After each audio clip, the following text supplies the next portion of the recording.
check. Mic check.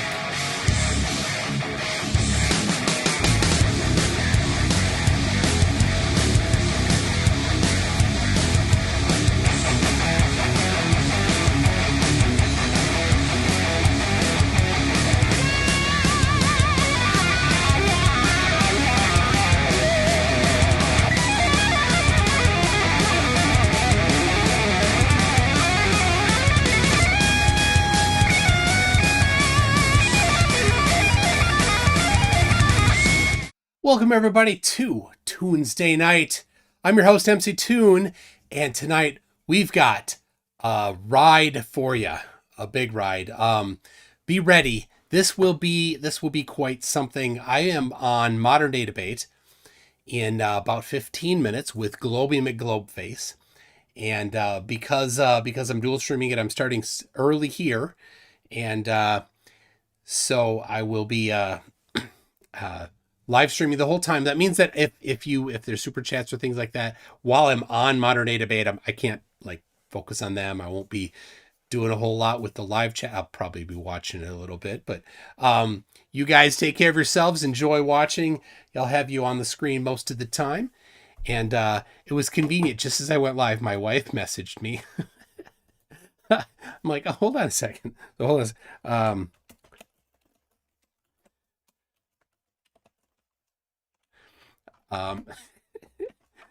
Anyway, so then, so I'll be doing that.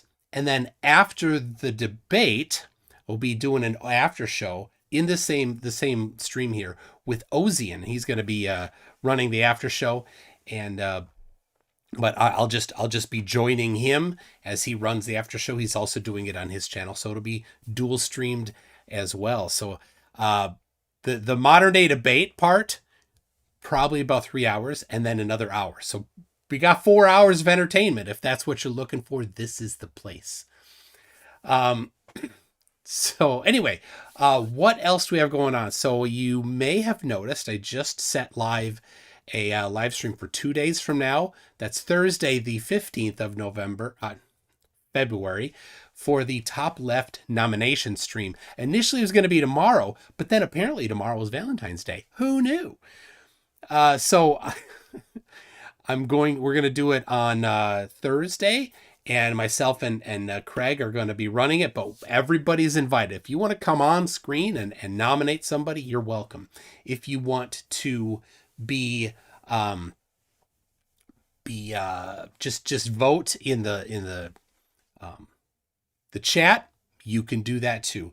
This doesn't require anybody to prepare any videos, but you may want to prepare a rousing speech so that everybody can be certain that they know who to nominate, right? That you want to get people to nominate you to back your nomination. Sorry, I'm sending an email to Globey McGlobeface because we just got the Zoom link. So anyway, so that's what's going on Thursday. Then at some point about 2 weeks after that will be the voting videos will go live, and then you get to vote for them. We'll explain it all there on that day. Next week, I am debating on Tuesday, earlier than usual at 6 p.m. Central Time, David Beverly, who used to work at NASA, and now he's a flurf.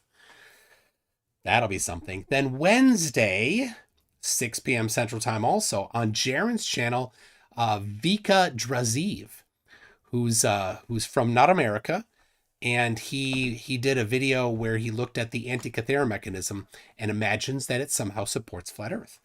So I'm going to be debating him. So look for those two debates next week. I'll do some stuff definitely on Tuesday after, at the during the 8 to 10 p.m. segment that I always am live. So be looking out for that. Anyway, so you're going to see a little bit of the making of the sausage as I am about to log in to a Zoom and join with them. And so I'll probably pipe through a little of the audio so you know a little bit how it's going on, a little behind the scenes, if you're interested in that. So, is there a Flatty McFlatface? Ben D asks. Yes, indeed there is a Flatty McFlatface. Just go on TikTok. You will find it. It's there. So, all right. Ooh, we're coming. Let's see here. Let's get my video going to them. All right. Can you hear me? I'm super.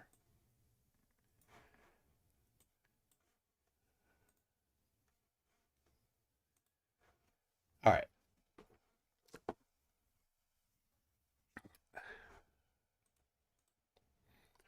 I don't think we have either. All right. I am live right now. So Cool. you know. Won't say anything wild. Yes, that they can hear you. I don't have you on screen yet, but I'll get you on screen. Because they're going to want to know what you look like now that they've just gotten the disembodied voice. Oh, oh, well, I'll have them know I'm a very handsome young Oh man. yes, At least that's what my wife tells me, and I tend to believe what she tells me. that's Um, best. It's for the best. it is. I've been told that she's always right, and that's by her. That's not me saying that, everybody. That's her telling me that. And so far it's worked out pretty good for me. I think Globey's connecting his audio now. Yep, I see Globey there. Why, hello. Can you hear me? Good. Yeah, I can hear you. How you doing? Good. How are you? Good, good. I'm Ryan. Yeah, I'm gonna be the moderator tonight, so it's gonna be fun. And I'm gonna make sure that all of our preamps are on because OBS loves to reset this audio interface of mine and cause all kinds of trouble. So I'm gonna make sure that's not a problem tonight. Your preamps. What are the preamps? Preamp. So basically I have the mic, and if you just have a USB mic, you're a lot better off. But if you're Oh, like me, okay. Yeah, you have yeah, an if you're actual preamp. Okay. yeah, I was gonna say if you're like me and you have like an old ass mic like this one is I think it's a 1953 when we opened it up. SM55. It's still kicking, so we're still using it. Though I should hang it from the ceiling and do the whole like, let's get ready to debate, but that's very copyright. So maybe I should be careful. You're live streaming. You I'll know, be I careful. don't think anybody's going to care that much. Um, you could probably even say, "Let's get ready to rumble," and nobody's gonna have much to say about that. All right, Oh now yeah. now you're on screen, so Globey, no picking your nose anymore. Yeah, Wrap yeah, I'll wrap stop that up now, off screen or stop something. scratching my butt. Not a flurp. I don't eat my boogers. Oh yeah, yeah, got Thank it. goodness. Oh, sorry. I'll keep that in check during. Oh man, this is gonna be fun. I mean, do you have to? Do you have to keep it in check? That'd I be fun. don't. I don't. I was just being respectful. I mean, yeah, let's try to be as nice as we can be. All right, we got Shaquille O'Real coming in.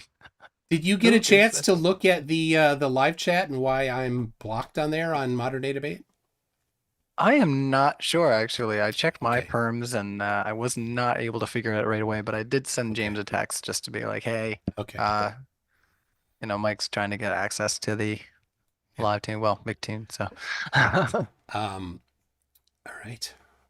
hey, everybody's kind of lining up nicely-ish. We got Just Stringer gonna News One fix up a few says, of you. "Thank Titicaca, it's Tuesday," and then Icy Spin. This is very important. He says, "Face palm protection Like he's disclaimer. talking to Don't his forget. live audience, Don't forget." letting them know And then he Armageddon thinks I'm Fire has a a dork. $20 How's it going, Australian. Matthew? Hey, what's up, Thank you. Ryan? Can you see me okay? Oh yeah, I see you great. How are you making out tonight? Oh, I'm feeling good. I want to see everybody in my screen, but I can't. Oh, there's quite a few of us now. Yeah, Nice, nice. I know. Are you doing this on your phone right now, Matthew? Yeah, as a matter of fact, I am. Oh, okay. That's not a problem. I was just gonna say, if it is possible, I know you're probably trying to see the screen just to back up just a little bit so that some Yeah. people get a little bit more of your profile. Oh, Otherwise everybody's kind of like sitting here and they can see like the whole profile, and then you're yeah. just kind of there, like Oh, right up well, front. let me just move it back a little bit. I could do that. All right, that's okay. I mean, Leo does it too, and he's on the laptop, so he doesn't have much of a choice. So Yeah. I'm not gonna be like, oh, gee. How terrible, like you're fine. Do what you can. And Ross is here. How's it going, Ross? Can you hear me? Can you hear me? I can Randall, can now, you hear me? sorta. You're kind of Oh, scratchy. is Turn that up your better? Is that better? a little more preamp there. Hello, hello, hello. Can you hear me? No. I can hear you good now. Yeah. Is that a new I can microphone? hear you. Yeah, I am. Is it not? Is it not coming through? Or It's coming through, but if that's a super cardioid, you're gonna want to aim that right at your mouth. okay? How about that? Is that better? Yeah. Buenos dias. Buenos Yes, dias. no. What's up, I'm- Ross? Audio's good. Yeah, you sound good. Ross, the Matthew. boss, Perry, ladies and gentlemen. Another Matthew, microphone. good to see you, man. Another microphone that will be destroyed tonight. Oh no, do we throw You know what? microphones? No, Ross's voice You know, has a habit of Hey, destroying Somebody's gonna microphones. get destroyed today. Some You know, people are there's gonna actually get this one. destroyed today. I'm gonna try to- That's for sure. I saw that creepy video with it looked like there was a kid handcuffed to the floor. That shit's pretty creepy, man. I don't know what was going on in that video, I but don't know what you're talking about. it looked weird. No, nor do I. Flatter don't Day know. was gonna be The my partner. pre-debate, everybody. Here Don't you know go. what you're talking right? about. Flatter Day Saint was gonna be my partner. I didn't know you guys have beef. Oh yeah, he's a horrible person. Yeah, Flatter Day Saints hey, is a disgusting and Tim. vile monster. Yeah, James sent me the video, man. yeah, yep. Dude, it looks bad, dude. That's like some Pizzagate type shit. Yeah, we want to get off of here right now, Matthew. Oh, You want to get sorry. the hell I'm just off of here saying. if you're going to be accusing me of I that? don't know You what absolute happened, dude. fucking monster. That's getting a little. That's it, bad right, right Ryan? Ryan, Whoa. this ends I'm right sorry, now. dude. Right now. I'm sorry. I'm sorry. Hey, I don't know what happened, dude. No, That's all I'm shut saying. up. Shut up. I don't know what happened. This ends now. Yeah. This is Hey, it. I'm not saying You anything worthless happened. piece of garbage. Yeah. Oh, that's messed not. up. Oh the no. end of the Oh no. debate, This I'm is sorry. not happening. You already accused me of the That's exact messed thing up. that I said I would not have Flatter Day Saints on Dude, because of that, and you just did I the don't same know thing what to me. happened. Right Dude, I now, don't know what you did happened, the but- same All right, thing. just one Out. second, Matthew. Out. You This is came what- and Out. This is what flat accusing earthers do. somebody Out. of Everyone something. needs to take a break. Out. I can't tell. This is what That's- flat yeah. earthers do. He already knew he was going to lose the debate, so he had to Well, continue hell with the no. personal let's insult. not Hell talk no. about the debate. Let's just go I'll beat let's both just of you guys figure out on what's going myself. on here with you guys here. So Ain't no way he's talking about what's happening? What's happening Like- is he made an accusation against me. You're on mute right now, Matthew. So if you Is want to it just, true or is it not like I said, true? if it's not we, true, let it go. If it ain't Yeah. true, then let it go. Don't be so mad if it ain't true. That's not how that works. That's not how it works, Ross. You can shut up, Ross. That is how it works in real life. Unless he's like bringing up a You legal can case, shut up. fuck it. You can shut up, Ross. That was illegal. I just what was didn't know illegal? what was going on with you guys. Flatter Day Saint was going to be my partner, No, and then James listen. sent me the video. Yeah, you made a Dude, very it's clear weird. accusation against me. No, I didn't. Yeah, you did. No, Alright, he it's just gonna asked be- what's going on. All he Alright, said it's was gonna what be- was going on. Dude, Like, I don't know what's going I didn't on. know you guys had Let's beef. the only one do who's past live it. streaming Let's right move now. Hold past on, it. fellas. Hold on. The only one who's actually streaming right now and actually capturing this is Mike. So, I mean, honestly, if we're gonna try to get into a debate here, this is gonna make it really difficult with this type of preamble. You know, it's one thing to blow up the room when you're about to leave, but if you come in with this type of this type of talk, it definitely is going to make things a little bit awkward. Like I said, it's yeah. It's up to you, Mike, if you want to. No, I'm not continue. debating him. He already accused me of that. He's out. Okay. He's out. It's very clear. It's very clear. It went out live on my live stream, the accusation that he made against me. Wow. This is not happening. He does not get to be on stream with me. Wow. There's not a whole lot I can do. You can kick him Matthew. out right now for making that accusation against me. Or I leave.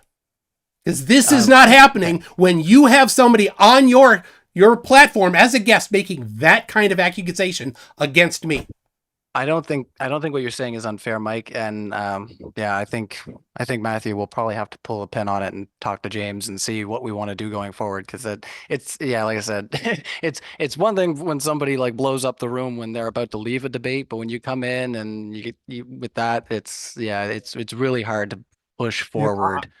I honestly would love to have Matthew stay. I don't think he made Nope, an he's out. accusation, but if I look, if it I happens, can't. if I it can't. happens, I will destroy you guys 2-on-1. I just want to let you know that. Oh, that's a great I spirit, might though, make Ross. Tune might actually rage quit after my opening. Because after when I have an opening, I'm not like, I mean, you know me, I Stop like to stick to the posturing. science. I don't. Stop Well, posturing. either way, Ross, I can't force Mike to debate Matthew, and we Yeah, don't no, do of course, I just want to put that 2v1s. out there, just in case they do want to. You know what I mean? I'm still Yeah. open to destroy you guys by myself. Although I would love for Matthew to stay. I don't know. I think we can get. I mean, it was just. I think he just asked the question. I don't. You know, but it's not my place. I'll be quiet. Yeah. Like I said, it's yeah, and even then, it would even though I'm saying like it's one thing to leave a debate like that, it's still not in good taste. You know, we're trying to debate a totally separate thing. You know, and I am sorry. Uh, to anybody who's excited in Mike's audience for debate, but yeah, this is not something that's probably going to be able to get pushed forward. Because like I said, if somebody draws their line and says, I'm not going to debate this person, I have to respect that 100%. You know, any one of you could say that to me right now. So I have to follow the rules. So we'll just disconnect from here. So yeah, I know. Yeah, let's just disconnect from here, guys. So Wait, Ross, can we still do the 2-on-1? I mean, if you guys are open to it, we don't have to do it on here. But if you guys, I'll still do the 2-on-1. We can take it to your guys' platform if you want. But I'm like, I've been studying all day. Anyways. I'm sorry, Ross. Maybe we'll have to get you on another time. I can talk to James and maybe we can make an arrangement. No problem. But yeah, I think what I'm gonna have to do now is, like I said, talk to James and maybe talk with Mike a little bit here to figure out what we want to do. So, all right. Well, I just want to say, first of all, Matt, you know, this is my first time meeting you. You know what I mean? Hopefully we can connect. Because we have each other's email now. We'll have a personal conversation with you about some other stuff. And then you two gentlemen, you know, I would love to, you know, like I said, if you guys are still going to stream or whatever, I'm going to jump on my stream. If you guys still want to go over some ideas, you know, like Toon knows about me, I really am eager to learn, you know, and I will, although I challenge ideas and I don't let anything fly, I brought my information so that way hopefully I could be either corrected or you know, or proven right, you know, for, you know, the edification of you know, the scientific method either way. So, you know, everybody, you know, like I said, it's a pleasure to meet you guys for the first time except Toon and Ryan. And you know, like I said, I'm gonna jump on my stream if you guys still want to go over some ideas. yeah, we'll figure out what's going on. But thanks, Ross, and yeah. Hey, my bad, real quick, hey, before we get off, Ryan. I'm Ryan. Yeah, it says James. I know because he's using, but Right. hey, Ryan, real quick, using the other account. Hey, I was watching Globey, one of your I'll send you a Zoom link. You can join me on my stream. Yeah, I'll join you over there. Okay. Yeah, let's well, I was gonna say, yeah, let's shut down for now. So Matthew, Ross, I'll send you guys an email and we'll see what we want to go from there. Hey, real quick, Ryan, I wanted to say something to you just on a personal note. I was watching one of your debates and I heard you say something about playing poker. I'm like, dude, we should definitely do a poker debate series, dude. Because like I haven't played poker in a while, but I used to be like a serious poker player, like maybe like a year ago. Dude, that would be so dope. Anyways, I heard you throw that idea out there. I wanted to tell you that was a dope idea. Anyways. No worries. Yeah, I think we'll close her down from here. But thanks, guys, and we'll see what we can do going forward. But cheers. No problem. All right. All right. I just had to damage report. Don't report. That's fine for now. Sorry, fellas. Sorry, Mike. That was uncalled for. Like I said, it's no way to leave a debate. Thank you for doing the right thing. No, right? I understand. That is my main beef with modern day debate is that Howard, what's his name? Flatter Day Saints, and now this person making that kind of accusation. That's what they're about. They are disgusting people. That's why I fight flat earthers, because they are subhuman pieces of garbage. Yeah, I've had somebody just like kind of hint that at me in this very sententious way that he did just now, and I totally understand it. You know, I was sitting here like, oh my God, this is already becoming an unrecoverable situation. So I get called that all the time as well on TikTok. So, jeez, it's never acceptable to make that kind of accusation against somebody unless you have real evidence, and then the first thing to do is go to the police. Yeah. Well, I hope it hasn't completely, like I said, soured your relationship with modern day debate. Like, I just met you and Dude, I was excited to host you. I have a strained relationship with modern day debate. This was the right thing though. Well, So I'm glad that yeah, that's how it panned out in that sense. But honestly, preferably we would have been having engagement, but I don't know if you watched the last debate that happened with Nathan when he was on stream and he was having a pretty good engagement with oh geez, what was his name? The doctor there. PhD Uh, Tony.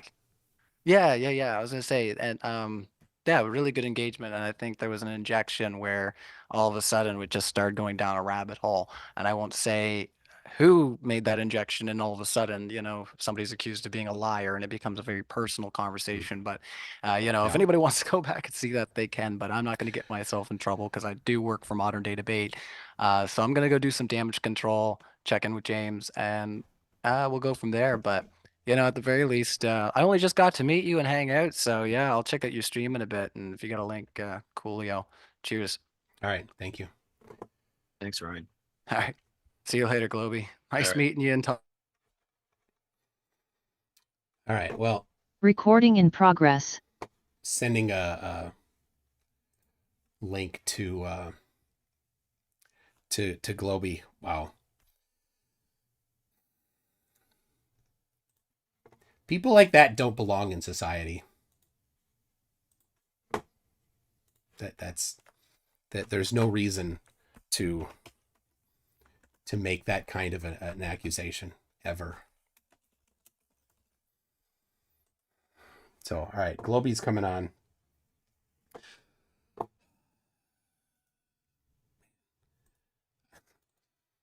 I was so excited to destroy that piece of garbage. I have no idea. You have no idea how much I was ready for that. Well, thank you, everybody. You got to see. That might be the time. That might have been it. The mostest.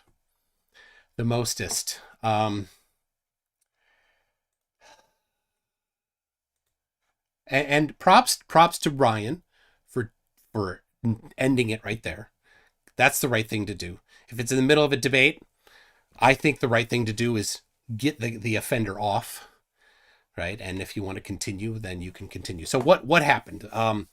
So initially it was going to be myself against Matthew, that was just on, and Alfred. I don't know, or Demetrius. Then it was going to be Alfred. Then it was going to be Latter-day Saints, and I said it can't be Latter-day Saints because he made an accusation against me of that exact same nature. So I'm not going to say it, but it has to do with round, flat Italian places, Italian food items, and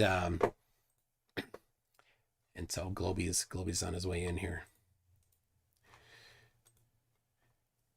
And so that and then gate after it is what the accusation is. So Latter-day Saints made that against me, and so when I said to James, that's unacceptable. You can't platform people that make that kind of blanket accusation. And so apparently James, I forwarded that video to James right where he was making that accusation against me, and then Matthew made the exact same accusation against me. And so for that reason, I'm out, as they say on Shark Tank. Sorry. Hi, Globey. How are you? Oh, I'm doing good. I was all geared up, got some drinks. I got my energy drinks going on because I'm old. I energy at this hour. Fastest debate ever. So, I mean, it's easy because we always come into every debate automatically winning because the Earth is a globe. It's not a difficult thing to do because people say debate established facts. It's never been a debate. It's not a debate. They never bring anything. And so if you watched Matthew from last week, he did not once in his presentation talk about flat Earth. So you can't establish that the Earth is flat by not talking about flat Earth. You have to talk about flat Earth. So Any of them though? I mean, it's all anti-globe. None of it's ever really flat Earth, right? yeah. And but then of course it's all straw man. So all right, I'm gonna do this. I'm gonna see if do you wanna talk to Ross?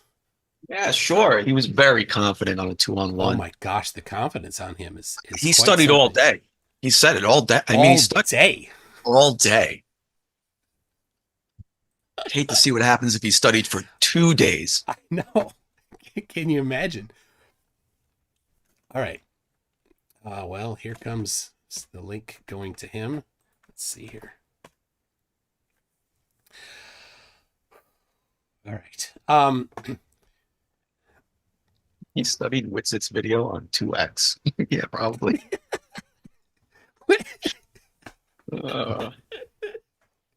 All right, I sent it on Instagram, which it seems to be his preferred place, but I have his email address too. Let me grab it. I'd say he's probably all talk and won't show up, but Flurfs are so ignorantly confident that I think he just will. He will. He'll show up. Amazing. There's no question. Here he is. Oh. Nope. Wait.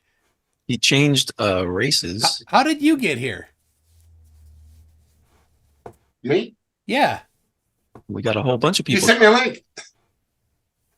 Oh, hold on a second. Where did I send the link? Did I put it in the live chat? Oh my God, you must have put it in the live chat. Sorry. That's all right. Am I not supposed to be here? No. Did you send it to your whole fan You club? can say hi. Where did I send? Oh, there it is. I did put it in the live chat. Oh, everybody Yes, come you in to did. say hi for a second. Hi, Leslie. What a disaster. With Siggy is here. Siggy can say hi. Hello, everyone.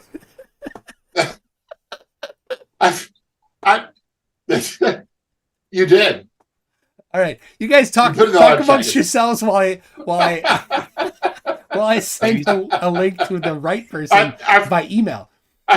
Maybe some random flat earthers will come in. I think, Oh my god! yes, you did.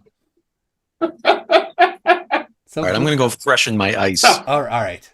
How are you? Siggy? How are you doing? Oh, doing great. How much in a scale from 1 to 10 did that whole thing affected you that you just send a random Zoom link to the whole live chat? Oh yes, I'm angry at the level of 666. The level of Nero. I can see it. Yes. I can see it in your hair. You're like, Yeah. So I figured you'd never invite me again because I accuse you of being a terrible rapper. Oh, that's the truth. That is the truth. It's not an accusation, that's a fact. Yeah. Dude, I'll drop off, but I just gotta say, you got my support. Okay. I mean, I didn't quite hear it, but I kind of know what kind of guy this guy Matthew is, and I believe you 100%. So, y'all. Oh, that's my sister back there. Hello, Linda. Hello, sister. He said hello, sister. She a flat earther? Put her on. No, she's not a flat earther. No. She's just a sister, which is, well, worse. But anyway, Okay. I'll see you guys later. So- Bye-bye. All right, thanks. So, all right, I apologies. I said something that got away from me that I normally reserve for not using, and so apologies for that. That'll be a good clip, I suppose. I approve. Siggy's still here, and I said I have accepted. I won't say your name. Somebody else has joined in. I don't know if you want your name to be visible or not. it says Matt Erickson. Well, you just told everybody his name in case he doesn't want it known. No, that's It okay. says- I was just coming in to say hi. Oh, there you. Hi, Matt. You look a lot like Will Ferrell in an elf costume. That's awesome. No, it's okay. Not you. That's I don't have a camera on. Liar. That was my work. That was my background for work. I think you're a ventriloquist. Is what's going on. Oh, let's see. I have. Okay. I'm hearing a little feedback through you there. So, A speaker cancellation. Had a speaker cancellation. So here's what happened if you missed it. In the pre-show chat on with the Modern Day Debate moderator and Matthew Hakim and Ross Perry and Globey, we had Matthew Hakim reiterated the same disgusting accusation that has been leveled against me by Latter-day Saints, the reason why I would not debate Latter-day Saints. And so Ryan, the moderator from Modern Day Debate, decided to do the right thing and not go forward with the debate after I said I won't debate Matthew Hakim, as he makes that kind of disgusting accusation. So Corey Cesarta says, I applaud your vehement rejection of vile, pejorative, litigious, something else, libelous, toxic, passive-aggressive chat smut. It should be globally shut down on all platforms of social media. I agree. I think it's one thing to say things to each other that are insulting at a certain level. And those often get too far, but to make that kind of accusation against somebody has no place in society. Those people, I think, should not be allowed to have a voice on any platform anywhere if they're making unfounded accusations of that sort. And the other ones that say Mustache Man was a good person. That's also another thing that yeah. And everybody in the chat, you type in the chat, what is the appropriate thing to do to a person that favors Mustache Man? Kind of person that says, hey, if you actually go listen to his speeches, he was just asking the people to leave nicely. That's what he said. I don't know what you can get away with on YouTube, so I'm going to be very cautious. Just Mustache Man is good. Yeah, Caleb is the one that said he didn't say anything really that out there. Really? You didn't listen to it, or you did listen to it and you thought it was perfectly fine? I just wanted them to leave. Just please go away. Yeah, just go. So unfortunately, the bingo card goes unused today. Very sad. Yeah. I'm going to continue drinking anyway, but I think I'm gonna have a little tune here, tune shine. I'm gonna take this opportunity to just get out of the way and say, all right, love you too, and thank great. You, Siggy. Globey, I'm a great fan of your name, amazing. Thank you. It's been a pleasure. Are you on TikTok? You got to get on there and follow me. I don't have the required span of attention to actually be on TikTok, I'm afraid. You need 0. Yeah, that's the problem. Exactly. He has a non-zero bottom end. Exactly. Even if you have a positive, once you're on there, it will be erased down to 0. So just do it. It's good. It's been great, guys. All right. Thanks, Siggy. All right. So, all right, nothing from Ross yet. So Ozian, are you here? If you want, I don't know if you have a contact to Ross, you can send him a message. So, all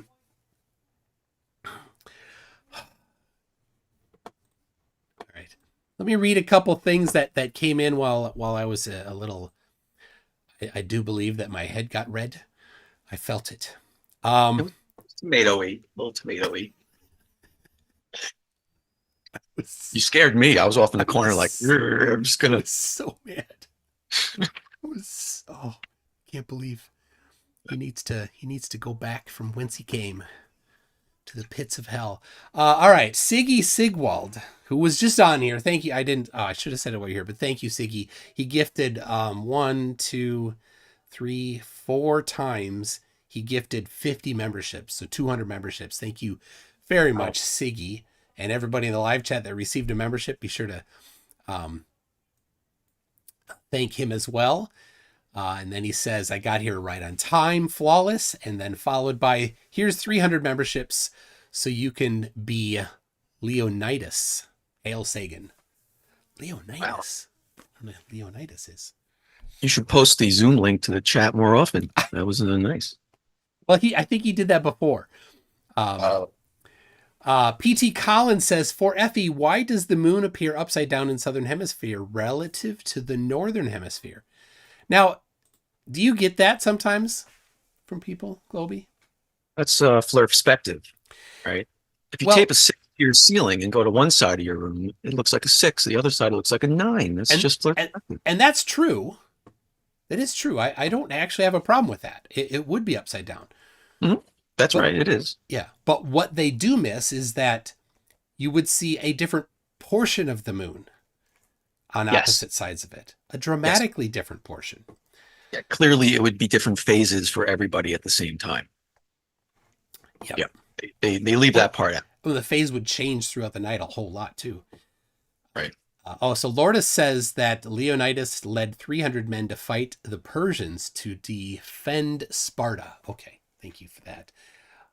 That would be from the movie 300, which I have now obviously not remembered the details enough of. Fantastic movie. Siggy Sigwald says, thanks y'all for the love. Hail Sagan. MK Ultra said, good on you, Toon. Never fold on that issue. Well, I don't know if you saw it. I live called the police on somebody who made that accusation against somebody else. Stop doing that, people. Stop it. They can't help it. To them, everyone is that. Yeah.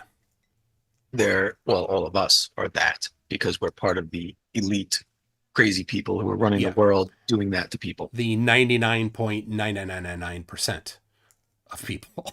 Yes, they're all doing that. I wish I was paid. I wish I was paid by NASA. I really do. I hear it every day. And every time I go, what am I doing wrong that I'm not getting paid by NASA? Like, if you guys know so much, help me out. Where do I apply? Yeah. Send me the link.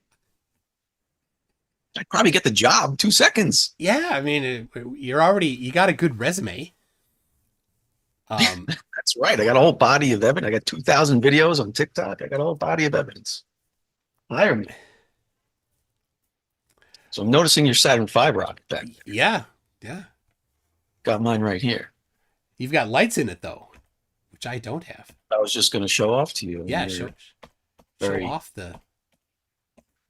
I only got the 2 stages set up so far, but the 3rd stage lights have not gone in yet.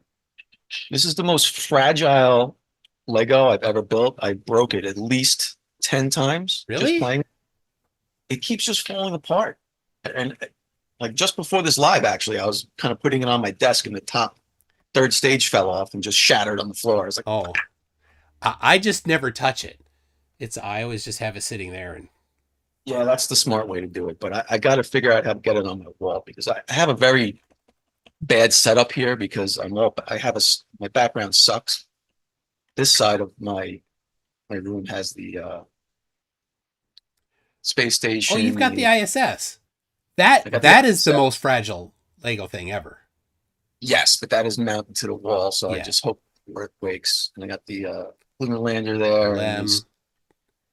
Man, you got them all. I don't have the LEM. There's a spot right there for the Saturn V, but I got to find someone who 3D printed some wall mounts. Okay. Or I got to buy a 3D printer. One of the two, and I've always wanted one. They're cool, but there's no but there. What's the but?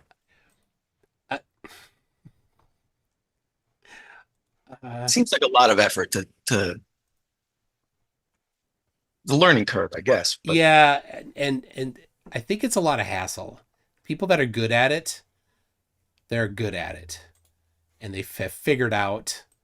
But even then, you watch videos and people are like, oh yeah, I bought this and it didn't work and whatever. Yeah, it stops halfway through, it ruins everything, but I guess that's part of the fun. I guess, yeah. Right now, I need a mount for this thing, right? I could design one. That's the fun, I guess. All right, I'm setting up a scene so that the modern day debate chat isn't visible. I don't know if they ended at 8:20. So where's Ross? He was all gung ho. He just disappeared. I don't know. I see no answer on Instagram, no answer on email.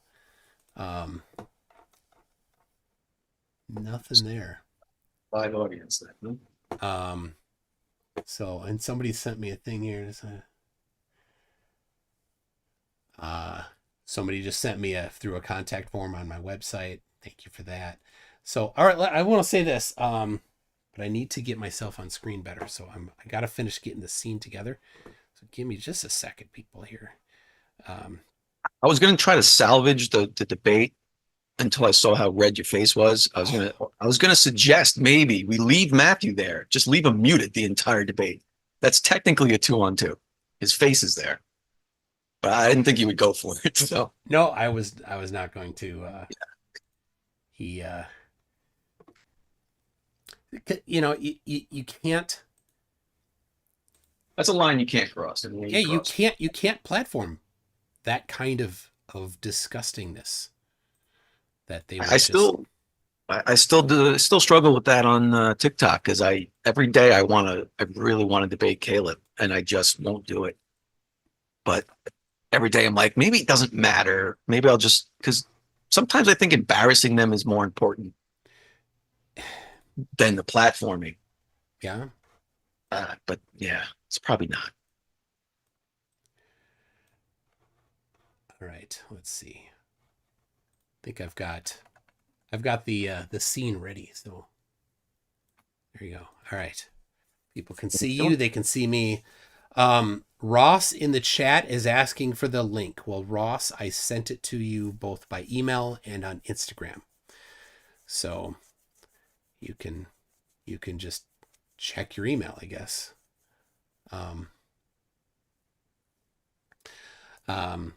Feel free Please to, do, Ross. yeah, Please, because I need to hear what you've been studying all day about. if we do, how about this? If we do it, I'll just moderate and you and him can talk and you can each give the presentation you were going to give and then you can do the chat. Well, I mean, the back and forth. I'll your show. I'll sit here and chuckle. No, I want to sit here and chuckle. So the presentation I have is right to Matthew, specifically for him, and so I'm quite. That's upsetting. Sad that I don't get to. So I mean it's to all of Flat Earth. It's pertinent, but it was to a topic that he had. He had done a video on his channel. He had done a video. And and he mentioned me by name. I'm like, oh, okay, good on him. And so I answered his question directly. They start. McToon is afraid of Ross. This is Ross, check your email. So this is where he pretends he doesn't have the link for an hour, and then we just give up. That's what's going on. I mean, I can, you know what? Here's what I'm going to do. I'm going to put the Instagram on screen. I'm going to just put the Instagram thing on screen so then he can know and everybody else can know that it has been done. Very good, Ross. Thank you. What do you say? Yeah. I just wished me a good evening. It's very polite. Well, don't get used to it. I'm not. I'm from TikTok. Polite is not a word that he's often accused of being. Well, he sounded very respectful. He was like, "I just want to learn. I maybe you can prove me wrong, and I can learn." He said all the right things. Yeah. Fortunately, I'm suspect that he might be fibbing. Well, you can tell him because he instantly interrupts. So he's definitely willing to learn. Yeah. Not. All All right, let's see here. Here. OBS, you need to sort the windows by alphabetically. They're mangled. That's why it's sometimes a little difficult. Okay, I have it up. I have the chat with Ross up on screen, so you can all see that I have indeed. I'm going to cover myself up. You won't even see me. You'll just see the my AC/DC shirt, and there it is. There is the link, right there, waiting for you to click it. You can also see where last week he had mentioned a book. He cited a book, and he said he's going to send it to me. So then last Wednesday I said, send the book citation on Wednesday, and he said, give me a few hours. So you may notice that I never did get the book citation. Where did it go? I don't know. So, all right. Chevy Chase movie was that? He's always checking his watch. That didn't exist. Was that you know that one? Was that Two Spies? Spies Like Us? Oh No. yeah. What was that? Didn't exist. Could it be Fletch? Could be Fletch. Jack, I think it was Gadget. All right. So I have in the waiting room Shaquille O'Neal. You know Siggy's still in the I do. I see Siggy still there. It's all right. He can join in. All right. Here is Shaquille O'Neal coming in. I hope it's the real Shaquille O'Neal.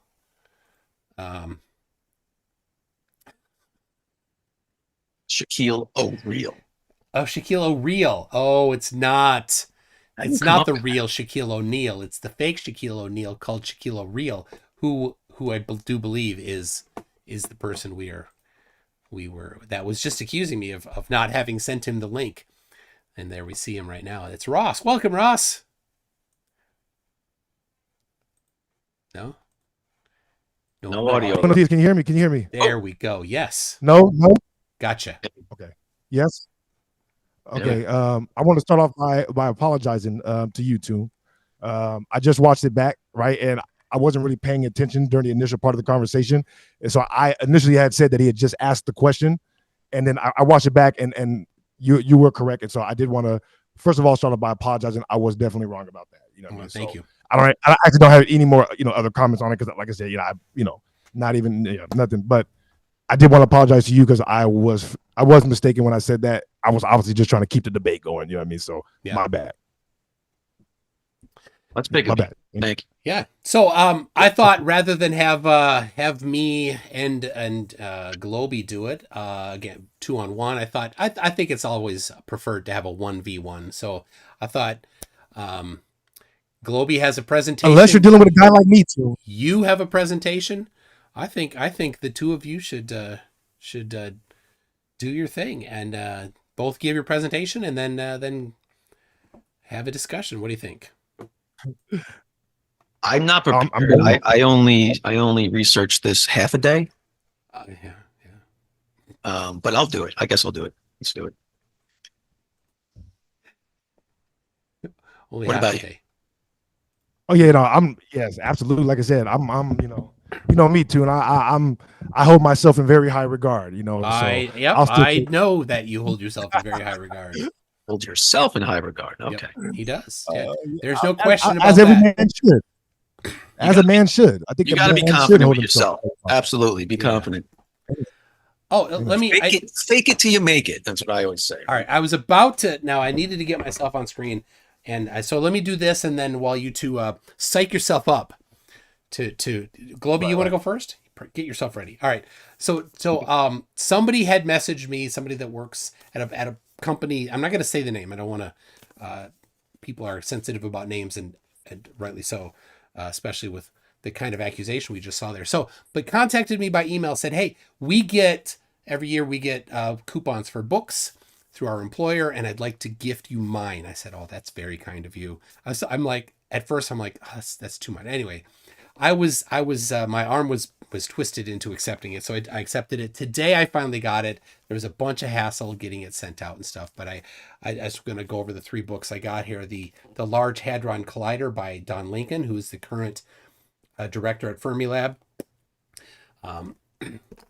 Let's see, The Quantum Frontier, also by Don Lincoln, the current director of Fermilab, with a foreword by Leon Lederman, the former director of Fermilab. Leon Lederman wrote The God Particle before the God Particle was discovered.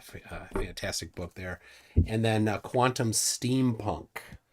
I've not read them yet, but I will be reading them. So thank you very much to the very kind person that had them sent to me, who I will only reveal. This person's name begins with one of the letters of the alphabet and then continues with several more letters of the alphabet. So I hope that's vague enough. All right, Globey, are you ready? Well, if I could ask a few questions, I want to, you know, if I could just at least get to know maybe the basics about him, and maybe before we start, just a few minutes about your background, if that's okay. Sure. My name is Mr. McGlobeface. I primarily on TikTok is where I started my my journey doing this about 3 years ago. Same name, so you can follow me on there or go block me, whatever you want to do. I have a my background degree in aerospace engineering, just general space nerd, if you want to say that.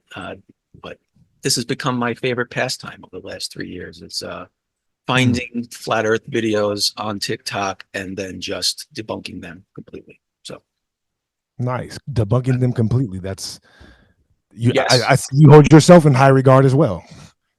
Well, I do, but unfortunately, you know, for you, science is on my side. So Oh, is that a fact? yes, yes. Okay, that's interesting. Well, did you already say where you were from? Like what city you live in? My bad, I don't know if I caught that. New York. Oh, very, very good, very good. Yeah, I'm in California, so you know. Oh, get that. Yeah, you know, just for for the sake of knowing, I guess. But I would love to hear your presentation. I mean, you know, as you, it's only fair. What's Oh, yeah.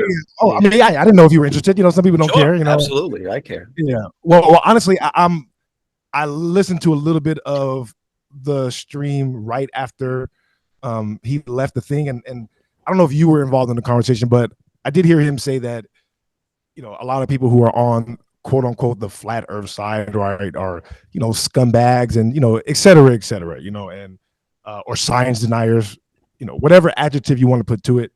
I want to start off by saying, of course, anybody knows that you can call me whatever you want. It's not really going to deter me. I consider myself to be a truth seeker.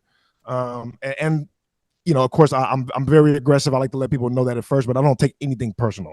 So when I'm talking to people and I do say something that might sound offensive, I promise I don't mean it personally. And if you tell me that, hey, that was offensive, or hey, you're being a little too loud, everybody pretty much knows that I will gladly oblige. I'll say, oh, my bad. Yes, I'm being loud, or whatever it may be. You know, so I'm from Fresno, California. I'm really from all over California, but Fresno is my home. You were born everywhere. Yeah, I'm a retired farmer. I guess I'm a retired farmer and an investor. And so, like I said, my main thing though is I'm a truth seeker. So it's interesting that you said that you thoroughly debunked a lot of the flat Earth videos. I don't really watch flat Earth videos like that, but I do watch endless hours of lectures from you know, people who are technically globe earthers, and I do know almost for definitive fact that based on the scientific methods and what we know, a lot of the stuff that we think we know that is masquerading in the name of science is not actually following the scientific method. So while a lot of the things that you guys think are maybe most likely, maybe there's more evidence to point to what you're saying that doesn't follow then that it becomes a concrete scientific theory. And so I guess that's my background, and you know, just along the lines of truth. I hope in your presentation or when you present an idea, you start pointing directly to experiments, because I have video, right, like prepared, because I thought I was going to debate against Toon in our last debate, saying you cannot have a scientific theory without experiments, right? So if you're going to claim that something is a scientific theory, you have to be able to point to the experiments, plural, right, that have corroborated the results that lead to the hypothesis that you're claiming in the scientific theory. So a lot of people, they don't follow those steps. They think, and Toon makes this mistake a lot, actually. And I was gonna play video of him making this mistake in our last debate, right? They think that we have scientific observations that automatically means that now we have a theory, and we need experiments in between there. So Well, you being a person we shouldn't address the moderator if you're gonna be in this format. Well, I think Toon knows that I don't mean it personally. We like to poke at each other's ideas. You know what I mean? I'm especially when it comes to people's personal lives. I would never ever, especially if we're when we're talking about things as serious about, to me, right, science and the scientific method and the world around us, right? There's no place for serious ad hominem attacks unless, I guess, it's you're trying to be funny on the curtail of an argument, then that's fine, right? But I don't believe in using logical fallacies to prove something, right? And as Toon will tell you, every time you use a lot of logical fallacy tonight, I will be calling it out. So I hope you're aware that just because something may be true, right? Just because you might have the right answer, but you have to show your work along the way. You can't have logical fallacies, or else that doesn't postulate what it is that you're concluding. So I'm very much a stickler for that, and so I hope what you're saying is true, because I would love to learn from you. All right, I would agree. I've got a 6-minute timer. That was the amount that each of us had on modern day debate. So that's how much each of us should have about prepped. And so I'll let Globey start whenever you want. You can. I'm going to stop my camera, but I'm still listening. All right. I hope you're listening, because you're seeking truth. Yeah. All right. You can share your screen whenever you're ready.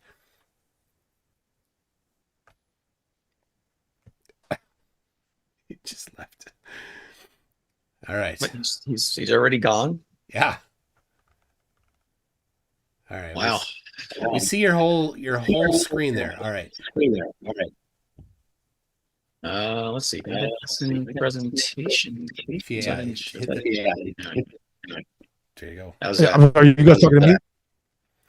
No, you're getting feedback through your mic there. Oh, okay. Is that me or him? No, it's him. No, it's him. It's Ross. All right, go ahead, Globey. Well, hold on. Ross, you need to fix. Oh my gosh. For having a real microphone, you certainly don't know how to handle audio. It's feeding back. Hold on. Now bad.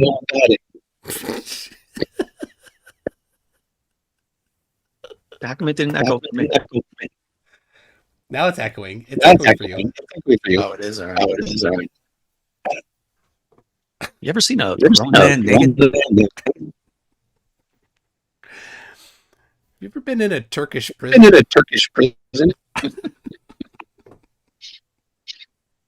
ever seen a gladiator movie?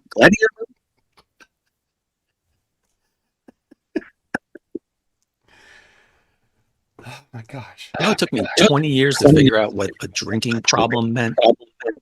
Yeah. He's always throwing it over his shoulder. The problem was he couldn't actually drink it. Is that okay? I think. Nope. I'm still getting a feedback. You're still getting feedback? You're still getting feedback. Seriously. Yeah, I don't hear anything. I'm watching. Yeah, when I talk, your microphone thing starts going up and down.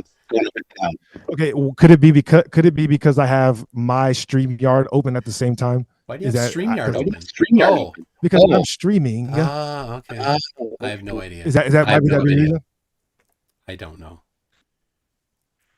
Because on my side, the audio sounds perfect. Yep. Of course it does. But it doesn't sound good on your side. That's right. And it's. I got the headphone adapter this time, so I'm literally plugging it right into my board now. So, I don't. All right. Well, turn my mic on. Here's an idea. Just mute yourself when you're not talking. Give that a shot. That we'll see. And if you mute yourself and it keeps going, then we'll know it's not you. Good. All right. He has done that. All right. Go ahead, Globey. All right, so we're gonna discuss some actual real life measurements of Earth's curvature. Okay. So what we're looking at here is reciprocal zenith angles. Now you can see in the top right here, this is what we're measuring. Now this is a representation of what would happen on a globe. You're gonna have to use your imagination about a flat Earth, but I'll go over it in a second. So what we're actually measuring, we're putting up two points, right? One's a measuring device. We use a theodolite, or some people use an auto level. The other side is a target, right? And then you take these measurements and you swap the devices and take the reading the other way to make sure everything's good. But what you're measuring is this angle here, A, and B. So you're measuring the first angle and then the second angle. Now, on a flat Earth, you can picture this. Those angles should be both 90 degrees, right? If both the equipment are measured and set up plumb to the Earth, both should be 90 degrees. Now, that's the hypothesis for flat Earth. The hypothesis for a globe would be there would be some angle of tilt between those 2 points, right? As represented in this picture here on the top right. Okay. Now, when you take this measurement and then take this measurement of A and B, you would sum them together and they should equate to more than 180 degrees, right? Not doing even high level math here. 90 plus 90 is 180. That would be a flat Earth. Anything more than 180 would mean there's convexity to the area we're measuring. Okay. That's the concept behind this. Now, this is demonstrable, repeatable, and quite frankly, proves Earth's curvature. Okay. Here's one example here that I'm showing on my screen. This is from the McDonald Observatory Radial Line Survey. And what they did here is, I keep trying to point to my screen because I'm used to TikTok, but they these points here were all measured to the central point here in the center. And all those observations were recorded. Okay, so you have theodolites measuring angles to the target in the center. This was done here. Link can be provided. This is the paper that you can read, all how they set up the measurements, how they did everything. The conclusion of that was in this presentation here, where all these sums of the angles were all greater than 180 degrees in all 6 of the measurements. Okay, now that's just one. Okay, there's endless amounts of these measurements, and you can repeat them day after day after day. This one was done by a surveyor named Jesse Kozlowski. Again, this is a graphical representation of what was measured. Now, the hypothesis here, this was a 7,311 foot observation. This was done over a lake. Show you here. This was the observation right here, from this point to here. Now, on one side of the lake, he drove a spike into the ground at water level, because we can all agree water finds its level, right? At 60 millimeters. He did the same thing at the other side of the lake. And then he set up his equipment at the exact same height above that spike on both sides of the lake, made sure everything was level. And what you get when you look through this thing is this. Now, this target, if Earth was flat, should be lined up with that, the target on the other side of the lake, right? So we're looking through the theodolite here, right? So it's not. And now we can measure this dip angle here and see if it matches with the expected angle on a globular Earth, right, of 24,901 miles circumference, right? And what do you think we get when we do these kind of calculations, right? Well, if we go to Walter Bislin's Earth curve calculator, we put in 7,330 feet target distance. We expect an angle between those 2 observation points of 0.0200925 degrees. Okay, that equates to 1 minute, 12 seconds of angle. That's the computed delta arc here. The observation recorded, 1 minute, 7 seconds. So very, very accurate, a little less, but within a margin of error. And that was one of many. He did 6 observations that day. I'm just Wonderful. showing you the one. Okay. Move on to another example. Main surveyor did the same thing, same setup. These are his recorded measurements. He took 5 different observations this day, and he summed the angle here. It's over 180 degrees. 180 degrees, 17.1 seconds of angle over this distance. Okay. Now, what I'm showing you here is that this is completely repeatable and demonstrable evidence of Earth's curvature. Right. Here's another one from a surveyor, very active on TikTok. His name is Baron Rutledge. Okay. He measured a 15.1 arc second deviation during his observation here. And I linked the video here. You're free to go watch. He does lives all the time where he sets up everything and walks through step by step what he's doing and actually shows you the whole thing live. Okay. These are repeatable experiments. He does them all the time. In this example here, we got, the 15.1 or 15.2 arc seconds of deviation. So you guys always ask for curvature measurements and you say it can't be measured. There's never any measurements of curvature, but there actually are a lot of measurements of curvature. Okay. Now, what I'll ask you to do is please provide your measurements of Earth being flat. Okay. And if you want more examples, I'll find you more examples, but I only had about 6 minutes to do this, so I only put a few in. All right. This is what flat earthers show. They'll show a picture and go, well, here's proof the Earth is flat because we see further than we should. Okay. You're going to show a distorted picture with no measurements as your evidence, when clearly there's days like this when there's little distortion and you see that we are seeing exactly what's expected on the floor. Okay. But my point is, you guys never show measurements. Ever. It's not one measurement of flat Earth. You might even show me a laser test. Great. It's another observation. Also not a measurement. Right. And clearly you can see in this FE core video that the light is actually bending. They never took refraction into proper account here. They also didn't use a collimator, which light diverges, right? So even lasers diverge, right? A collimator keeps it from diverging, All right, which is very important when you're trying to do a target test across the lake. But they didn't use one. All right, so, we gotta wrap it and hand it over to. All right, I'm good. To That was Ross, my last slide. Awesome.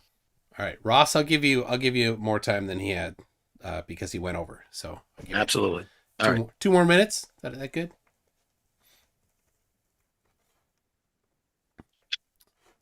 You'll have to turn your mic back on.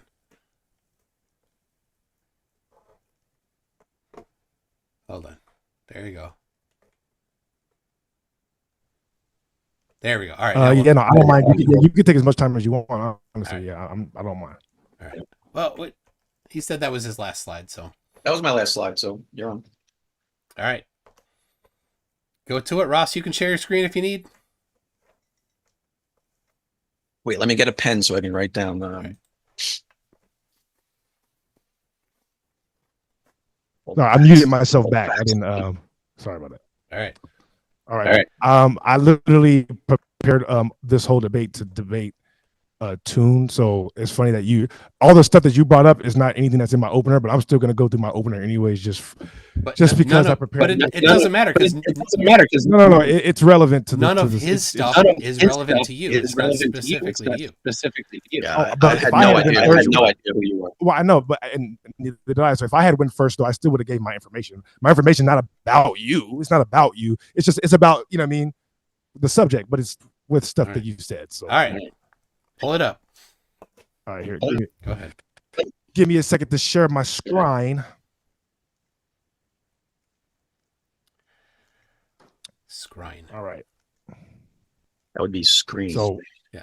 Okay, so before I get in. Oh, did I share it or no? Yeah, we see it. Yes. This is your iCloud. Oh, you see me? Okay. I'm sorry. I can't.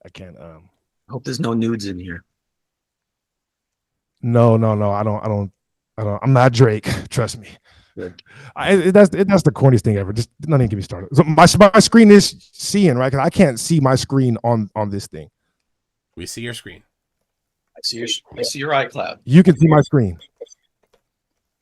You see my iCloud. Well, Yep. it says iCloud at the top there. Now it's gone. Okay, I went to share screen. I went to window. Yeah. Then I went to my notes. I'm trying to share my notes right now. Yep, So it that's should what pop we up my see. notes. Yeah. If you look, How come I don't see it? the Why- top group of Whatever. notes is in iCloud. There it says all iCloud. I need my mittens. Yep. I'm just confused why I can't see. Or is it because it's small? Is that what it is? It's small. I don't know. I can't I'm- debug your problem. All right, I'm all right. glad to People- see the you people in my two chat. flat my earthers bad. have the same People in my chat, technical if you can't see my screen, problems. yeah, I am not a technical guy. I promise. I am not like I we have believe you. a job. Hey, can you guys see my? Did you guys see my my screen at all? I don't know Yeah, we still do. because I can't see it. Yeah, it but I says can- all right, notes, whatever. debates, saved video, debate poker. You see a video of me and you. You see a video of me and you, right? Yes. Yeah. Looks like you could hit play right now and we'd see it. You'd All see right, whatever that video is. Play the video then. Let me ask you this. A scientific theory without experiments. A scientific theory without experiments. A theory is backed up by experiments. So no. So the answer is no. We agree on that then. All right. So then, which experiments backed up Einstein's theory of relativity? Which experiments? Special or general? Special. Michelson-Morley. Backed up. Yeah. This has to be the greatest level of cognitive dissonance I've ever seen. Backed up. Like he did. How did that back up? He basically started creating the theory because of Michelson and Morley. So how did that back up? He created the theory to get rid of the fact that Michelson and Morley was destroying the paradigm. How did that back up? Mike Morley did not do the paradigm. So let me basically. So that's when I say science. That's what I mean. Once it's peer reviewed. Okay, so just to clarify that, so the reason why I asked you that question, you guys can hear me, right? Oh, I'm muted again. No, we Can you we hear me? you. Yes. We hear you. It's just very choppy. Yep. All right, my bad. Always with the tech issues. All right. I'm gonna try to talk slow. Is this a claymation video? I'm not a tech guy. I just attend a lot of lectures. I attend a lot of lectures and read a lot of books. Okay, so in that question was specific to my first point in all the debates that I do, right? Is that if you're on the side of science, right, using Occam's razor, right, the least amount of assumptions, right, all scientific evidence shows that the Earth is not moving. Now we can pull up quote after quote after quote. If you're disagreeing with this, then you're not on the side of science. You're on the side of the religious people that want to form their ideas into what the scientific experiments show us, right? So Michelson and Morley was not an experiment that Einstein ran to prove his theory of relativity. No, because there was no experiment ran to prove Einstein's theory of relativity. Einstein's theory of relativity was never a scientific experiment. And without that, the Earth has never been proven to move. All right, so this is almost not deniable. And I have one more video of one of the only honest guys on your side admitting this in our after show from my debate. And Winston asked me this. He said, so when Einstein published his paper on theory of relativity, you wouldn't have accepted it was true. I was like, correct. I would not have accepted the paper was true when it was published. I think says a lot about you. That you're paper. I would not have said Einstein My theory of guy. relativity. He's honest. He's I honest. I think most of us would be like that because Duh. if we value the scientific process, Come on. If we value what? If we value the scientific process, I appreciate Ozian for being such an honest guy. The reason why is because there were no experiments that prove the theory of relativity. It was never a scientific theory. So based on the scientific method, we've never proven the Earth is moving. If you say that we have proved that the Earth is moving, then you are a science denier. Okay, this is a fact because every scientist and physicist agrees that there is no experiment that we can possibly do to prove that the Earth is moving. So if you admit that, then you're not a science denier. You're like, you know what? We can't prove the Earth is moving, although I still do believe it. You can say that, right? But you cannot say that scientific experiment has gone on into proving the Earth is moving, right? So that was my first point. Because once you accept that, then now you have to prove that the Earth is a ball, I guess, that's spinning around in one place and it's not moving, right? So we know that the cosmic microwave background shows the Earth being in the center of the universe, right? So I learned this from Lawrence Krauss because these are the people that I study. like I said, I'm not really a flat earther. I'm a truth seeker, right? So I like to look at what the scientific evidence says and just go with that, right? So according to Lawrence Krauss, an atheist, right, who believes that the Earth is a globe, he said that according to the cosmic microwave background, the Earth looks like it's in the center of the universe. They have not been able to reconcile that yet. So according to Occam's razor, if we're taking the least amount of assumptions, would be to go with what the data tells us and what the conclusion says. All right. So if you want to now propose some philosophy that's against Occam's razor, where we're taking on more assumptions, then that's fine, but you cannot call what you're doing scientific. Well, you can, but it would be a misnomer. By definition, it would literally be a misnomer. So when you say that Einstein's theory of relativity is a scientific theory, that's a misnomer. Ozian obviously agrees, right? And so when you throw that out, right, now you are basically releasing the floor from the house of cards that is your modern cosmology and our modern understanding of science, right? We don't have dark matter. Dark matter has been disproven, right? It like pretty much 99.999% at this point, dark matter has been disproven. So you really don't even have Einstein's theory of relativity with dark matter. So that was really the crux of really what I wanted to do. I have some other stuff on that, but like I said, I don't want to beat a dead horse because that's not even your point, right? Your point is about curvature. You got 3 minutes left to start presenting evidence. Oh, yeah. Well, I did present. Well, I mean, we can go back over the Michelson-Morley experiment if you want, right? Because these are real experiments that have been done in real life, right? By scientists that everybody agrees that it was a null result when they tried to prove that the Earth was moving. This is a fact, right? So, and like I said, all experimentation shows us that the Earth is not moving. So if you want to assume that it is, then you're going to have to show us or pull up an experiment that shows anything different. So I mean, I have all the experiments right here. I mean, I'm sure you're sick of me bringing up videos and stuff too. You know, like, come on now, you know I have that. So, but I want to go on to what you said about the curvature, right? So, sure. Let's see. Give me a quick second. So, you know, I would have to ask you a whole lot of questions, right, about those experiments that you showed me, because I'm not as familiar with them. But you know, there are a lot of variables that go into scientific experiments, which is why most of them have to be done in a lab, right? There is such thing as a natural experiment that happens outside of a lab, but it doesn't necessarily lead to a scientific theory. A lot of people get confused about that. They think that if I look at a natural experiment, it means it's a scientific experiment. Absolutely nonsense. Don't jump in yet. Oh, sorry. He's got about 2 minutes left to begin presenting evidence. Did I go this long, man? I'm sorry. Yeah.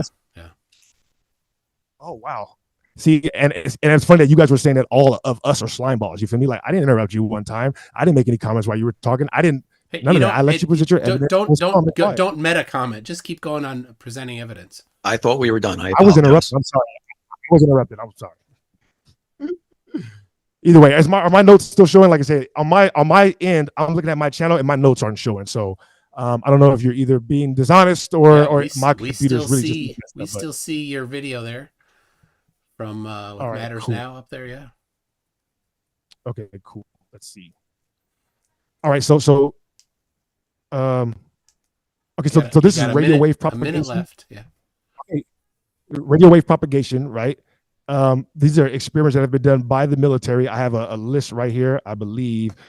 Yes, these are the probably over 1,000 experiments that have been done showing that radio waves go way further, right, than a curved surface, right? They're receiving radio waves from this city to this city, far where, right? And their excuse is refraction, right? Or excuse me, they're bouncing off the ionosphere, right? But the ionosphere only blocks up to 40 to 50 megahertz, right?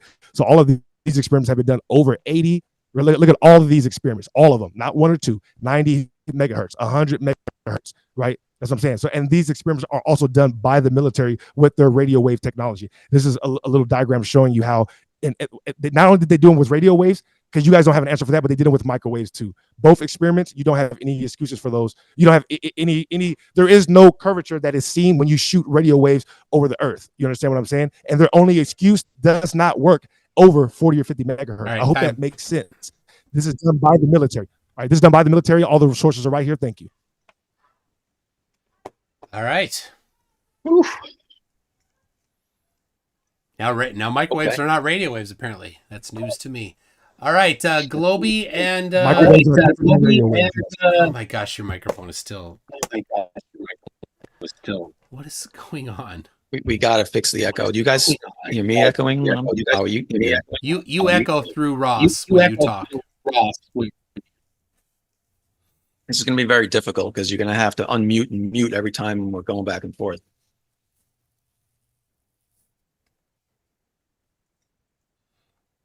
I don't know what you're doing with your audio there, Ross, but it's a bit of a mess.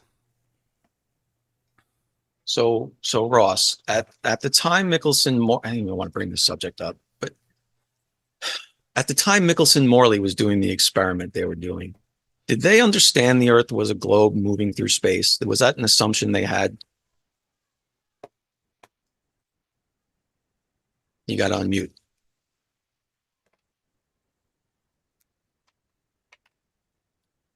You're muted. Maybe write your answer. Write your answer and flash it on the screen. Like, yes, yes. Ross, you have to unmute yourself. There's a button on the screen where you can unmute yourself.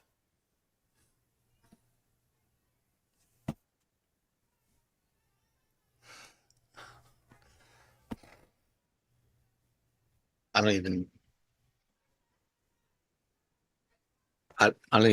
gotta go get my oven mitts. Hey, I will click the ask to unmute button for you so that you know that you should unmute. There we go. Soon. I don't know if you're doing this on purpose or if you're just the one that's technology deficient, because it literally says the host does not allow people to unmute themselves. I'm so confused why you're not aware that you have to check this. Yeah, change that feature. All right, there you go. There you go. Jesus Christ. All right, there you go. Give it a shot. I set the settings that are default to that. So okay. Yeah. So to answer your question, yes, they were assuming, right, that the Earth was moving. It was an assumption. It was not scientifically proven at that point. That's why they ran that experiment, and then it came up nil that the Earth was moving. So unless there's another experiment that shows something different, by the scientific method, unless you believe the Earth is not moving, you are a science denier. Period. So the experiment came up null, not nil. But so what was the experiment for? What were they trying to determine? To show that the Earth was moving. Are you sure about that? Can you cite that source? You cite your source for that? I mean, you could look up the original paper. This is not a study session, but anybody who's listening, they can go Google it. It's to show that the Earth was moving through the ether, right? Because there was an assumption that there was an ether. Ah, there we go. So now the truth comes out. Okay. I'm trying. You don't want to go down this road with me, but go ahead. I'm pretty sure I do. Okay. So the paper that they were, the experiment that they ran was to say, hey, the Earth is moving around the sun. We know this already. This is what we've assumed. Now, we don't know if we're assuming it. We think, no, they assumed the Earth's a globe and it's moving through the ether. They already knew it at this point. That was an assumption made in the paper. But how did they know for sure? What experiment did they run to know that for sure before that? That's not the question here. The question is, what were they testing for in their experiment? Okay. So at the time of the experiment, they thought incorrectly that light requires a medium to travel through, like waves, like sound waves do. You can't hear anything unless there's a medium, because the sound needs to vibrate off the particles in the medium and then hit your eardrum and all that. They thought light would act the same way. So they assumed that light would need a medium to travel through. Therefore, if the ether exists, which they assumed had to exist because light would need to travel through a medium, they wanted to test to see if they could find that ether. So they said, if we're traveling through space, we already know we are, we're going to assume that. If there is an ether, then light should act differently. In the direction we're traveling, there should be a drag versus horizontally to the motion of Earth, perpendicular. Okay, there should be a difference in the direction we're going versus the perpendicular direction of motion. So they measured for the differences there. And what they did was they found no difference. You're saying that's what they were doing? Yes. That is, if you actually read the paper, that's what they did. They were looking for ether based on the interference of the ether and the light. Okay. So are you saying that in order to the options were that either the Earth wasn't moving, right? Or excuse me, either the Earth was moving, right, or there is no ether, and they went with there's no ether. That's what you're saying. That the result of the experiment is that there is no ether. That was the result of the experiment. Yes, the hypothesis going into the experiment was there must be an ether, and if there's an ether, there should be a drag. Okay. On the So let me light. ask you this. So if they threw out the ether, right, because the only options were we either don't have an ether, right, or the Earth is not moving, right? If it was true that they brought the ether back, wouldn't that mean that the Earth is not moving? It's true they brought the ether back. No, I'm saying if. I'm not saying that it is. I'm asking you if it's true. If it is true that they said, you know what, we were wrong about throwing out the ether. We were actually wrong because we said either the Earth is not moving or there's no ether, but there actually is an ether. We have to admit that now. Wouldn't that mean that the original result of the experiment would be that the Earth is not moving? No, because that's not what they were testing for. Okay. They were testing for drag on the ether. They weren't testing for Earth's motion in general around the sun. They didn't devise an experiment that would absolutely tell you if the Earth was moving around the sun no matter what. They were testing for ether drag. They found no drag, therefore no ether. Really? Yes, really. That's the paper. Well, let me ask you this.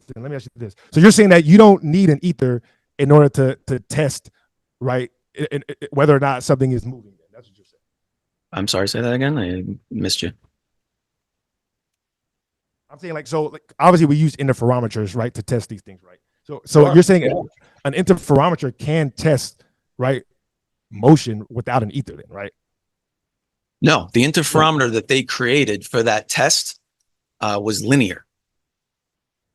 Okay, so you're saying you're saying that interferometer, right? So, I mean, even now today, right? So let's say the ones we have today, they don't need an ether then technically to detect motion, right? The ones we have today are different. They're not exactly the same as the ones Michelson-Morley were using. Right, but they don't need ether to detect motion, right? No, the ones we're talking about today detect rotation because they're closed loop. The design of them are a ring, whereas Michelson-Morley's was not a ring. They measure. So basically, just to make it, they measure curve movement. They don't necessarily measure right. So they measure curve movement, right? And they don't need an ether to do that, right? They don't need an ether to do that. No, because the device itself measures. All right, here's my question then. So if they don't need an ether, right, then when they threw out the ether, why would that even matter for them testing the Earth's motion around the sun? Because if you don't need an ether to test motion and the Earth is moving around the sun, why would that even matter? They were looking. Okay, I'll say it again. They were looking for the ether, not the Earth's motion. Okay. How about now then? How come now they can't detect the Earth's motion around the sun, even using the most advanced laser interferometry, if it doesn't need an ether? Because you would need a incredibly sensitive device.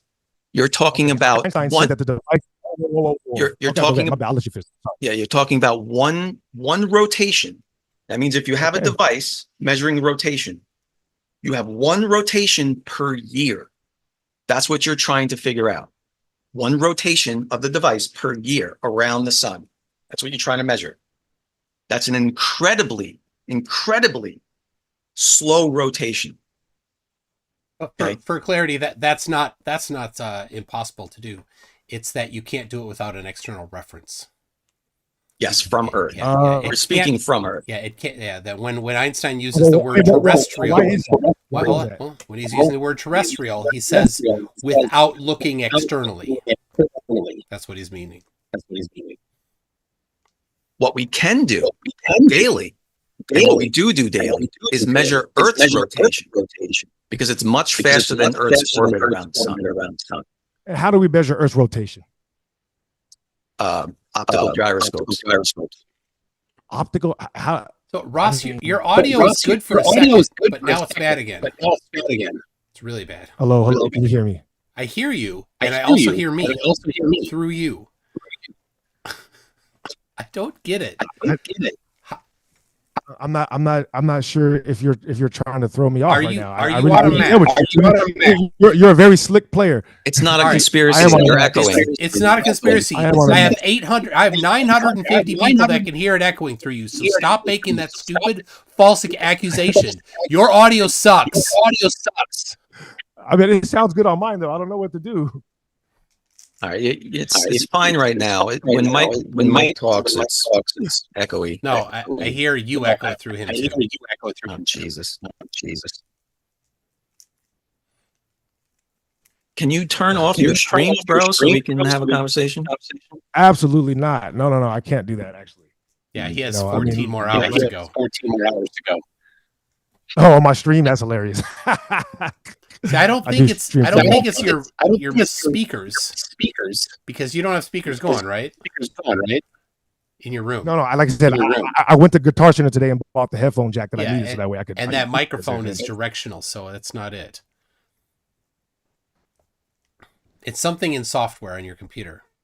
Yeah, it's I believe it is. I believe it is because my computer is an old computer and it doesn't run a lot of programs well. So I'm not gonna, you know what I mean? Like like I said, I always take responsibility to me. I'm not a tech guy, you know what I mean? But I mean, if we can hear me okay, I just like that. I do like to keep these, things simple.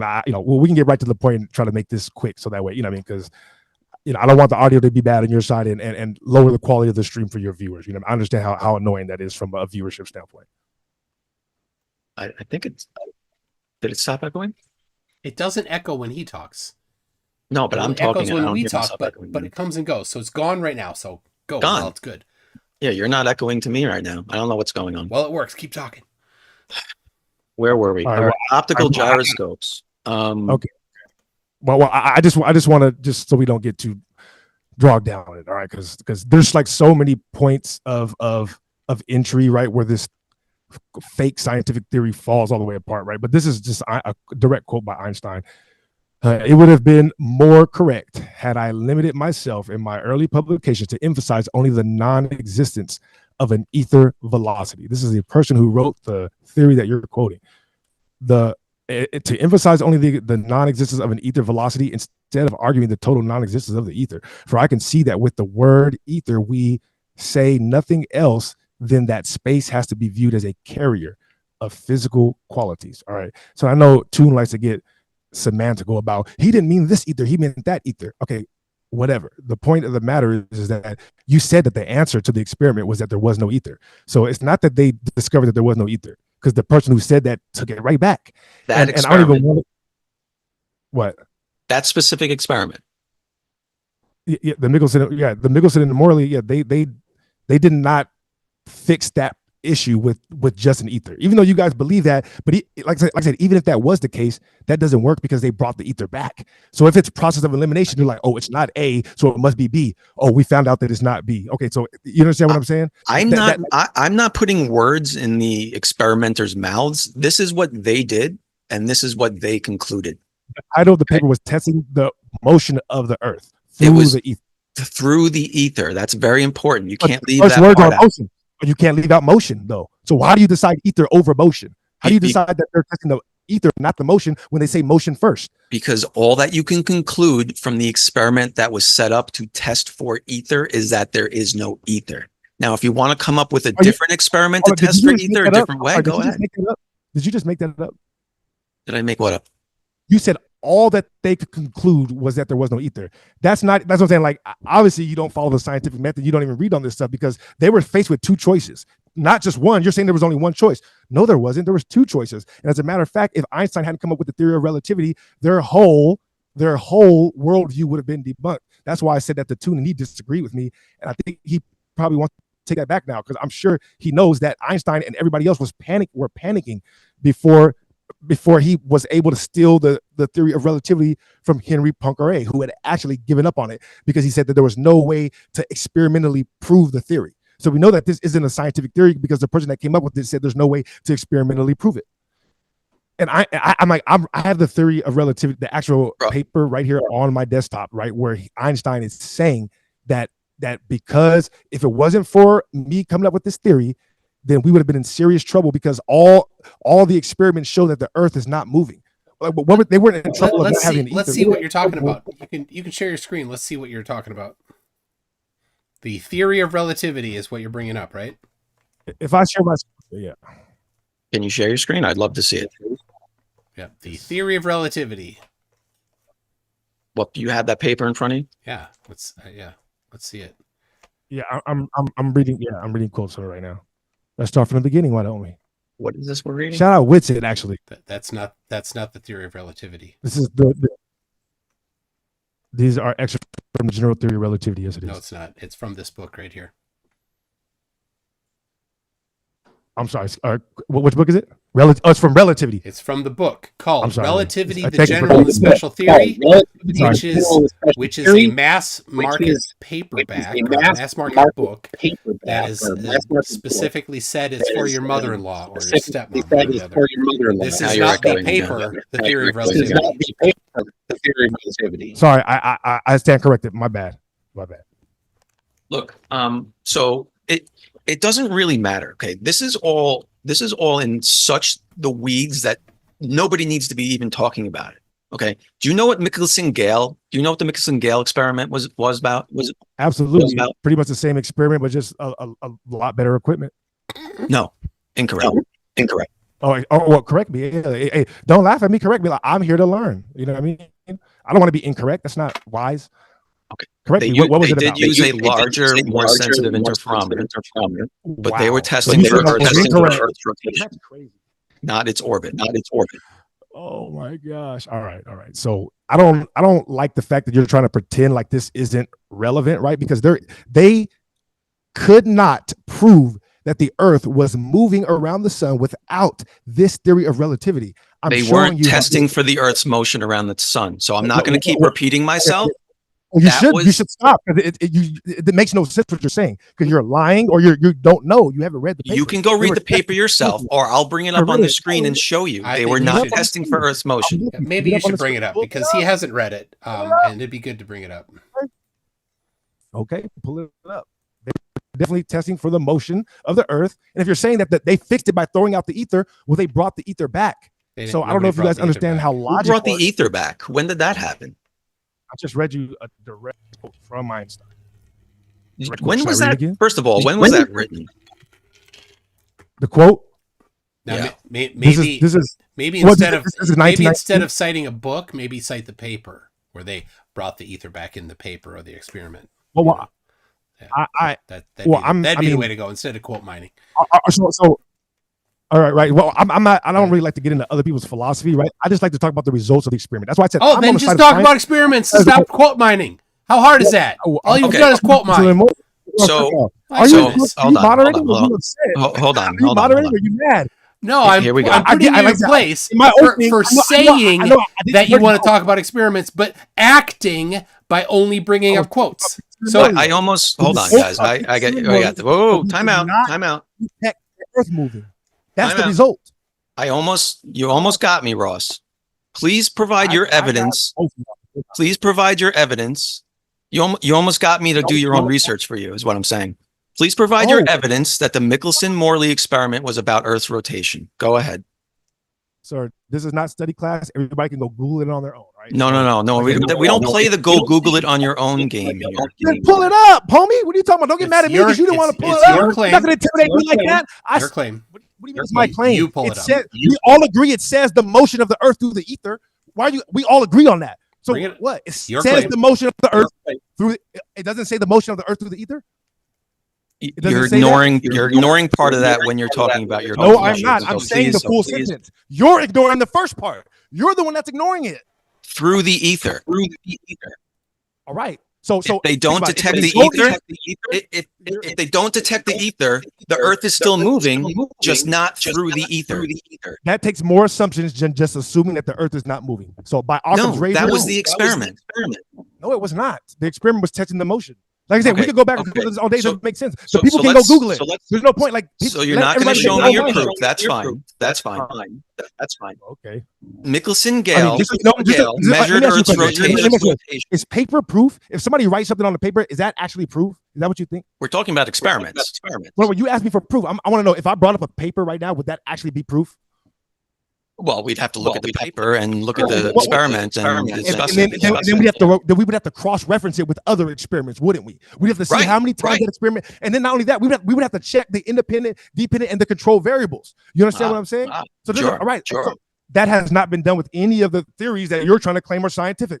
None of them are scientific. That's why I started off debunking the whole thing. I'm gonna pull the floor from under you. You have nothing if you don't have Einstein, and Einstein's been debunked. You don't even want to get into dark matter. You brought up the experiments, not me. Yes. Not me. So you're the one claiming I'm scientific. No. Hold on. Stop interrupting. All right, Stop interrupting. Just a second, Globey. I'm gonna. All right. The echo is really, really bad. So I'm going to stop it now, and I'm going to wait for Ross to diagnose his problem. You have to figure it out right now. Something in your system, and once you've made a change, we can test to see if that change affected something. Let me know when you've affected a change, and then we can test it. Until then, just unmute yourself when that happens, and then we'll test. I thought you were saying just cut it and try to do it different, because I'm like, I don't really want to like start messing with stuff right now. If you want to like come back and maybe do a part 2 or something because the sound is not good, then I understand. If you can't fix your audio now, you're never gonna fix it. You don't know what you're doing. Okay, well, either way, I mean, like I said, I could keep trying to mute myself, you know. All right, so just let me know what you want to do. You know what I mean? All right, so do you know what the Michelson-Gale experiment was? As far as I know, they were doing the same thing, trying to test if they could detect any movement at all using advanced laser interferometry, right? No. Using better equipment than the first time. Okay, no, they didn't have lasers. Lasers didn't exist. Okay, excuse me. Okay, and they weren't testing for Earth's rotation, revolution around the sun. They were testing for Earth's rotation, which they detected. They were testing for movement. Which they detected. Well, not necessarily, because they could have also detected a sidereal rotation in the ether, right? And so let's not forget that they had to bring the ether back, right? So it's confirmed, like pretty much scientific consensus right now that there is at least some type of ether. They don't know what it is. They don't want to admit that it's the ether that Tesla believed in to bring us all of our modern inventions. They don't want to admit that because that leads to free energy for everybody. But they did have to admit that there is an ether. Point blank period. I'm not sure if you're not aware of that or not, but they did have to admit that. No, they didn't.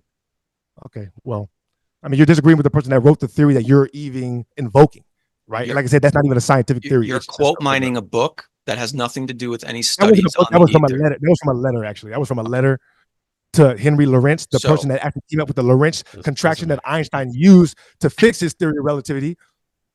What was Lorentz contraction? What was that?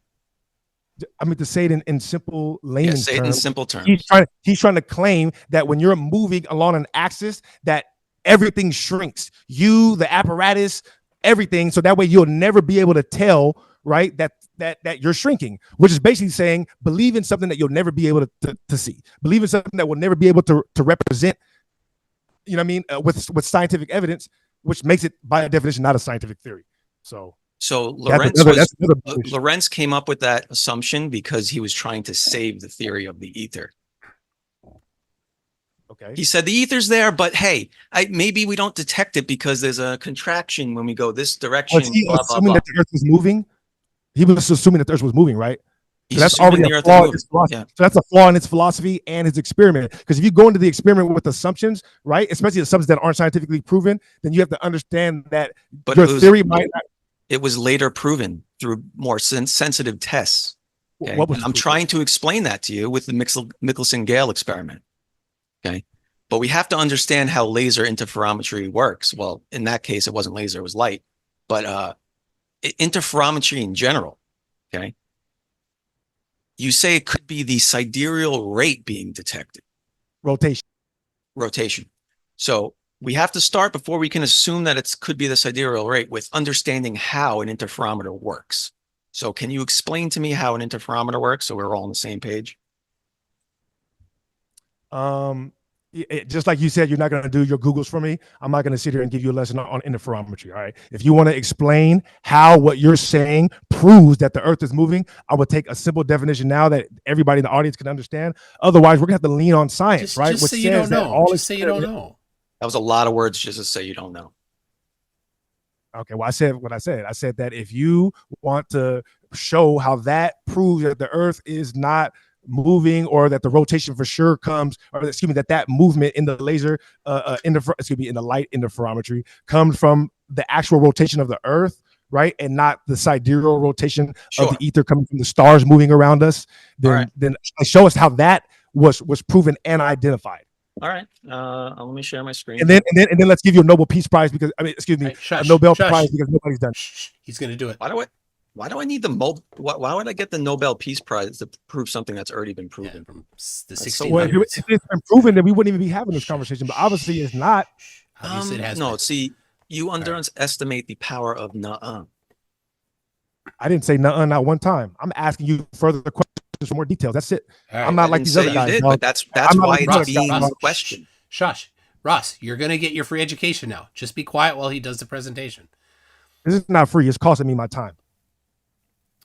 It's free as in beer, as we say. I'm joking, guys. Come on, lighten up a little bit. All right, let's not turn this into a damn. I can't wait for how many tabs you have open, Globey. Well, this is what happens when you debate flat earthers. You need a lot of tabs open. But see this little picture. I got a closed tab. I'm gonna have to open it here in a second. Oh, I see what you did there. Yep. So you see this little picture here? This is the Sagnac effect. Okay. This is a closed loop laser ring gyroscope. Okay. Now, what happens here is you have your light source, right? This is the origin of the laser. Now, the laser goes one direction around this loop, bounces off some mirrors, and gets collected on this detector. Are you trying to talk right through my demonstration, which is hilarious, but you are muted. Yeah, just keep going. I enjoy watching his lips try to interrupt me. Yeah. Okay. So the laser goes this direction off a bunch of mirrors and then gets collected at this detector. A laser also goes the other direction, the same exact time. Okay. So this is a loop, right? And then gets reflected back on the detector.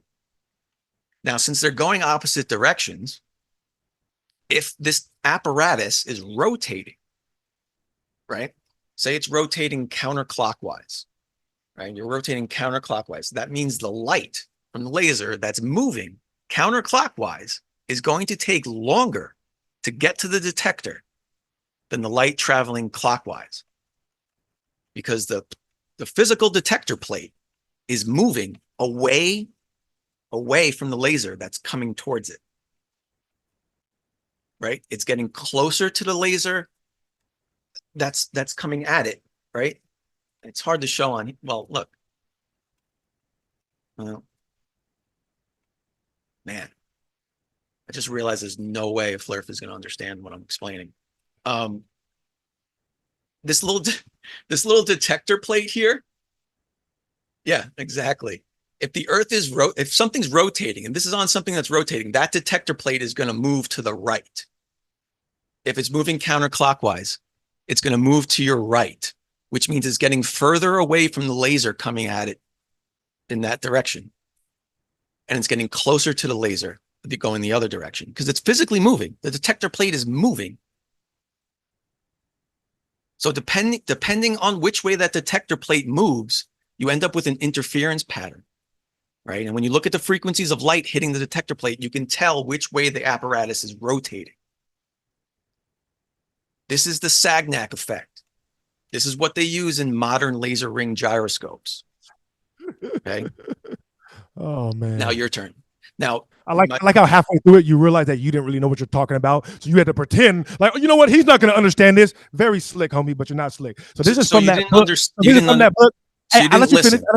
I let you finish, brother. Hey, that brother's floating. I let you finish. Calm down. So this is from that book. Let him go, Globey. It'll be funny. This is from that book, right? That Toon pulled up, but it apparently has read.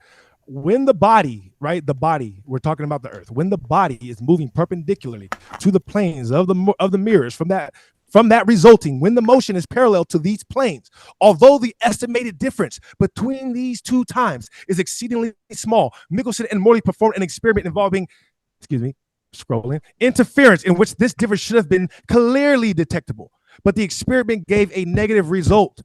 The difference, this is not about the ether right here. He's talking about the earth moving. Which one of these words, do you not understand this? Or are you just lying? Because I'm confused. This is from that book that he pulled up. This is not about the ether. When the body is moving perpendicular, you understand? But the experiment gave a negative result. The negative result of what? The body moving. So you try to pretend like I'm so dumb that I just don't understand it, or maybe you're just a science denier and you don't want to believe what Einstein was telling you, right? Maybe that's it. But the experiment gave a negative result, a fact very perplexing to physicists. Lorentz and Fitzgerald did what? They rescued the theory. They rescued the theory from this difficulty by assuming, not by experimentation. Did they rescue the theory with an experiment? No. So they rescued the theory not with science, right? With philosophy. That boy going. They rescued the theory, right, by assuming that the motion of the body relative to the ether produces a contraction of the body in the direction of motion, right? That's what we were talking about earlier. Stop trying to act like I don't understand what the fuck Are you is reading going this on. from Wikipedia? Where are you reading that from? Globey, I sent you the link to Michelson-Morley, but for reference, Ross. I have it from your website. Yeah, Ross, you're dancing there, but Ross, he showed you the Michelson-Gale experiment, and you responded to the Michelson-Morley experiment. That's a different. That was my original point. He tried to say I was wrong about Michelson and Morley. He tried to say that. I had to pull that up. He was wrong. You were wrong, buddy. Either you didn't read it, or you're not smart enough to understand what you read. All right, sir. It says you didn't respond on topic. Ross, are you okay? Are you okay right now, Ross? Hey, no red herrings, Mike. Respond to what I said. All right, Ross, are you okay? Just focus on what I'm saying. All right, don't run. I know. Good tactic, but no, run. Don't run. Ross, we need some impulse control. Okay, impulse control. I get it. Do you have the it. keys? Look, can you shake the keys? Dude, I'm trying to make it entertaining for the people on YouTube, right? Listen, that I get you don't have a response to that. Just a second. And Toon is trying to save you right now, but it's not working. Toon, you can't save him, all right? This was gonna be you earlier. You can't save him, okay? Yeah. Oh shit, it worked. Yeah, good job. I did it. Woo. Sorry about that, guys. That's, like I said, I don't take it personal. Don't make me get the whistle out. He might need the whistle. I promise. It's all Unfortunately, fun, right? Zoom's audio cuts out non-vocal, so it doesn't come through well. Okay, so did you read that from Wikipedia, Ross?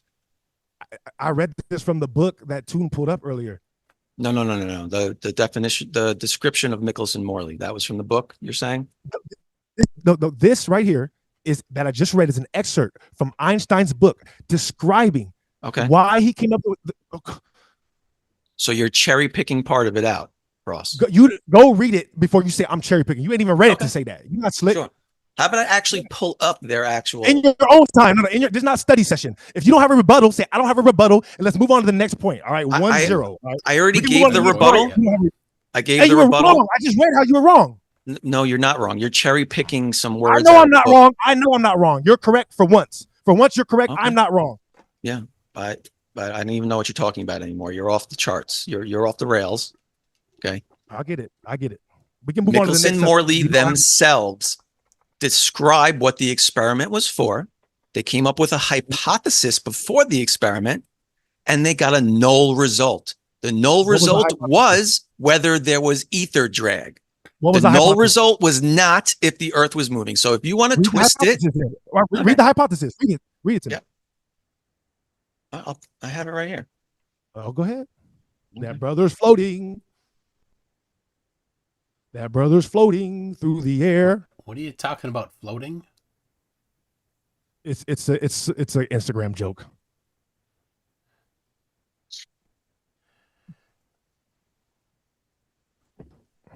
All the people in my chat, I'll be reading the comments afterwards, just so you know. All right, so I will get to them. I see all you guys in there arguing with each other.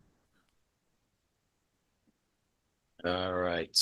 Let me find the Zoom. Let me share my screen again. It's exhausting. There you All go. right, here's the American Journal of Science. All right. Michelson-Morley's actual paper in the American Journal of Science Mm-hmm. on the relative motion. You know what relative means? Let's start with that. Do you know what motion means? Yes. What does relative motion mean? It means, I mean, that's kind of hard, I guess, to say in plain language. It means, I guess, juxtaposition to each other. I don't know if that's more confusing. Something moving relative to something else. Yeah. Right. That's what I'm like. We both had to use the word relative in the definition. That's funny because I couldn't think. I'm like, it just means like relative. I don't know. Yeah, it's hard to. I guess it's you got to show it, right? Something moves exactly. with respect to something else. Right. Okay, so the relative motion, so something moving with respect to something else of the Earth. So that means the Earth moving with respect to something else. Right. And the luminiferous ether. So that means they're testing for the relative motion between the Earth and the ether. Woo, boy. It's not the Earth and the sun? No. Their experiment right here, if you read literally right here, the title, the first sentence. Okay. Tune. I would just to clarify, Tune. It's not the relative motion of the Earth around the sun, Tune? No, it was the motion of the Earth relative to the ether. I don't know if that's true. I want to know what Tune thinks because he might be a little bit more. This is their paper. It's the title. This is their fucking paper. So Tune. Yeah, is that's it true. Is it the Earth relative to the sun, or is it the Earth relative to the ether? They're it's not relative to the sun. They're testing the Earth relative to the ether. Thus saith the title. So okay. So they're not testing the Earth's motion around the sun at all. No, that's what you're saying. No, they were testing the motion of Earth. It's in the title. Relative to the ether. That's hilarious that you guys are dying on that hill. Wow. Okay, so explain to me in this paper, their own writings, where it says that they're testing for Earth's motion, just motion. Well, I'm not going to explain to you in the paper in their own writings how it says that. I know you're not, because that's not what they were doing. Right. Well, every single scientist on the planet, damn near, feels like that's what they were doing. So I'm gonna be on the side of science, not be a science denier. You're denying science right now. You're denying science right now. You're denying science. All the scientists agree that experiment came up that the Earth was moving around the sun. What you're doing is grasping for straws that don't exist. Okay. Scientists don't believe that this test proved the Earth doesn't move. You're denying science. You're denying science. You don't think that? No, they couldn't find the ether. They couldn't find Earth's motion relative to the ether. The test was designed. The test was designed with the assumption that light would react differently to the ether drag. Well, this is a direct quote from Albert Einstein, Evolution of Physics, 1933. I don't want to hear Einstein's quotes, bro. We're done with this conversation. Well, he's the one that made up the theories. I don't know why you're a science denier. You don't want to know what scientists think. Okay, fine. I'll read it anyways. Quote, your quote mining is not science, Ross. Hey, I try not look. At least, come on. If you want to say that I'm wrong after, just at least let me finish. All right. This word has changed its meaning many times in the development of science. At the moment, it is no longer stands for a medium built up of particles. Great. Its story by no means finished. It's continued by the relativity theory. This is from Einstein himself. So if they were throwing out the ether, but they had to bring it back, then you have to go with the other conclusion by the laws of logic. I get that you guys maybe are scientific minded and you don't know how to assess things from a critical standpoint, but you got to use a bit of critical thinking here. All right. They brought the ether back because they were wrong. So if they were wrong, right, then that means that the Earth isn't moving. You're quote mining him saying that maybe, I don't know, maybe we threw it out too soon. That's not proof that they brought it back. You're quote mining. You're not seeking truth. There's no proof that it's moving. There's no proof that the Earth is moving around the sun. None. There is proof the Earth moves around the sun. Do you know what retrograde motion is, for example? Really? So, do you know what retrograde motion is? Dude, I know what retrograde motion is, but I'm every time you bring up something that is just like completely nonsensical, it makes me sadder and sadder and sadder. Can you describe what retrograde motion is for us? Can you describe what it No, is? I'm not. No, I'm not going to let your red herring work. All right? I'll The even reality give is you. that I'll even give you 2 minutes to every Google it real quick. scientist- Google it real quick. I'm looking through my notes right now, but every scientist, right, admits that there is no experiment that we can run on the Earth that will ever prove that the Earth is moving. Ever. Why are you the only one that knows that? That's Now, what that's crazy that you're even in these debates. And you don't know that. Einstein not know said that. Einstein said that in No, not respect just to Einstein, being not just Einstein. in respect to Just being Einstein, on buddy. the Earth's reference frame. He said. So how do we take an experiment if we're not on the Earth? He How do said we do an optical. experiment not on the Earth? He said optical experiments from Earth's reference frame. That's what he's talking about, not outside of Earth's reference frame. Okay. So again, what were we just talking about a second ago? We can't do an experiment outside Earth's reference frame, dog. You're not confusing people. We're on Earth. Sure, so if we you do an can. experiment, it has to be on Earth. You can go to we cannot. space. Yeah, you can go to space. Okay. You've been so to space to do enough. an We experiment? killed this. We killed been to space to do an Michelson-Morley experiment? enough. Michelson-Gale measured No, you Earth's did not. rotation. No, hell no, you didn't. You got bodied. Are you serious? I read the quote right from Einstein's book. They were trying to figure out if the Earth was moving. They never Ross. detected that the Earth was moving. The Ross, result is the Earth- you literally denied the words from Michelson-Morley themselves. You denied the No, I words didn't. that They we're said looking the at word motion. on the screen. What did they not say? Motion? Did they not say motion? Do we have to describe what relative means again, Ross? Doesn't matter. Did they say motion or not? So you pick the one word out of the sentence? You pick the one word. You keep saying relative. No. Ether. You're You're doing that. Stop projecting. Stop projecting. You're doing that. I'm Ross, reading the what I whole did- sentence. You're detecting the yeah. motion. Yeah, let's You read the wanna whole ignore sentence that. again. Ross, let's read the whole sentence again. I love Read it. I love Burying beating you. It's burying you. I love beating points to death when flat earthers Literally don't get it. burying you. Wait, no, it's Okay. this is burying you, dog. Anybody Okay, with a so- brain knows that you're killing your own point. Yeah, now this is your rhetoric. This is defensive rhetoric from you right now. You understand that, right? Okay. When we read the entire sentence, it's the entire sentence. I'm going to read it slow for you. On the relative motion of the Earth and the luminiferous ether. Okay, So relative motion. you want to pull the one word motion out of it and say, yep, it's the motion of the Earth. Relative motion through the ether. All right, relative motion through the sky. Relative motion through the ground. Relative motion through you. It don't matter what it's moving through. Relative motion. They detected no motion. If you don't understand that, then you're either a liar or your comprehension skills are not very good at all. Because it clearly says motion, but you don't know what motion means apparently. I mean, we can move on from that. Because like I said, you think Yeah, we should move on from that. You and two at the same time with that one example. right. I even put like All right. Yeah, we should. there was no experiment that Einstein never ran an experiment. The horse has been beat. We should move to a different topic. Right. I'm Let starting the to record feel- show though that starting there to was feel bad no for you, Ross. experiment that proved Flat smacked. Einstein's theory of relativity. But That's I a tell you fact. what, as a wrap, let me give a wrap up while both of you think about the next topic here. From the book that you were reading from that book, right here, chapter. I'm listening. Chapter 16. Einstein writes, "We refer to the yearly movements of the apparent position of the fixed stars, reaching us, resulting from the motion of the Earth round the sun, aberration." And that's the the first sentence, of Michelson-Morley refers to that as well.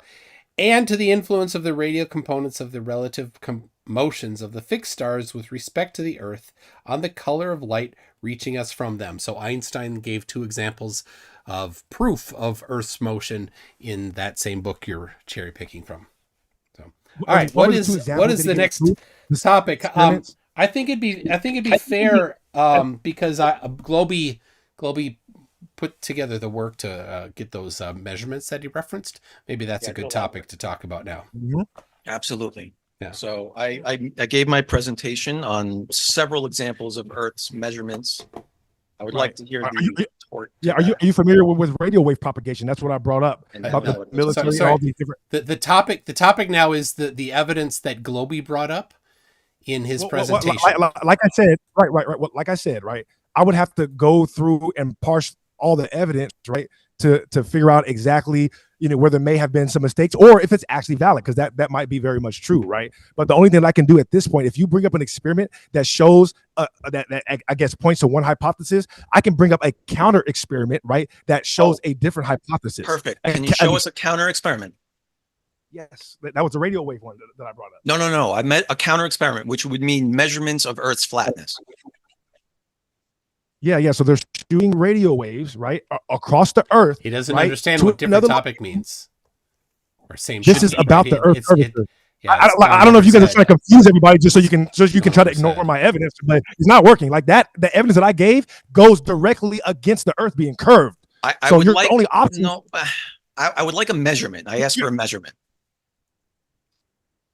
Well, I'm sorry that you asked for a measurement, but what I have is an experiment, right, that anybody can do anywhere, No. and that has been done hundreds of times. You see why I'm on the side of science and you're not, right? Because I have all these experiments and I have the names of the people that did it, what city they were in, how far they sent the radio wave, where they caught it from, right, and how.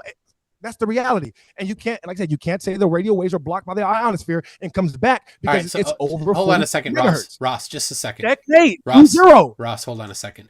You're controlled as moderator. Ross, if you are unwilling to discuss the experiments that he brought up because you haven't had a chance to look at them yet, then it's fair for you to not expect him to respond to the experiments you brought up because he hasn't had an opportunity to look at them yet. So either you discuss the experiments that he brought up and don't use an excuse of you haven't had a chance to look at it, and then do the exact same thing that you're demanding that he not do, right? You can't.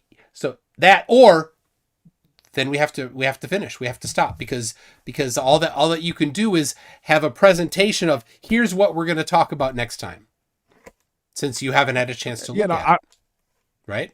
Yeah, no, I honestly don't mind either way, but I mean, honestly, like, if we talk about your experiment, it's just gonna be me asking you a bunch of annoying questions one after another. You know what I mean? So if you want to sit here and answer every living question about the experiment, like every detail that I'm sure you probably, like you only had a little bit of time to get ready, so you might not. You're right. I don't want to do that either. It's 11. I am gonna do that. I'll probably, yeah.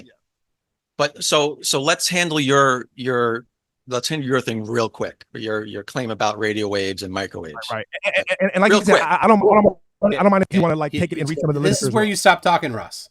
Just listen. No, I don't. Yeah, I don't need to go read the literature. I'm going to ask you one simple question, and your answer to that question will dictate whether you had a point or not. Oh, okay, God. Thank you, God, for letting me know. All right. I'm not God. I'm just Mr. God, I'm Michelob telling you Face. that you either don't have a point or you have a point right now. Okay. Yes. Okay. What is diffraction? Diffraction. Yes.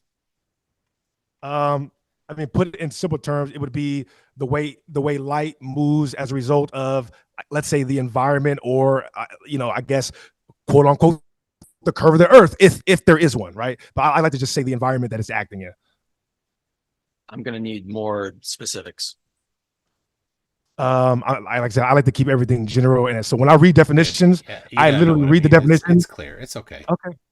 Oh, it's clear. It's clear. He doesn't know what it means. If we're going to talk about radio waves, microwaves. Toon thought, Toon thought that the experiment that proved Einstein's theory was Michelson-Morley, right? And now he's clowning me, right? No, sir.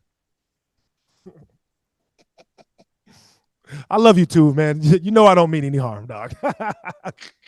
Okay, so a man of science, I just want to understand, a man of science looked into radio waves and microwave long distance transmissions and didn't stumble upon diffraction at all? Well, I'm saying that it happens at under 40 to 50 megahertz. So above that, then no, it doesn't get diffracted. You're saying it gets diffracted by the ionosphere, right? Nope, that's It goes refraction. up and That's refraction. Okay. We're So talking diffraction. Okay, so how are you saying diffraction affects the radio waves then? Okay, well, my point is we need to understand all the terminology and what's happening in science to then talk about science. Okay, and I understand. I'm not trying to gotcha here. I know it feels like I'm doing a gotcha. It feels like, and part of me understands because it was a gotcha. But I need to understand that the person I'm talking with can understand the science behind what he's bringing up. I want to know how you're saying diffraction takes place. If you're saying it takes place, explain to me how it takes place and it affects those experiments that have been done over and over and over and over and over again. Okay, so, okay, maybe it's probably easier if I just show you an illustration of what diffraction is, since we need. I like illustrations. I'm a visual learner. Yeah. It's easier than me trying to explain it. I'm a visual guy too. All right, this will work here. Let's see. Screen again.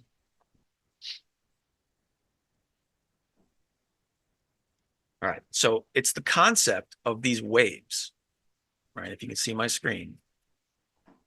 When when they go around, for lack of a better term, a corner, going through this hole here, right? They tend to spread out. Okay, now this happens around corners. This happens around curves. Yes. This happens, it's a common thing when there's like tsunamis, right? And there's these tsunami waves that go out and they propagate radially. But then they'll hit an island and they'll bend around that island and change directions. Okay. That's how waves move. Yeah. So the only issue is, right, this is why I brought up the ionosphere, right? Because if we're on a ball, right, and you're like that, right? Sure. When they diffract, right? When they diffract, right, they do, right, fill space when there's a blockage, right? But they don't come back around in a circle, right? So that's why they literally said the ionosphere blocks the waves and then sends them back at an angle. They literally say the ionosphere blocks the waves, sends them back at an angle. I want to share my screen again, but I don't, because I don't believe Tune is going to bring it up, because last time it didn't come up. But you're talking about two different things again, though. You're talking about no, we're not. No, I promise we're not. I promise we're not. You went back to if you think we are, you're talking about refraction off the ionosphere. That's not what I'm talking about. No. Listen to what I'm saying, though. Okay, I let me make myself more clear, right? Yes, please do. The diffraction, all right, the diffraction that you're talking about, right? It does not go around a ball like the Pikachu electricity thing on Super Smash Brothers, right? It doesn't just follow the Earth around a curve like that. No, it does not do that. No, it would not. Okay, so it would widen out. It would widen out, yes, right? But at a certain point, it wouldn't just keep following all around in a circle. You're the only one that thinks that. You're the only one that thinks that. No one thinks it comes all the way back around from behind an entire circle. Right. Okay. So if we're on a curve, right? No one's at a certain level. You're saying we're not on a curve. The Earth is not curving. That's what you're saying. No one ever said that. No, you said come back around a circle. No, it bends slightly around the curvature of Earth. Yes, okay, slightly, right? But at a certain point, they did it at a distance where it was beyond the diffraction level. So how did they fix that problem? Like I said, you're not aware of this. So let me teach you what they did, right? To fix that problem, when they could not claim diffraction anymore, they said it's bouncing off the ionosphere. Ross, I know you're not aware of this, but this is the answer that your scientists priests gave. All right. So the people that you believe in, like I said, I'm on you're not even on the side of science. You don't even know at least the pseudoscience that you're claiming. Because they're not claiming that. They don't claim that. Can you name me one thing that you're citing that says it was beyond the refraction, the diffraction distance? Because a second ago you didn't know what diffraction is, and you kind of still don't sound like you understand what diffraction is. Okay. So how do you know it was beyond the diffraction limits? Okay. So just so you know, right? If you look at somebody, right, and you say, hey, do you know what an apple is? And they say no, and then you point to an apple and they're like, oh, okay, yeah, I know what an apple is, right? The person always knew what an apple was, right? They just didn't know what word you were referring to. So you could pretend like I didn't know what diffraction was, but as soon as you showed it, I'm like, okay, I understand what you're saying, but that still doesn't fix your problem, because they had to invoke the ionosphere, which is still an assumption. So but you need a whole bunch of assumptions. You keep bringing up refraction. You need to go read more on this. Oh, God. You keep bringing up refraction. That's not diffraction. They're different words. They're different phenomena. Okay, it diffracts and then it refracts off the ionosphere. That's why they are claiming that those radio tests don't debunk the curvature of the Earth. That's what they're claiming. Just try to listen to what he's saying there, Ross. He's talking. I heard what he's saying. I just don't agree. I heard what he's saying. I just don't agree with that diffraction is a fix for his problem. It's not a fix for your problem. All right, we're punching above the pay grade here. Yeah. So let's so I asked you for well, you don't want to retort the measurements of Earth curvature. That's fine. You want to look at it first. Yeah. Well, I am retorting with experiment, radio wave propagation experiment that the military does. Good. So what did the radio wave experiment measure? What were the measurements? Can you show me those measurements? I guess I got to share my screen again. Right. What was the hypothesis? They went into it with the hypothesis Then they did the experiment. They're And they okay. came Look, to a conclusion based on the experiment. simple for everybody listening. All right. I'm making it simple for everybody listening. Yeah, all right. you They're can bring it sending up. radio waves. You right? can bring Now- Ross. I stopped Globey's share screen, so you can bring it up. The experiments that you're talking about that the military did. Yeah. So yeah, just grab them quick so we can all have a look. Okay, I don't mind. so I don't. These I aren't the don't military mind. ones right here. These are just these are. Yeah. Just so we're let's see clear, the- I don't. the- I don't the mind military. going over your data live. I don't mind that, so we can go look at it live. Okay. Yeah, right. yeah, bring So- up the military ones. yeah, They so sound like they I said, sound to keep it interesting. simple, everybody, right? What is this? Okay, they're sending radio waves. Okay. This is a list of all the people, right, who did this experiment, right? They're sending radio waves, right, to see how far before the radio waves are basically blocked by the curve, because there is a certain amount of diffraction, but which it column does not has go the all the way independent around variable, the curve. the dependent variable, and the control variables? Which column has those? These are not independent, and this is just the actual megahertz that they sent. This is the Okay, people, the city that so they were these in, aren't your and then these the don't person fit who your received it on definition the- of an experiment, Right. right? I just want to be No, clear. no, actually, these are observations. Okay, so you called them Yeah, these are experiments, but observations, you're just joshing. Right. These are observations. Yeah, no. Got it. Okay. But which one is the military? Which one of these is the Well, military one? an experiment would be us. Which is the one that the military did? You And by the way, mentioned- no, I wasn't joshing. I mean, you kind of like By talk the way, big. I wasn't joshing. Got it. You talk big about the military Well, one. but So, I'm so sure, just but you keep bring talking that over one me. up. You keep talking over me. What's that? I mean, do you want to bring it up? Because you keep talking over me. It's your claim. Let's see. Well, then let me talk. God damn it! I All get right, it. go You're trying to save your boy because I'm on point tonight. But Yeah, you know what I you're mean? Just on be point, happy bro. it's not you, Toon. All right, be happy it's not you. All right, let's see that military one. I thought you were a truther. Why are you boasting about being on point? That's weird for a truther. I am a truther. Okay. Well, because I'm on point. Everything that I said, you have not been able to debunk or give me counter information. Oh, absolutely not. That's Not what at I all. mean. You got me good Is there tonight. anything wrong? I like being truthful. I hope you're screen recording this. Ross destroyed me. Oh man, it's not okay.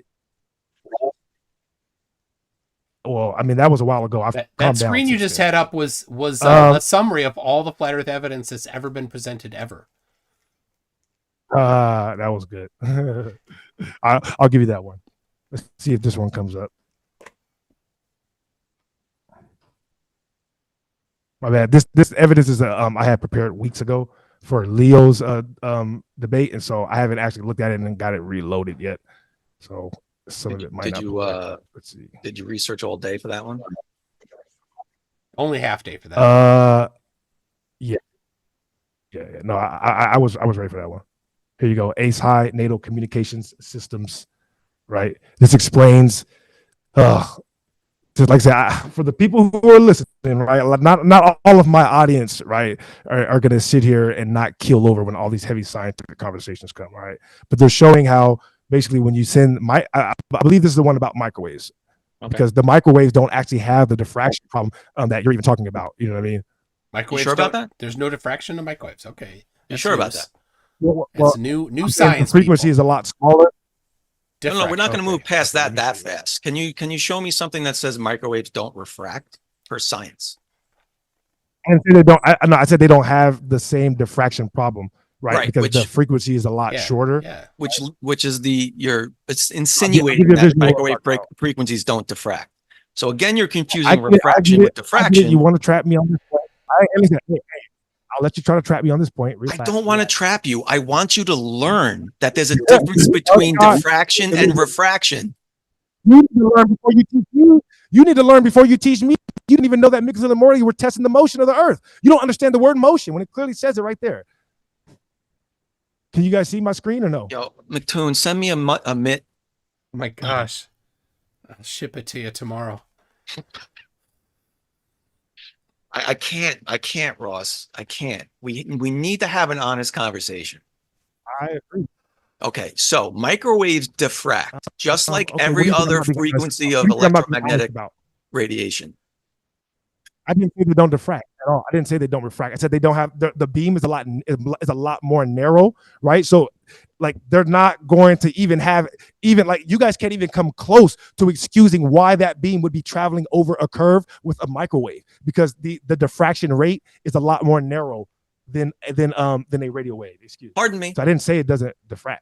I'm tapping in since I'm getting no evidence from anybody else. Where's my freaking history? If you're why is his screen so much bigger than mine? You are not slick, man. You are not slick. The same I respect size it, though. as yours. Hell, oh my gosh! You don't. I'm watching the computer, Tune. Are you serious? My audience can see it. We're all watching. You are not slick, although I get it because it's not fair. Nobody going against me is fair. That's why I say it needs to be 2-on-1. Which this is a 2-on-1. I'm touching nothing. Like you start sharing, it goes up. He starts sharing, it goes up. I make no change. It's just I don't know, Zoom. Tune. You're a crappy guy.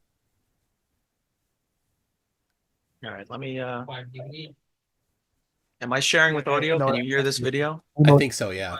Gives you 110, and then you can start rotating 1 degree clockwise. No, this video stinks. I'm trying to find my history. Hold on. That menu on the top left there that's got the 3 lines.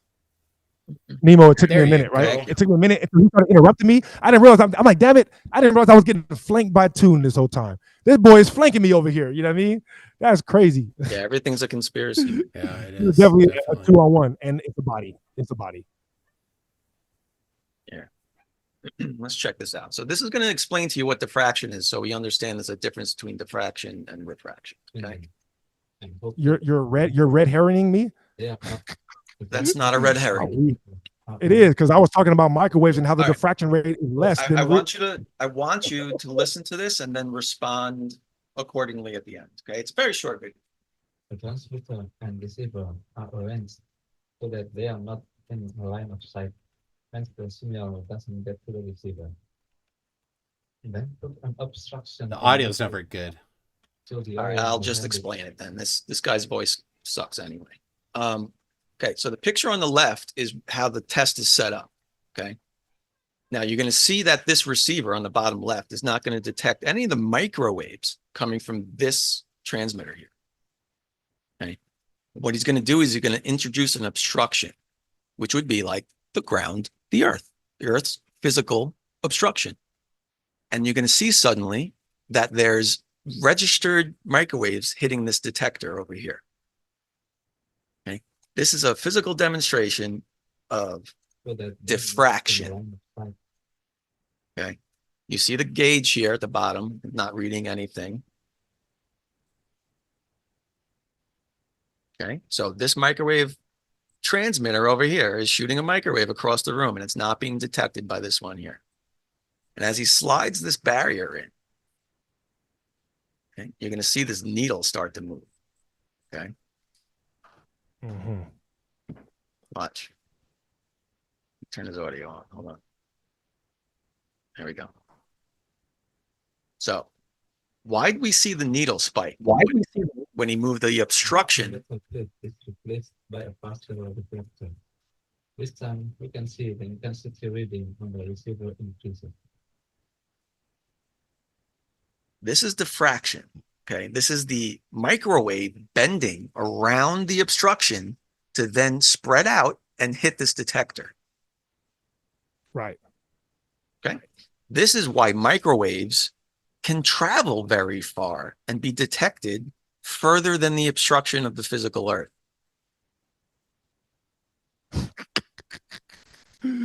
Oh man, that's hilarious. Do you Are you done now? Can I go? Yeah, go ahead. Please respond. Yeah, like I said, I don't want to get too in the weeds so the people who are listening don't understand what we're talking about. Yeah, don't get too technical. Don't worry. No, don't worry, Ross. Let them. Just go ahead with all your technical prowess. I get it. I know I'm destroying you guys, and I'm destroying you guys 2-on-1, so you still have to interrupt me. I know I'm destroying you guys 2-on-1, so you have to interrupt me every time I talk. But it's okay. You'll recover from this hopefully one day, right? You'll recover. Relax, all right? It's almost over, guys. It's almost over, all right? Relax, all right? So I just want everybody in the audience to know. Embarrassing. Oh, here we interrupting again. Oh, go ahead. I'll let you finish. You're rambling, Ross. You need to pull yourself together. I mean, okay. All right. So All we're right, done I mean, with If you want microwaves. to go ahead. If you want to go ahead. I'll let you finish and then I'll talk. All right, we're done with microwaves. Now, I want to show you something. That... Oh no, I haven't given my response yet. Oh, okay. Go Let me ahead. respond. I'll be quiet. Go ahead. Are you? Yeah. Are you sure? Are you sure? You're acting like me now. Just go. Just jump to it.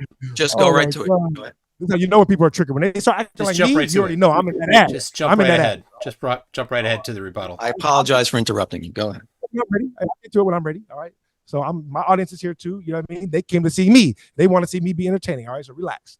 So I just want the record to show, right, that your excuse for why when we send out microwaves, right? First of all, radio waves, which have a much larger range, the diffraction, there is somewhat of an excuse, right, for radio waves. Okay, but the diffraction rate on microwaves is a lot smaller. There's no way in hell any scientist on the planet is going to claim that radio waves will curve around a ball. Curve at all. They propagate straight. Radio waves, microwaves do not propagate in a curved circle, right? And like I said, the diffraction rate is too small, especially if you shoot it in the air, right? Especially if you shoot it in the air where there's less obstruction, it'll just go straight. So if you're not aware of this, I'm sorry. Everybody who is in the audience listening can go Google this. They can look it up on YouTube, and then they can come and correct me in my chat, and tell me if I'm wrong. You feel me? Which you're going to find out that I'm not, right? So that's by no means, any way, shape, or form, an excuse for why we can send radio waves and microwaves way too far, like sometimes over 10 times the distance that we're supposed to be able to send it over a curve, all right? So let the record show that you have no rebuttal to that except for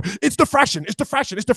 Let me show an example of how diffraction works, right? All right, well, can you prove that is what's actually happening to the light that is making it curve over? Can you do an experiment that shows how diffraction is working in the environment? Has anybody done that? I bet they would win a Nobel Prize if they had.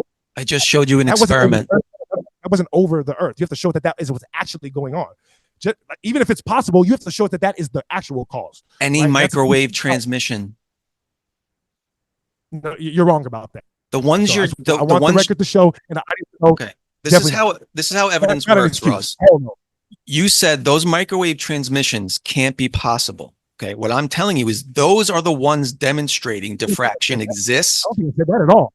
Okay. Now, to prove that diffraction exists, I then showed you a small scale experiment which demonstrates diffraction does exist even at a smaller scale. Therefore, diffraction exists at a larger scale. No, that's a compositional fallacy. What are you talking about? Just because something is true of the smaller part don't mean that it's true of the whole. Are you kidding me? And you might be right, but that's not the reason why you're right. You can't be right for that reason. So you got to come up with a better reason. I'm not saying you're wrong. Okay, so if you're right, you got to come up with a better reason because that's not it. Can you tell us why a man of science is denying diffraction exists? Who are you talking about? You. Are you trying to put words into my mouth, or are you trying to red herring? Which fallacy you're trying to use to confuse the people and make them think that I'm denying refraction exists? Does this work on the people that you debate? You get to just tell them shit that they said, and they'll just ignore it and pretend like they said it. What's wrong with you? Now you're being embarrassed. What the hell? You said it, not me. They can rewind the tape to see that. And even if I did make that mistake, why would you be trying to focus on that instead of the information now? You see, because you're trying to get me so that way you don't look as You haven't provided any information, Ross. You've provided none information. And you're trying to red herring away. Okay, good. So let the record show that diffraction does not get rid of all those experiments that I showed where we can send radio waves and microwaves way too far. All right. Let the record show that you provided your evidence of microwave long distance transmissions and didn't know what diffraction was before you provided that evidence. Yeah, okay. Well, does that change my evidence? Yes. It exactly changes your evidence. Exactly. Okay, great. How does that change the data? Follow me on TikTok. Same name, Globey McGlobeface. You're not going to answer? All the time. How does that change the data? How does that change the data? How does that change the data? You left out a variable. Yeah. That's how it changes the data. I didn't leave out anything. You left out diffraction. I feel like I'm having a conversation with a crazy person. That's not my data, so I didn't leave out anything. You brought up microwaves. You brought up microwaves, and then you ignored diffraction because you didn't know what it was. You didn't ignore anything. Okay. Perfect. Right. So how does that change the data? Are you going to answer that? You're going to run away. Ross, how does that change the data? Ross, I'm very tired of being destroyed on microwaves. Can we move to the next topic? All right, cool. Running for your lives. Next topic. I'm running. Can I run? I'm going to run right away from this. And can we go to a different topic? I would highly advise that. Yes. Yeah. I think we bored the audience sufficiently, and it was very clear that I don't know what I'm talking about. But I don't want to rage quit. I'm close. I'm close to rage quitting, but I'm going to hang in there for a little while. All right. Well, I just want to let you know that, like, if you've had enough, you feel me? Like, I won't take it personal to say that you rage quit. No, I'm good. I'm good. You know. I mean, like, yeah, we just do this together last minute, and again, like I said, I'm trying to make it entertaining for everybody. That's fine. So I'm completely with you. We need to entertain the people. That's priority number one. Well, on YouTube, yes. If they want to learn, then they can go read a damn book. Like certainly don't learn anything from this. This is definitely, we're not learning. Well, I mean, I think everybody in the audience should hear this and go make up their own decision, right? If you hear something, don't take it at face value. Go research and see if it's correct. Then come up with your own decision. That's what I do. Right. That's what I definitely implore everybody to go look to see if diffraction exists and what it does to electromagnetic radiation as it travels. Okay, so microwaves. I guess we'll have to agree to disagree on microwaves. What else we got? So we talked about a lot of your topics today. You didn't want to talk about the Earth measurements. Fine. Well, I'm saying you can bring it up, but I'm gonna have to grill you. So if you want to stand under that kind of scrutiny, that's fine. But I'm one of the worst to stand in front of and under these circumstances. I agree. You've demonstrated that you are going to be a tough opponent in grilling in retorts. So I don't even want to go there. I want to present something else. I want your serious opinion on this other topic, because to me it's just it's such an obvious thing. But let's look at this other topic. Okay, let's go. Now I'm going to share my screen again. I think. Oh, I'm still sharing. What a fucking idiot! I'm like a flirt. No offense. All right. I'm terrible at, so you would be correct on that. All right. Now, I'm going to lower the volume here, but oh my God, it's lagging hard. Hold on. This is going to be my downfall, this freaking lag. Why is it lagging? Oh, shit. All right, here we go. It's back. All right, now look at these videos. I want you to see these videos of these sunsets, okay? Now, you're trying to talk, but thank God you're muted. Now, I muted myself so I could say something to my audience. People are in my audience talking to me, so I muted myself so I could talk to them. I'm sorry. All right. Now, I want you to watch these three sunsets. Now, the one on the left is what the sunset looks like from the southern hemisphere. Okay, the one in the middle is what the sunset looks like from the equator, and the one on the right is what the sunset looks like from the northern hemisphere. And I have one of the simple. All right, can I mute this? Whatever, just watch. Okay, you see the direction the sunset's going? Now, the sun always sets to your left shoulder in the southern hemisphere. Now, all these views are looking west because the sun sets in the west, but the sun sets from your right shoulder to your left shoulder at that angle, at the angle in the left picture here, right, this way, in the southern hemisphere. It always sets vertically in the northern at the equator, and it always sets to your right shoulder in the northern hemisphere. Okay. Now, I'm dying for a flat earther to explain to me how the sun sets to your left shoulder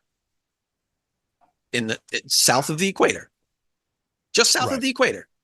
Nothing else changed, but you physically moved south of the equator. Suddenly the sun sets to your left. Mm-hmm. All right. As we can imagine,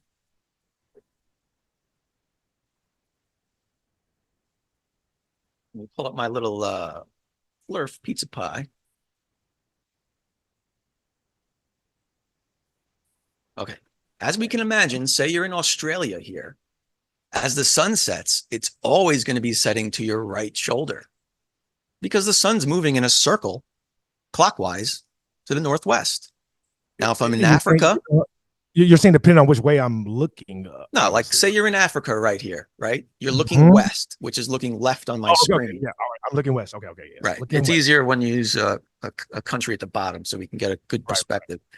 This sun is clearly going to set to your right shoulder because it's moving to the right. It's moving in a circle clockwise around the earth here, right?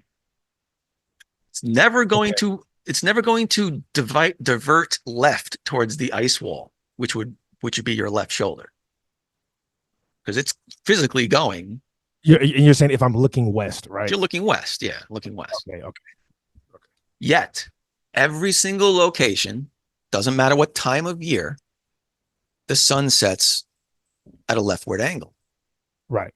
Now, let me demonstrate that for you in case we need a little more clarification. I can open let's open Stellarium here and take a look at some data.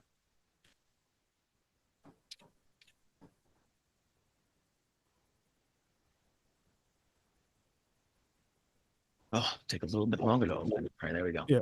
Everybody in my chat, like I said, I will be going through all the comments when we're done.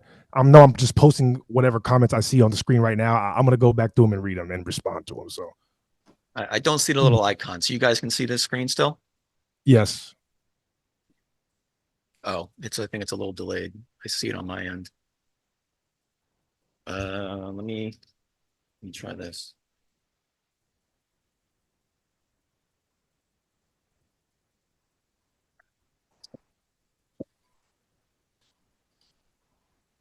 I see a translucent. Yeah, I'm watching on your feed on my phone. It's not. Wait.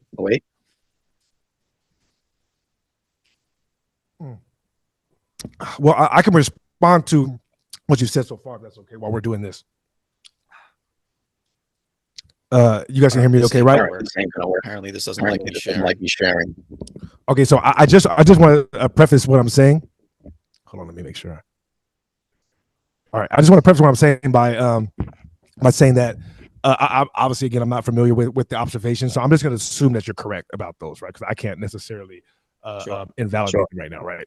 So if every time we look out west, we see the same thing, and basically you're saying that it wouldn't work on the quote unquote map. It would only work if we were on the globe, right? Sure. So now, like I said, I can't confirm that that's true, right? But I will say, right, that minus, right, our, I guess, faulty understanding of how compasses truly work on globe maps, right? Minus that, if what you're saying is 100% true, then I guess I would have to assume, right, that you're correct about that. And so I always take the position that if we're testing the surface of the Earth, like even with those radio wave tests that I'm saying, that's not proof that the Earth is not a globe, actually, right? That's just proof that the surface that we are on is either so big, right? Like the globe is so big that the surface that we're on, it's not, the curve is so negligible that every test that we do comes out flat. So it's not proof that it's not a globe, or it, like I say this, and a lot of people like to make fun of me, but it's either it could be proof that the Earth is a globe, but we don't live on the actual top of the globe. You feel me? So a lot of people have different weird theories about diametric planes. You feel me? But before I had even seen a flat Earth debate, I always believe that Earth was a plane. You know what I mean? And this is into my weird philosophical debates that I have with Tune all the time, right? But again, like I said, if what you're saying is correct, right, then it would mean that, okay, it probably is more likely that the Earth is a globe. I would have to say that it's much bigger than we think it is, right? But the only thing about that is my bad. So the only thing about that is, like I said, the compass number one, right? So if you look at magnetic declination charts, we know that obviously there are discrepancies with the map, right, that we're using, because well, I guess that doesn't mean that there are discrepancies with the map, right? But we don't understand necessarily the relationship between the map we have now and the compasses that we use, because we have magnetic declination. So when we think we're going west, it doesn't always. So we have declination correction like maps, right? We understand. That's my point, is because when you're using a compass to just go west, it doesn't give us the same west that we get on the map. Right. So when you're making those comparisons between the two, right, there could be some variables in there that are changing how the viewers might be. I'm not saying that it's not proof either way, but I'm just saying that because of the magnetic declination chart, right, when somebody's pointing west, they don't necessarily know if they're pointing the exact west that's on the map. Because that is true of magnetic declination. It doesn't really matter, though. That doesn't matter in this conversation, because we all can agree. That's why I specified that you said looking west, though. Because if you're looking a different direction, then that would change the angle of the sun with you. I think we Yeah. No, no, no, no. I'm just saying that there could be other variables, right? Ross, can we agree the sun sets to the west? Rises in the east and sets to the west? Yes, apparently, yes. Apparently, yeah, right. So no matter where you are on Earth, the sun sets in the western sky. I mean, I don't know that the sun sets for sure. I just know that the sun leaves to the west. Whatever you want to call the sun disappearing at night, call it whatever you want. The sun disappears in the western sky. Yes. Okay. So now if you look at my screen, this is suncalc.org. So this tells you where the sun is apparently in the sky any day and time ever. Okay. If you're here in Southern Africa, exactly as I described, the sun will set in an arc to your left shoulder towards the ice wall. You see this spot on the left here? This is the path of this yellow thing is the path of the sun. Right, right. Now, it doesn't matter where I am. Matter of fact, if I go all the way to Antarctica, it ends up being a circle, right? Because we all know the Earth is a globe. But if you scroll up towards... We don't all know that. Yeah, we do. There's no experiment that proves it. If we move up towards the equator, I'm literally showing you one. If we move up towards the equator, the sun sets straight. From like people making observations of where the sun is. Yeah, check this out. It's a little delayed. All that proves is that I'm watching the YouTube. It's a little delayed, but so now you should see a straight line because I'm near the equator. And if I go north of that, the sun starts to arc upward or to your right shoulder to the north. Okay. Now, this is the path of the sun on a flat Earth. This should always be the path of the sun because the sun is traveling in this circle around the Earth. Well, not necessarily, but I'll give you that, right? My Well, next yes, question 100%. That's your math. Brother, you can't just say 100% becomes that, sir. I reject that 100%. I reject that 100%. Now, I will say that, I will say like that, I can't reject anything that you're saying, right? So I have to assume it's true, right? So I'll give you that, right? But now, just like I said with the initial observation, now how does that prove that the Earth is a curve? How does that prove it scientifically? Sure. So, okay, Make those dots for me. I can as far as show I know, you. that's just an observation, not a scientific experiment. We're just observing things. We're not running an experiment. Yeah, it's an observation. It's an all right. observation. So we both agree that it doesn't prove scientifically that the Earth is curved. Then we agree on that. It doesn't prove it. This one thing alone does not prove it, right? All right. So look, I can do this for you live right now if you want, but if you just take your globe and put a light. I want to clarify though. Do we all agree that this one thing alone does not prove the Earth is a globe? Can we? We'll talk about that in a second. Can we just watch? I get it. I would evade too. Because you know I got you, dog. Like I get it. I like that. I'm not even saying anything wrong. I don't know this. Boy, you need to listen and learn. You need to listen and learn a little bit. Okay. On a globe, you can take a light. You don't want to answer my question for obvious reasons. I want you to pay attention to this because the left picture is my camera. Oh, okay. Here we go. I have you listening for the last 3 minutes. I was very quiet. Then when I started talking, you told me to be quiet and listen to him. That's crazy. You know, I just want to let you guys know. I want to let you guys know that I did catch that. And I'm being way too nice right now because I felt like I already destroyed you in that first half enough. But just so you know, I did catch that tune. Don't take my kindness for weakness, tune. All right. You know, I will turn up. All right. Don't interrupt me like that again. I let you talk for 5 minutes. All right. So you can go ahead and explain yourself. But when I start talking, let me give my response. All right. I need to finish my point before you respond, though. Isn't that fair? I think it's fair you let me finish my point. You asked me a question. You were talking. You asked me a question, and I started talking back.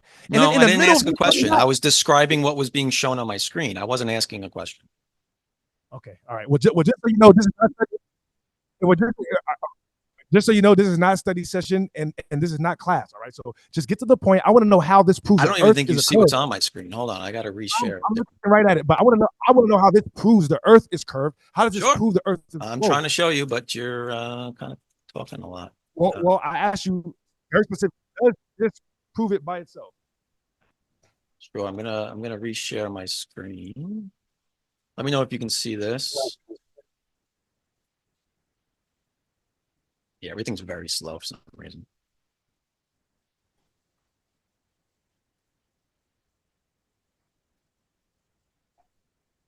I believe it probably is. I'm not gonna lie, it probably is. All right, now Ross, watch what happens when you take a light and a globe and just move your phone around. You're in the rotate from the southern hemisphere. It appears to go left, and the northern hemisphere right. It's literally because from the northern hemisphere, you're tilted a little bit like this, and from the southern hemisphere, a little bit like this. So from your perspective, you get the angles. So does this observation alone prove scientifically that the Okay. Earth is a globe? So this observation leads to the conclusion that the model that flat earthers use can't be right. So it does not prove scientifically that the Earth is a globe. I don't necessarily believe that model was right either. My I don't hypothesis. think that model was right.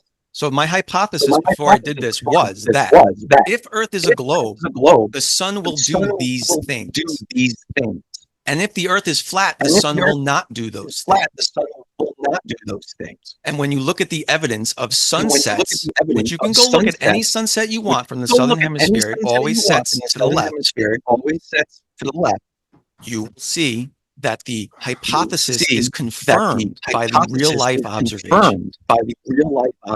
Right. Okay. So your hypothesis has a lot of flaws in it, right? Because Which there's one? a lot I'd of like to hear these flaws. presuppositions. Which one? I'd like to Well, hear number these one, you flaws. said that if the Earth was not a globe, it would do these things, right? So now you're ignoring refraction and diffraction and ignoring all the variables that might come into place to change how light reacts, right? So we don't necessarily know all the variables that are going into that, right? And then you said this is how it would for sure act on a globe. We don't even know that for sure, actually. So both of those variables were wrong, just so you know. And then you also don't take into account how, like, you're looking at how we would view it going down, but then you don't take into account how the light would reflect off of the surface, right? Because when the sun is going down, right, how would the light reflect on a curved surface versus a flat surface, right? So you can look at pictures and see that the light going down reflects a lot closer to a flat surface. While your example might have been true, though, right? While it looks more like when it's going down, it could be a globe. Like I said, there's a lot of other variables in there, so it's not really a proper scientific theory yet. Now, why I am not saying you're wrong, right? Because you very well might be right, right? Like just because your arguments are fallacious, I mean, I'm right. Well, I mean, and you could be right, but not for the reasons that you're saying, though. That's the only thing. Which part about my argument is fallacious? Please, I'd love to hear specifics on that. Not for either. Well, you admitted that that's not a scientific experiment, so that can't be scientific proof. That doesn't mean it's fallacious. Well, saying that it's proof is, yeah. You saying that I know for sure because of this reason, when that's obviously not scientific proof, that's a fallacy. Yes. Can we describe what fallacious means? Maybe we need to start there. Well, I mean, fallacies deal with basically, let's make it simple, right? How to use language. Yeah. Right. Having to use, honestly, I didn't even see that, but yeah, having to use how to use language in a way to transfer knowledge, right? Specifically dealing with validity, right? Like not word salad, not making false conclusions, right? So fallacies, right, deal with all the different ways that people skirt validity in their argument. And it's the reason why what you guys are saying isn't proof, right? So that's the easy way to say it. Fallacies are all the reasons why what you're saying is not necessarily scientific proof. So that, what I mean, like whatever. Okay, so let's talk specifics then. So how is what I said fallacious? Well, okay, so just to clarify, we both agree that one experiment is not proof that not that the Earth isn't a globe, but we both agree that that's not proof, though. It's just maybe a piece of evidence, but not proof. I didn't say it was. No.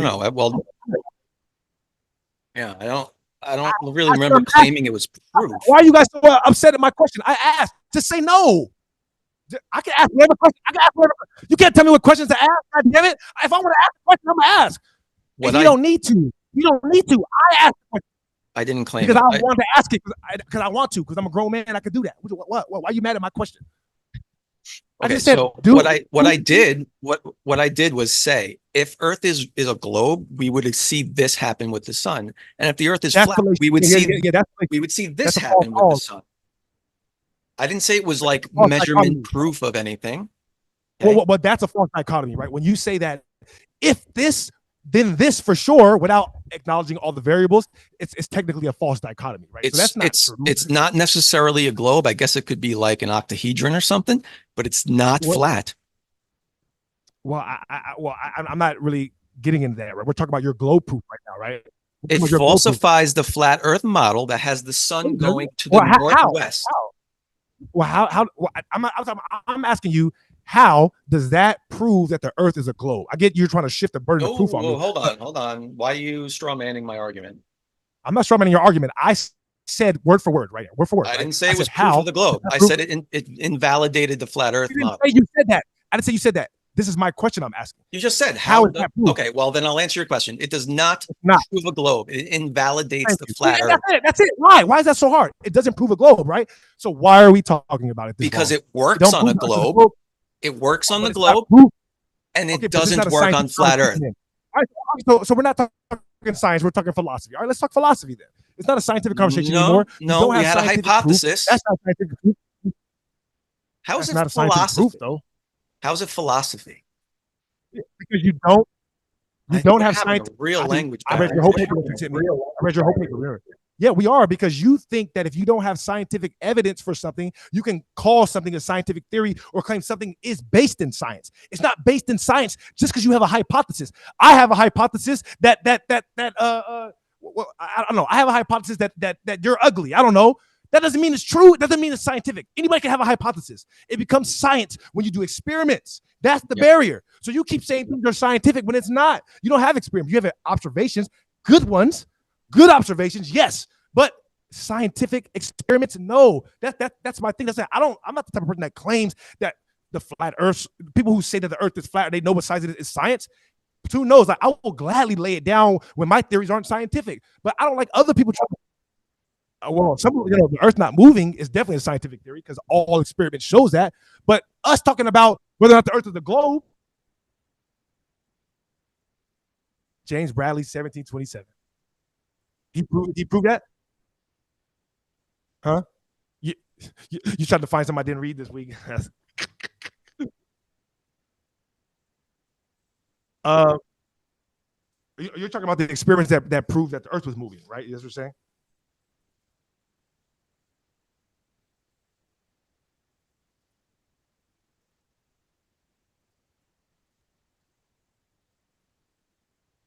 Yeah, we did.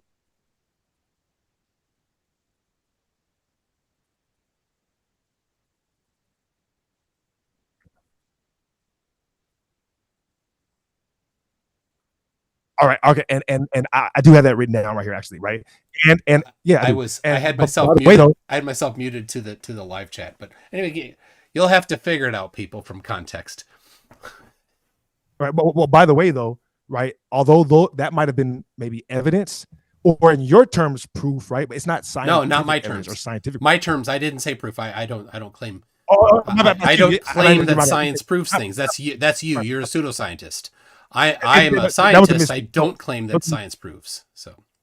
Well, I don't. I only claim that I personally believe in the things that have scientific basis, right? So, yeah, like James Bradley, 1725. Yeah. All right, well, but that was an observation that you gave me, not an experiment. No, it was an experiment. I said that. You said James Bradley measured stellar aberration. Yeah. Yep. Yeah. In that experiment, he measured stellar aberration. Yeah. But you can't affect the stars or the medium or all the things that's not a valid experiment. You cannot do an experiment on the cosmos. See, this is where we left off last time. I think this is where we left off last. Can we disagree on this? I don't think that you can that cosmology is falsifiable or astronomy is falsifiable. You can't get up there and see what is actually in Jupiter. Falsifiable. Yep. Astronomy is basically the first science. I agree, it's the closest thing, right? Remember, I did say that I agree it's the closest thing because we actually have there's accurate predictions there, right? But it's still not. It doesn't follow the scientific method because we can't do experiments on it. Yeah, you certainly can. If you can hypothesize something that's falsifiable, you can do an experiment on it. That's all you need. No, you need to be able to manipulate variables to experiment. No, all you need is something that's falsifiable. For a scientific one, for a scientific one, you need to be able to manipulate variables. You need to be able to identify independent and dependent variables. Not at all. That's not a necessity. Would you agree that if what I said was accurate about the sunset angles, that would falsify the model of the flat Earth? Oh, it would, yeah. Well, I said yes minus the compass. I said yes minus the compass though, because like I said, now when people are looking west, we're talking about a compass now. You looking west is not as there's other ways to figure out which way is west. You didn't know that? So I would have to we can dive into that then. Are you saying the sun does not set to the west? Is that what you're saying? The sun doesn't set to the west? Yeah, that's what he's saying. Not necessarily. That's literally a given in the observation we're making, is that the sun sets to the west. I said the sun apparently sets to the west, right? But this is the thing, right? West is kind of an ambiguous direction, because if I take my compass, right, and go all the way and just follow west the whole time, are you telling me I'm going to stay west, or will I have to adjust it? I asked this last time when I was on. If I have a compass and I'm going west, right? Will I keep going west if I don't adjust, or will I have to adjust to stay on course based on the map? Like if I'm going from, let's say, New York to LA, right? Or maybe a little bit lower, so it's directly west.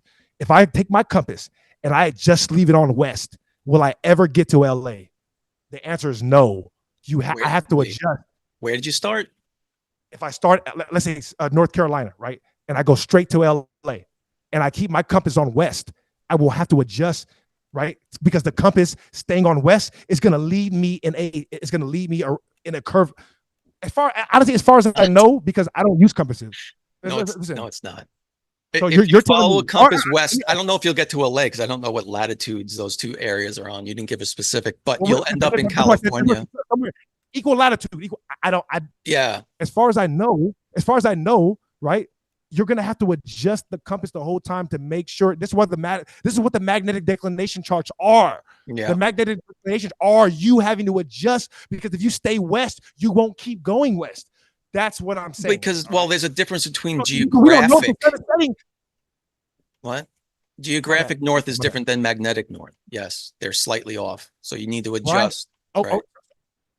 That's why I brought the compass up, because you might think that the sun is setting directly west, but it might be setting directly. Well, it generally doesn't set directly west. It never how often would it be exactly west? It never really is. On the equinox. I don't know. In the equinox, yeah. I'm not that familiar with the subject, so I honestly don't know. But I'm just saying from what I know about. So you shouldn't make claims about it then. That'd be weird. Well, in general, in the northern hemisphere, the sun's going to be in the southern sky, so it's not directly west. For the most part, I'm asking questions, actually, Toon. Thank you. But I did make claims about the compass, because, like I said, as far as I know, based on the magnetic declination charts, what we think is west is not quite west on our map. Doesn't matter. So it's west. The compass says different. Okay, so if you're standing in Australia and you have a compass in your hand and you're watching the sunset, would it not say you're looking west? Doesn't have to be an exact. You don't know. You don't know. I honestly want to know that. You don't know. All right. I don't know that. That's where we're at in the conversation. He's reached the bottom. He's reached the bottom. That's how desperate he is. That he's going to deny that looking west is the way you see the sunset.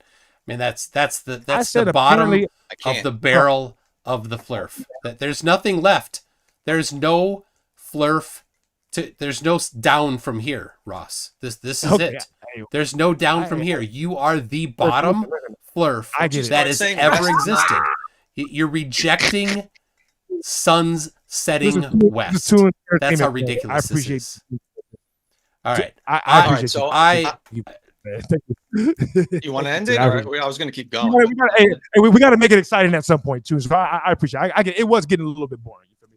But like I said, if you use a compass, anybody can check this, right? You cannot just travel directly west on a compass and end up directly west on the map. It has nothing to do with looking west when you're just standing there at the sunset. It does have everything to do with the fact that we don't know really what we're looking at when we're looking at geographical differences. We absolutely know. We totally do. Well, the magnetic declination is well known, well understood way to determine your true cardinal directions using a compass. I asked this question last time, and Globey McGlobeface, I want you to look this up and correct me, right? If I take the magnetic declination chart, right, and I get up and I look at the numbers, right, like that they need at each latitude and longitude, is it going to equal the exact distance I would need to adjust from a Gleason's map to a globe? Does that make sense? Like think about if I took the Gleason's map, that made sense, right? No, didn't make any sense. No. Okay, let me ask the question again. If I take the Gleason's map, right, and I turn it into a globe, right? Obviously, there would be some distortion there, right? Just based upon, right? Whatever's on the edges is now going to be on the bottom, right? Okay, that's what I'm saying. So if I look at magnetic declination, right? from around Antarctica, right? And I adjust it, is it going to lead me the exact difference that it would have adjusted from the Gleason map? No. All right, cool. On a Gleason map, you have to turn the compass. I want you to go look it up. I want you to go fact check me on that. All right, and send me that. Send me. I mean, that was your claim. I'd love for you to show me your claim right now that it would exactly match a Gleason's map. I'll send it to you. I would. No, I would I don't want to send it to Yeah, you. he won't look send at it it now. I'll send it to you. I'm still waiting for the book citation from last week. He was going to send me. No, this is I not got study plenty of session. time. No, I got this is not plenty of study time. session time. The people watching on YouTube do not want to watch me Google shit. They can do it on their own at home. Okay? Yes, they do, because they're waiting for you to Google it so you can prove yourself wrong. That's what they love it. No, they don't. All right. If they really want to learn, then they're going to go do their own research and find out for themselves. You know what I mean? All right. If they're watching all YouTube, right. they want to be entertained. All right. All right. They want to laugh or dude, I admit you destroyed me on the sunsets. Okay, so what else can we talk about? I didn't destroy you on that, because that was your point. I just asked questions. I literally said I don't know most of the time. I did destroy you on Nicholson-Morley, though. Yeah, Oh my gosh. absolutely. Yeah. Oh, absolutely. So That was a much. body. You and Toon at the same time. Two birds, one stone. Both of us. So You got us much. both. I can't even admit. Oh, I can't even defend myself on that one. Your eyes say everything. I can see it in your eyes. Exactly. Yeah, you can see it. Yeah, you can see it in his eyes. So I got one more question for you. Unless you want to go, is your question time or? Yeah, let's do one quick one because I mean Ross is getting tired. He's at least his microphone hasn't given up today. Oh, it actually got a lot better. I haven't noticed it in a while. Like I said, I've been calm most of this time. After that first section, right, where I had to, like, you know what I mean, let you guys know who you're really dealing with.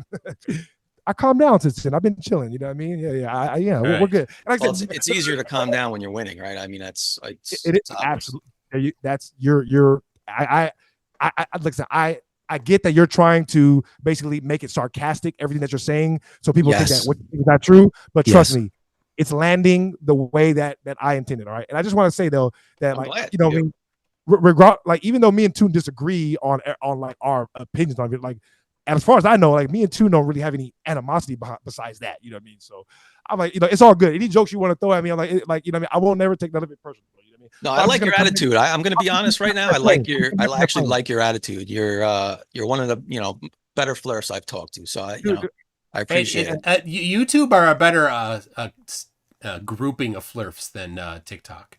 Yeah, there's really trash. I don't mean for our sorry, I shouldn't have said grouping. Flirts travel in derps. So I was gonna let it go. The derp of flirts on TikTok is way less quality than the derp of flirts on YouTube. Yeah, I would agree, but that's only because YouTube is the censorship bureau. TikTok is much more aggressive on censorship. All right, really? Oh yeah. Okay. I didn't. Globey got his live stream canned just a couple days ago on TikTok. Yes, wow. I got, and that was my backup account. My main account is permanently live banned. My backup account. TikTok. Yeah. Wow. Yeah. They. Wow. They're aggressive. I didn't know that. I swear to God, you're the first person. I did not know that they were doing that. They're aggressive, and what the funny part is, the flirts on TikTok think I run TikTok. They think I'm like the NASA chief who get paid. They think I'm the one. Banned. They think I'm the one that takes their lives down. They think I'm the one that gets them banned. Meanwhile, I'm literally banned. So right. Ironic. Anyway, I mean, I will admit that a lot of people on the fringe. Yeah. Let me bring up one more quick thing. Okay. Now I'm gonna get some ice. I'll be right back. You got it. Oh God, I wish I'm so thirsty. So. Okay, so we all understand. You understand Polaris, right? Is north. We all can look north and see Polaris, right? Yes. And that's because you know what? No. Let me be honest with you. And this is, of course, anecdotal, right? Sure. I live in Fresno, California, right? So I'm in California. I look up every single night, right? And I see Polaris. Polaris is clearly west from me. It's like more west than it is north. But like I said, of course, it's gonna be east, not west, east. Oh, but I can go outside right now, right? Yeah, look at my position, Polaris, right? I'd love it. I can't do it on my computer, dude. I'll videotape it and send it to you. Dude, I'm on my computer. What you want me to? It's not a laptop. It's a fucking iMac. Dude, I promise. I'll go out tonight and I will videotape it. Right? I will take drive everything north. back I said about drive north. YouTube flirts being better than TikTok flirts. Take it all back. I take it all back. You're the only person on earth who says Polaris is east. Don't you say it's directly in the center of the Georgia Guidestones? Don't you say that? What the Georgia Guidestones used to be. Yeah. Yes. So how is it east? That was a hole pointing north. I didn't say that it was east. I just said that every night, right, from my position, when I go outside and I look from where I'm at in Fresno, I'm all the way on the West Coast, right? When I'm look north, just straight north, I do not see Polaris, right? When I look at Polaris, I have to look a little bit to the east, and then it's right there, bright in the sky every night. I'm not saying that it's east. I'm just saying what I observe every night. And I didn't say that it, think about it. I just straight anecdotal. I preface it by saying anecdotal, right? So don't kill me on that, all right? I'm not saying that it's like it's for sure east or it's like scientific. If you did it with a compass, even adjusting for declination, it's going to be telling you you're pointing north. I'll do that experiment for you. Okay, I'll do it for you. Wow, how do we I'm go writing it down there? right now. Wow, how do we go from there? All right. Shit. He got me. He got me tuned because he said Polaris isn't north. So I don't even. Yeah, I came in. I came in. I did not say Polaris is not north. Sounded like you were saying it's east, but okay. All right. I just said that. Look, these are the options, right? How do you come back from that, Globey? I don't even know. I don't even know where to go from here. So there's another option there. All right. So do you agree that on Flat Earth, everybody looks in the same direction physically to see Polaris? Yes, I agree. Yes, I agree. In real life, we all look in the same direction. All right, good. We can move from there then, I guess. That's common ground. All right. I think we've this horse has been beat many times. I appreciate you guys for inviting me on. I know you didn't have to.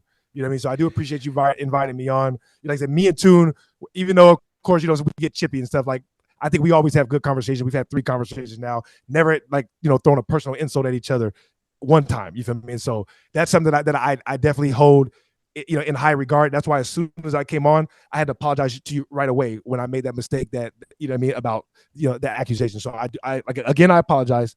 And I appreciate you guys for having me on. Yeah, thank you. All right. I appreciate it. I just want to end on this. I would appreciate that goes back. I would appreciate, right? You go to my YouTube page. I posted a video of a TikTok live I did. Full uncut. It's 45 minutes long. Watch it while you're in the bathroom, whatever you want to do. It is showing, uncut, a simultaneous live feed from South Africa and Australia. Okay. Both observers in those locations were looking south with compasses. I know you don't believe compasses work, but they were looking south with the compass, and they both were observing the Southern Cross constellation. Exactly south-southwest. All right. Now, I can bring up a visual for you if you want, but from Australia and South Africa, that's almost 90 degrees difference. Right. And I don't doubt that what you're saying is true at all. And I certainly will go look at it, right? Yeah. I just want to make clear though, even though this would be evidence for you, right? It would be evidence. It's still not scientifically conclusive, right? Well, it falsifies the flat Earth model. Well, not necessarily.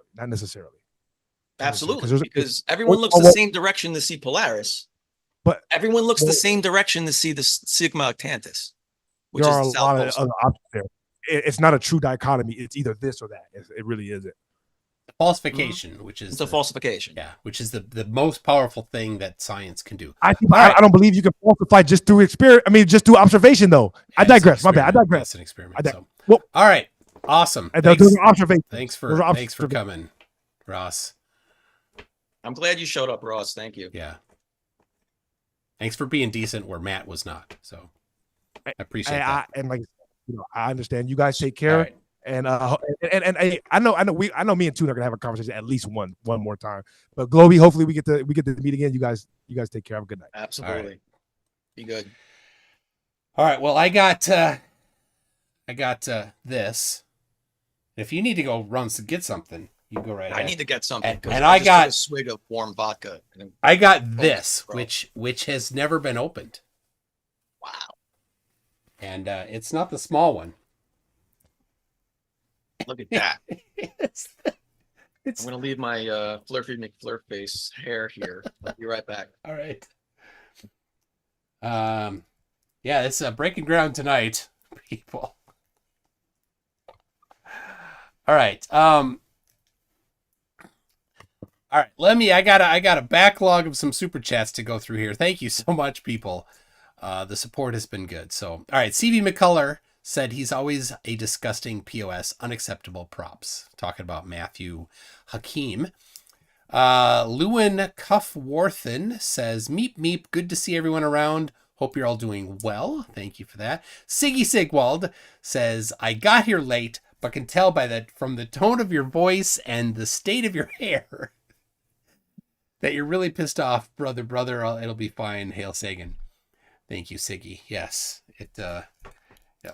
And Stringer was once and two said a naughty word. I did. I apologize.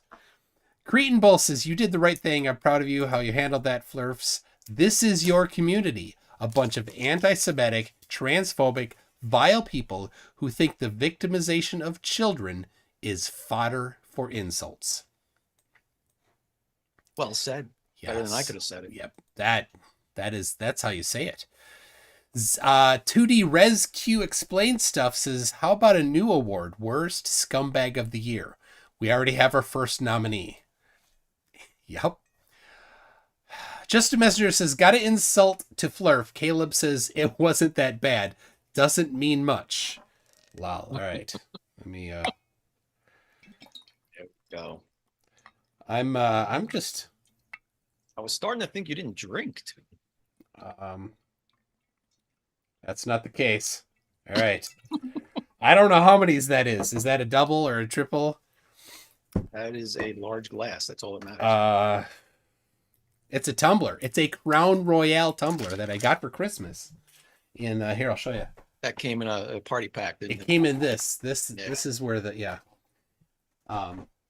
and this is the first time it's been used. And all right. Well, I feel slightly lower class. Mine came from a monster truck rally. This is a grave digger cup that I bought. That's classy. And when I push this, it lights up. Okay, the grave digger is the bomb. So with the mullet. Oh man, I wish I wasn't banned on TikTok. I'd go live as Flurfy McFlurface tonight and destroy some Globers. I'm in that kind of mood. Okay, just a second. That wasn't enough. Still going. Hold on. Keep chugging. Keep chugging. Oh man, triggered limey. So that was fun. That was my first debate on the channel, I think, right? That was good time. Longtime fan, Globey. Hey, if you guys are on TikTok, Globey's the best. I don't know. No offense to all the other TikTokers, but just so you know, if they were here, I'd tell them the same thing. As long as you're consistent. All right, I'm almost done. Yeah. I don't know. Honestly, I've been feeling like I'm slowing down lately. It's just it's on TikTok. It's a repeat, man. Everything's just repeating. But yeah, they're the bottom. There's no new content. There never has been. Yeah, that's true. Yeah, there's a few people trying to push, but none of them talk about flat Earth. Like Witsit, he won't talk about flat Earth. Never. And he wants to talk, and Ross tried to parrot a little bit of Witsit by talking about Michelson-Morley and stuff like that without understanding it, like just to deny the very first title of it. All right. Now I got something ticking. The clock is ticking before I stop functioning. That's it. Not that quick, huh? I am a lightweight. Oh, really? Uh-huh. Yeah, I got tipsy pretty quick tonight because I'm on kind of dieting a bit, so I'm on a caloric deficit, and boy, I haven't drank in a few weeks, so I'm feeling pretty good right now. Oh, Emerson Biggins says that Bobby Shafto has a couple new videos. I love Bobby Shafto. Bobby Shafto and I go back to the beginning for me. He is the first one, the first debunker that I met online on the Flat Earth Society, TFES.org forums. So, and the presentation that I had to clip down from 11 minutes to 8 minutes has a bunch of Bobby Shafto in it. So I feel like okay, you should give that presentation. You worked so hard on it. oh yeah, don't worry, I will. I don't put something together and chuck it. So I will make a video out of it, and I will also now I'm not thinking straight. I will also use it again in a debate at some point. So, all right. Justin Messenger said, I already read that. We got Mark Beiser says MC2 dropping the F-bomb live will be on this day in history event in the future. Hail Satan. I was pissed. 2D Rescue Explain Stuff says, if we ban supporters of YKW, also Maoists. YKW, what's YKW? I don't know. Yakov Smirnov is YS. But yeah, Maoist is fine. So is Somebody else. Is YKW and Mao must be somehow related. So I don't know. I'm sorry. Siggy Sigwald for 666 ARSs says, as a proud member of the 15% of the population living in the Southern Hemisphere, I got to tell you the moon is upside down on our end, and forget about appealing to popularity. Hail Sagan.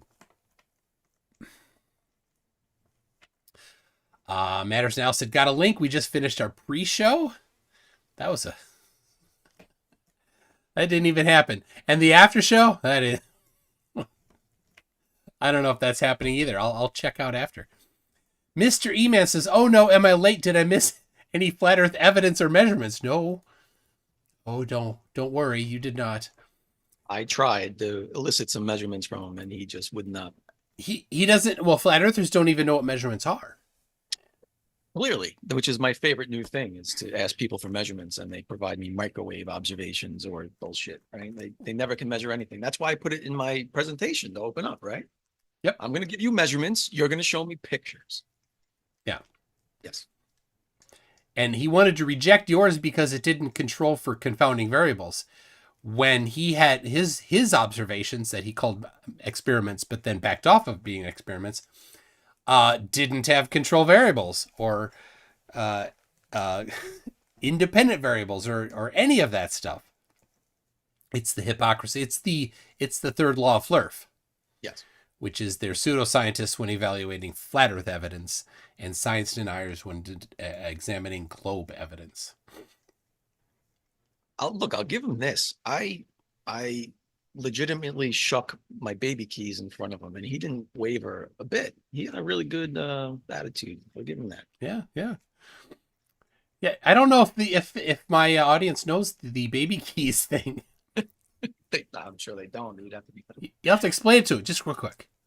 All right. So quite often when I'm doing a more involved video on TikTok where it actually involves some science that they have to understand or pay attention to. In other words, if the video is longer than 30 seconds, I'll interrupt the video mid-sentence and just shake the baby keys. Right? I get their attention back, and it works like all the time. They always thank me for shaking the keys to get their attention back. And then I go on with my my next explanation, right? Helps out. I've acquired quite a few of them, actually. I haven't used this in a video yet, but I have a baby harmonica. Ooh. It's a little duck. It's a little duck. That's nice. So I haven't broke that out in a video yet. You're getting an exclusive, and I got a little trumpet.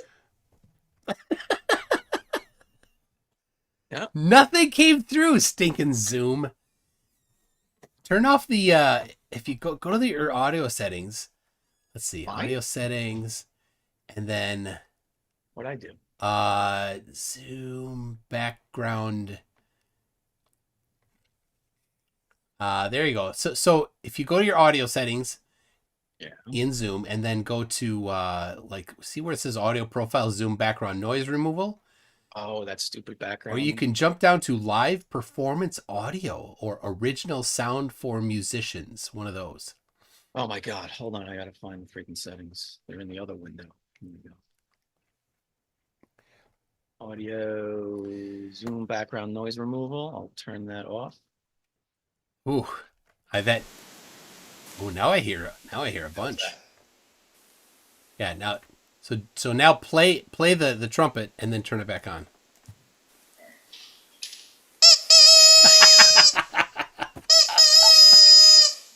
That work? Perfect. I guess it worked. All right, we'll have to demonstrate the harmonica again.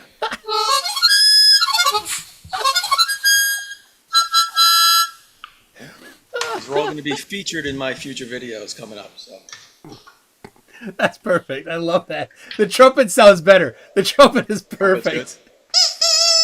It sounds like a duck.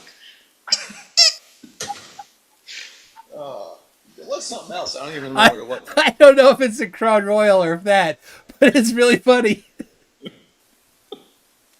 His dog woke up, says, all right, my bad. This is about when my wife comes downstairs and knocks the door in and says, "What are you doing?"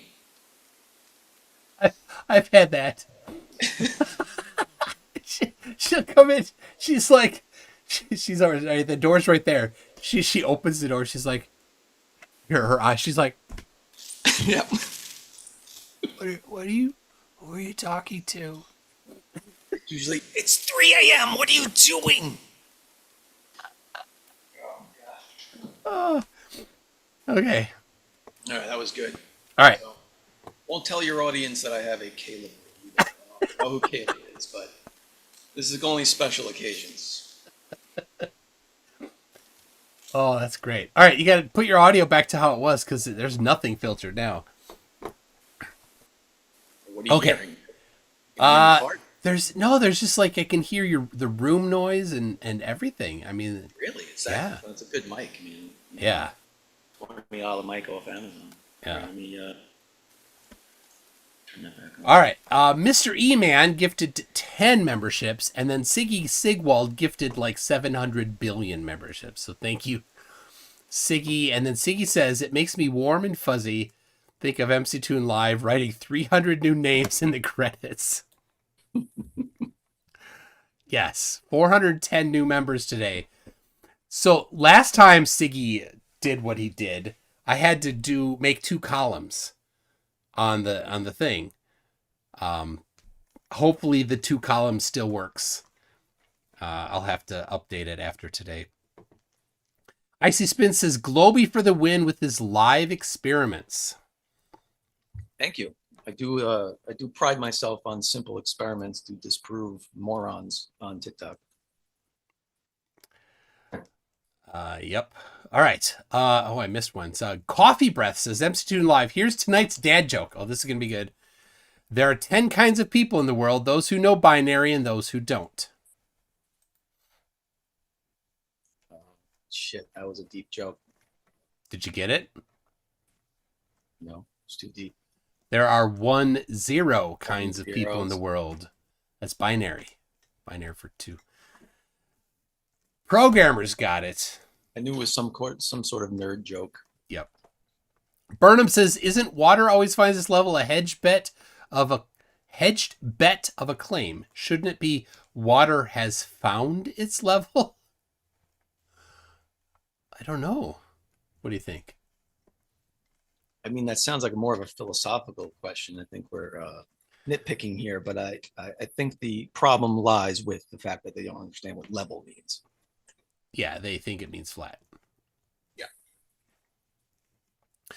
Mr. E-Man says, did Ross bring any evidence or measurements for flatness?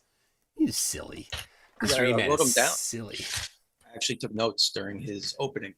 Yeah, of the measurements. Yeah. I took notes too. You did? Yep. Wanna Here compare are notes? here are the measurements of flatness he brought. The evidence for the Earth being stationary are also in this section right here.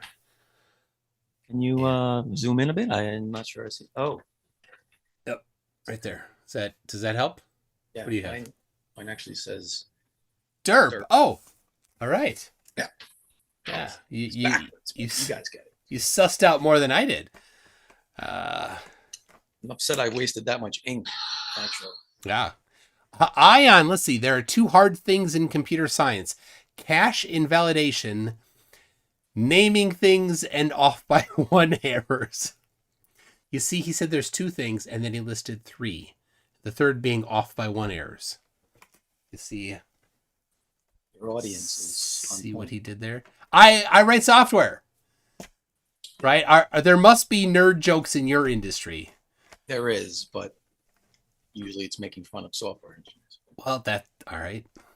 Well, Just kidding. Just kidding. Absolutely. We just make fun of flat earthers.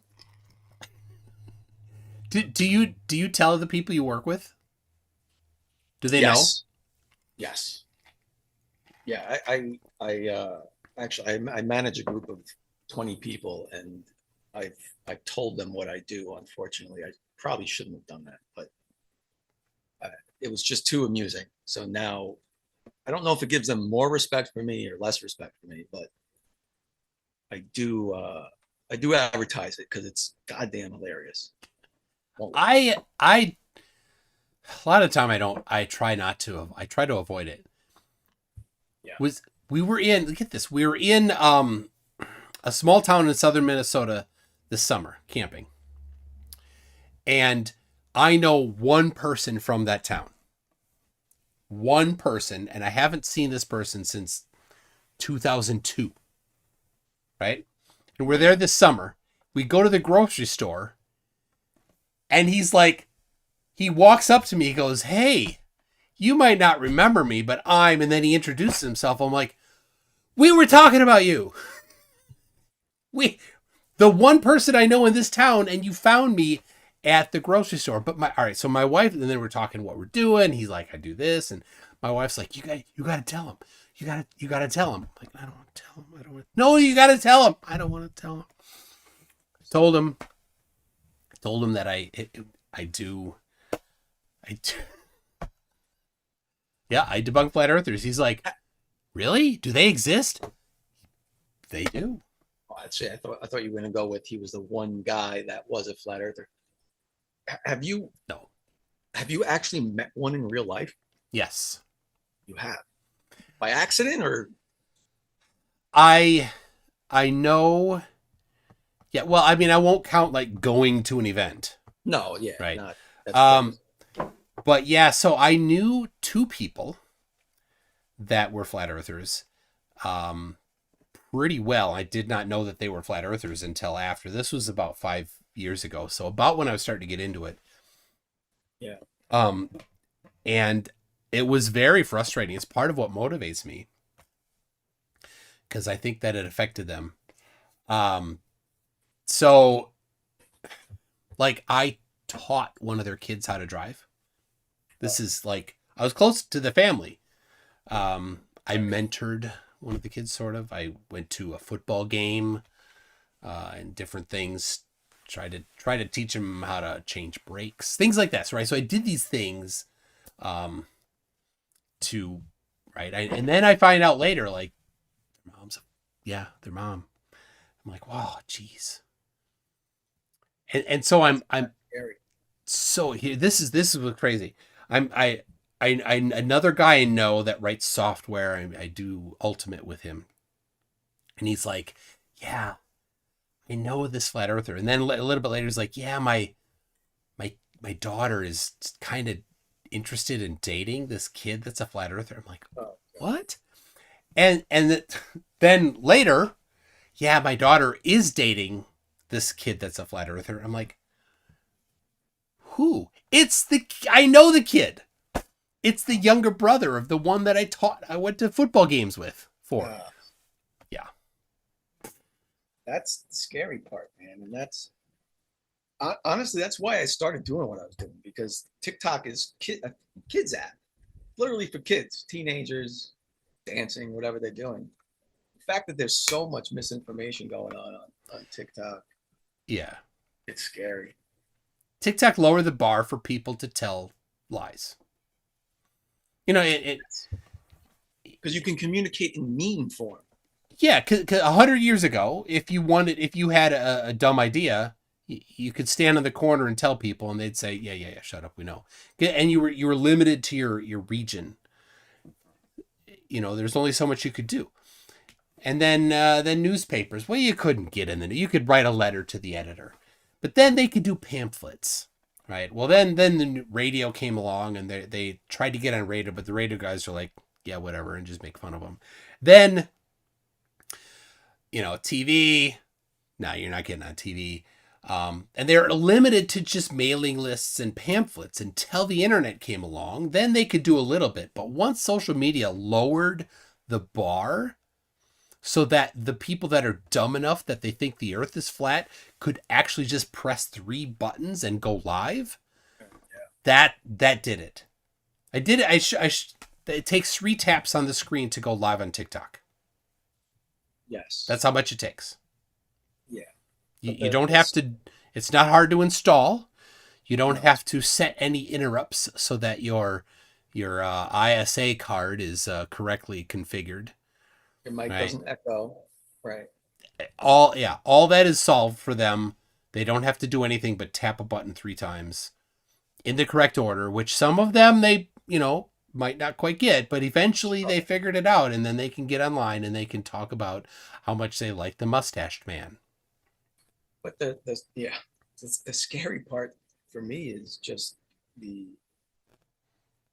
overwhelming imbalance of the exposure they get, because they've all flocked to this app because they're all morons who just need to feel included in something. But like, there'll be such a stupid video and it's 10,000 likes. Like, where are all these people coming from? Like, it's so terrifying. For them accusing you and other Globers of somehow getting paid, they get way more success on TikTok. Way more success. It's disproportionate. Yeah. And I'll make a scientific response to a flirt video and get 1% of the views. Right? Yeah. You might get 10,000, and they get 100. It's disproportionate, and TikTok will then. TikTok's AI is terrible, and it'll ban you because whatever. Well, someone explained to me that they think I got banned the other day because I was live streaming Caleb's live. Like live streaming somebody else's live? No, not specifically doing that, because that's not against policy, but because I'm more of a STEM content, I was showing on my account misinformation. So I was rebroadcasting Caleb's misinformation, where his video is not being pushed out to the FYP because they know he's misinformation, but I can't show it. So he won't get banned for doing it, but I'll get banned for showing his. Yeah. I don't know. That doesn't. It made sense because they do take the misinformation, because there is now a STEM feed, right? All right, hold on a sec. I just have to say, hello, Dapper Dinosaur. All right, keep going. All right. Dapper Dinosaur. These references are killing me, but flirt hat. So Dapper Dinosaur is a channel. Does some good stuff. Well, look, I don't know if it's true or not, because who the hell can figure out TikTok, but why would I get banned for misinformation for showing Caleb's live when he's not getting banned for showing the live? I have a different take on it. You had that kid on. So if people who don't know, it was Friday night and some kid, Ibn, and then the other kid was on. Yeah. The one that you actually did like boot. Yes. So that other kid that you booted came on and he started talking. He kind of danced around something, and then he went into his spiel and he just went, full barrel just machine gun, boom, boom, boom, boom, boom, boom, a whole bunch of stuff. And then you booted him. And I thought that is what triggered it. But the fact that I booted him shouldn't have gotten me banned, right? They look at all that. Yeah. I don't know. I can't figure out TikTok. I don't know. All right, let me read a few more here. Yeah. Stranger's One says exactly what level does water find? Its own. That is the answer. Its own. Matters Now says concrete scientific theory. Concretes are not theories because theories are concepts that explain concretes. Strawman from that get-go. After show? ? We can. I don't know. We can do an after show. Let me finish these up. How you feeling? Are you good? You getting tired? Me? I'm good. All right. I'm 2 energy drinks into this, so I don't think I'm sleeping tonight. It's over. My day is ruined tomorrow. All right. You know what? I have a problem. You're empty? I have to fix that. I don't know if I'm gonna. You know what? I'm gonna shift gears. No, not yet. I'm not gonna shift gears yet. Should I? All right. I have 2 choices. Gears. Hold on. Don't shift gears. You're old. I've got this as an option. I mean, that's a good finisher, but I know. Or I've got the other one. I think the other one. I think the other one. Yeah. Don't just start throwing cream in there. That's a problem. All right. Yeah. Cream is never the answer. You know, you're explain to the crowd your drinking problem thing from Airplane. It's embarrassing. I mean, it's not because I had the same. It was me too. So all right. So like, when did Airplane even come? When did that come out? The 80s, right? I don't even know when that came out. 1980, I think. 80. All right. I was born in 81, so I don't know when the hell I saw Airplane the first time. But you're born in 81. Yeah. Wow, you're old. I'm 13. You're 13? Yeah. Son of a bitch. Yeah. All right. Thought I was the Sorry. Keep going. I didn't want to interrupt. So yeah, obviously there's the reference in Airplane where he's got the drinking problem. He's always talking about his drinking problem, and he takes the drink and he throws it over his shoulder. Yeah. And I'm a kid and I'm going, fucking, what the hell is that? I don't understand what even's happening. He has a drinking problem. He's not an alcoholic. He can't get the fucking drink in his mouth. Like, when you're older, and the first moment I saw that and it clicked, I was like, holy shit, the drinking problem. So it's so subtle, but so brilliant. Yeah. So for me, I saw that and I'm like, what? But also I have this clear memory of watching The Love Boat as an impressionable young child of 8 years old, which was then 5 years ago, of course. Yeah, well, I bet with my parents, because Friday night it was Love Boat or BJ and the Bear. No laughing about BJ and the Bear. And we always wanted to watch BJ and the Bear. And my parents, we had a deal, like we could watch BJ and the Bear if Love Boat was a rerun. And we're watching the beginning of Love Boat, and I'm like, I've seen this one before. We're gonna watch BJ and the Bear. And my parents are like, no, I don't remember this at all. This is new to me. I'm like, oh, I totally saw this before. Anyway, on Love Boat, to watch BJ and the Bear. Yeah, so I've seen like 5 episodes of BJ and the Bear because when this was on the air, if you didn't see it when it was live, you never saw it. Like reruns, nah. That was months away. Anyway, so I'm not gonna lie, I'm Googling what that is right now. On the Love Boat, somebody offered, they're sitting down at a restaurant, they're doing this, and the waiter's like, would you like something to drink? And the person sitting there says, no, I don't drink. And I'm thinking, how do they live if they don't drink? You have to have water or you'll die. There you go. Young, impressionable minds. You don't realize how much you're being corrupted by the movies we're watching. I know. All right. Did you find BJ and the Bear? Yes. It's a show with a monkey. Yes. Apparently, there's a monkey. I That's- guess that's bad. That's the way to define it. It's a I'm guessing nothing happens, but there's a monkey that looks cute and does some stupid monkey yep. shit. I think they're in a semi. I think they're driving in a truck. Driving in a Yeah, I see a truck, and yep. yeah. They got if the wheels ain't rolling, then the dough ain't flowing. I'm a big truck driver. My lord. You know what I'm talking about? Billy Joe McKay? No, dude. Bedazzle. Oh, Bedazzle's in the chat. Bedazzle's song, I'm a big truck driver. Oh no, what song is that? You gotta listen to that song. Oh, that was one of his last songs, right? I love that song. Oh god. It's so I don't drive truck. I've been in a semi all of 0 times. But I love that song. His music is so good. If nobody knows who he is, go to Bedazzle on YouTube and go watch his Flurf songs, man. They're so I've used them in some of my videos lately. Gotta light a Flurf. Gotta light a Flurf. Nuh-uh. I feel like 3 days I'm waking up in the middle of the night, just nuh-uhs in my head. Yeah. Nuh-uh. The beat's great. All right.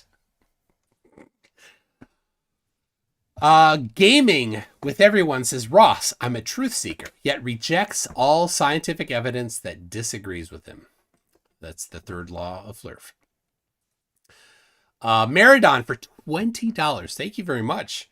Meridon says, if the Earth is flat, why do objects weigh less at the equator, corresponding to an apparent reduction in gravity of 0.34 meters per second squared compared to the poles? Prove it. Bring it up. Pull it up.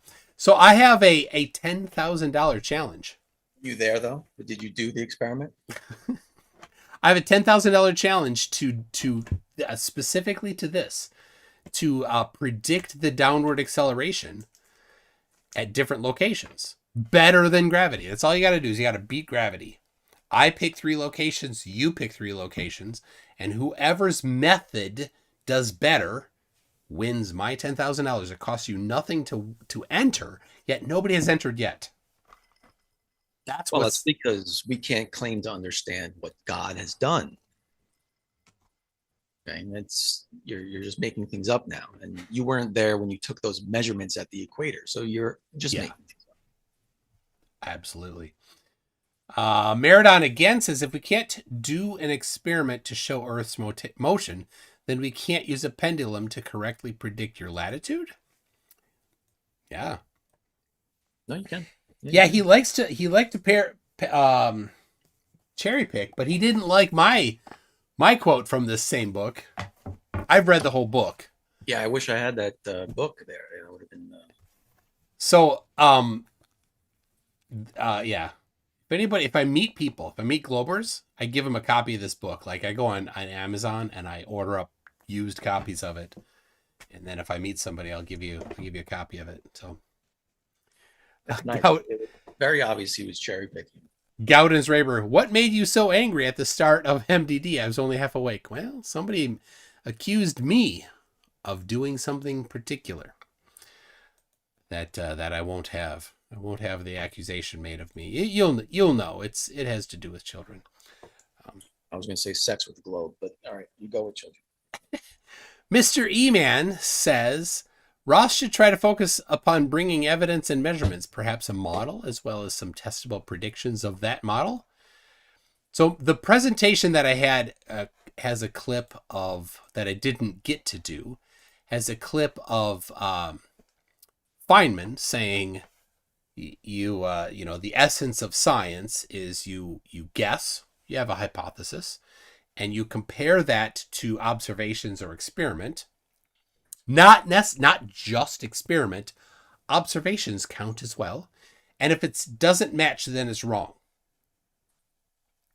And that is the essence of science. So you have to compute. So I missed the part. You have to compute the consequences of your hypothesis. So on flat Earth, you compute the consequences of the hypothesis, and you did that, right? You have their map, right? And then since the according to them, the sun is always turning to the right, then to compute the consequences of that means that the sun must always move to the right as it sets. And it doesn't matter if it's west or 4 degrees off of west that you're facing. That was the worst excuse. Usually, so usually lame. they at least try to go with the azimuthal grid of vision, causing it to go different directions. Yes. That was, I've never heard that one before. West isn't west. He hasn't gotten the script from Witsit, right? He's a bad Witsit parrot. He'll get there. Anyway, so and then if it doesn't match observations, it's wrong. And so this is wrong. It doesn't match observations. Anyway, that was the cornerstone of my presentation that I was going to give. All right, I'm getting tired of this. I need to get past this and onto the Baileys. Quick. I will say that's making me nauseous watching it. But I will also say I was prepared for his azimuthal grid of vision bullshit because that's usually what they go with, right?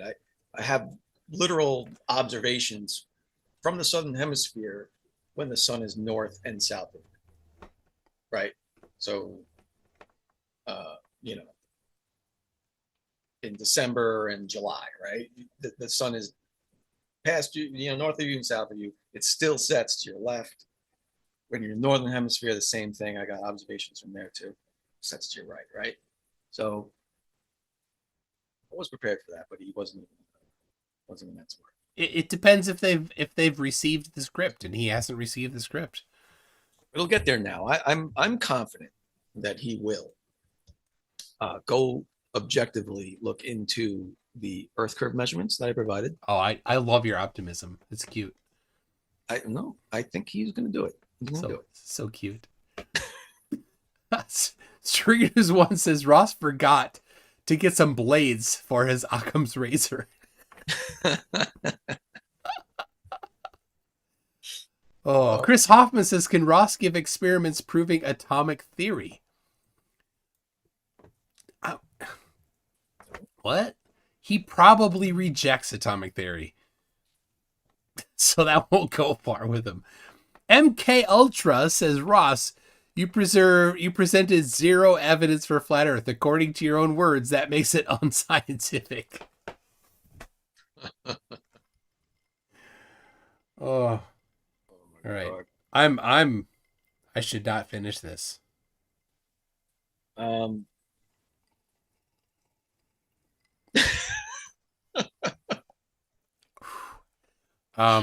That was like a flat earther trying to take in some globe measurements.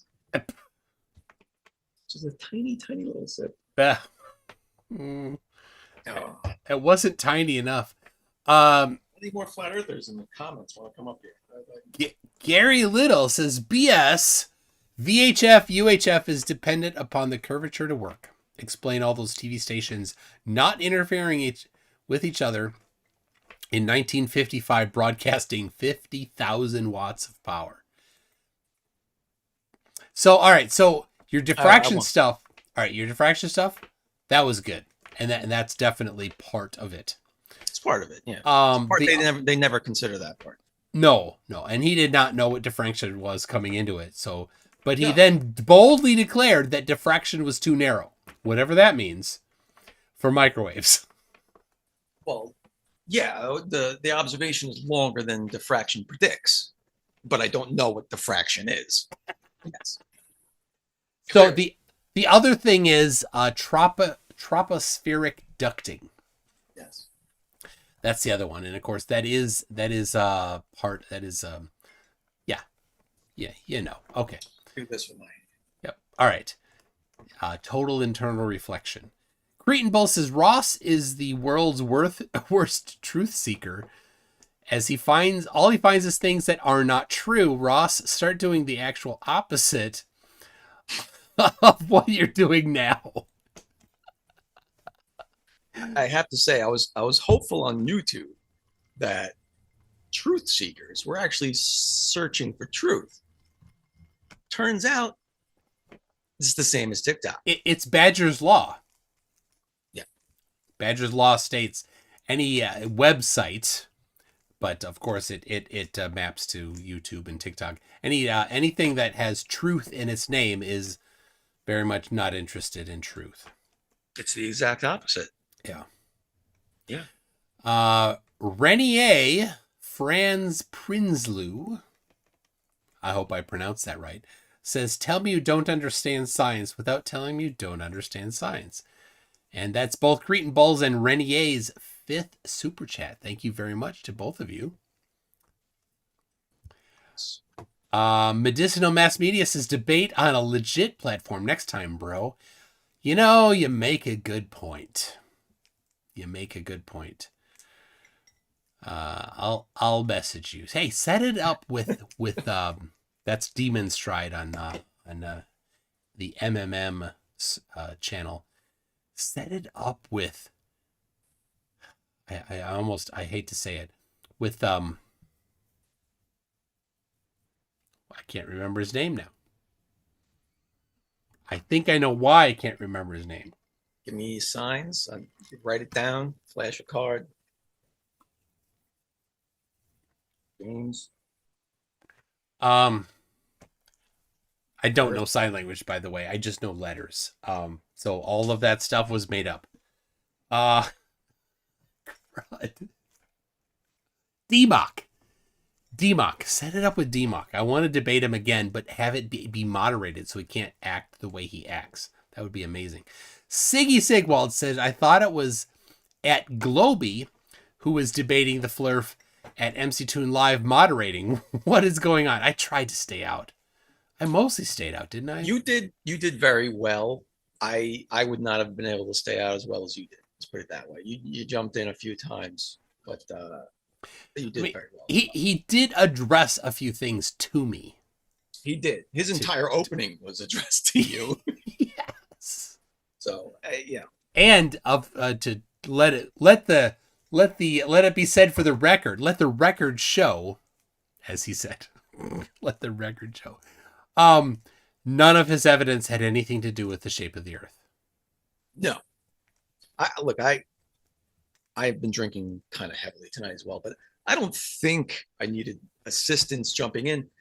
I hope I did well for the YouTube audience. I hope I entertained you guys. Absolutely. I tried my best. I don't know if I failed. Fuck off. You were fantastic.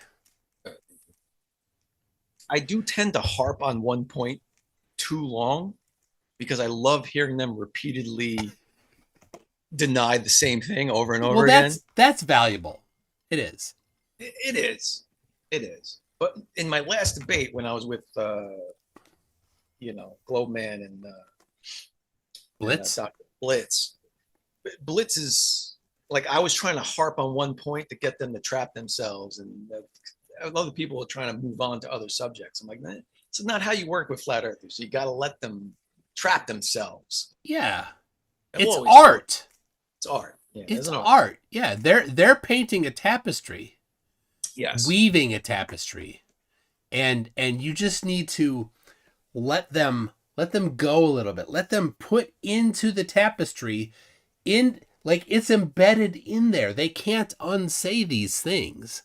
No. Right? And then you say, what about this? And then they'll say something that completely contradicts the stuff that they already wove in. Yes.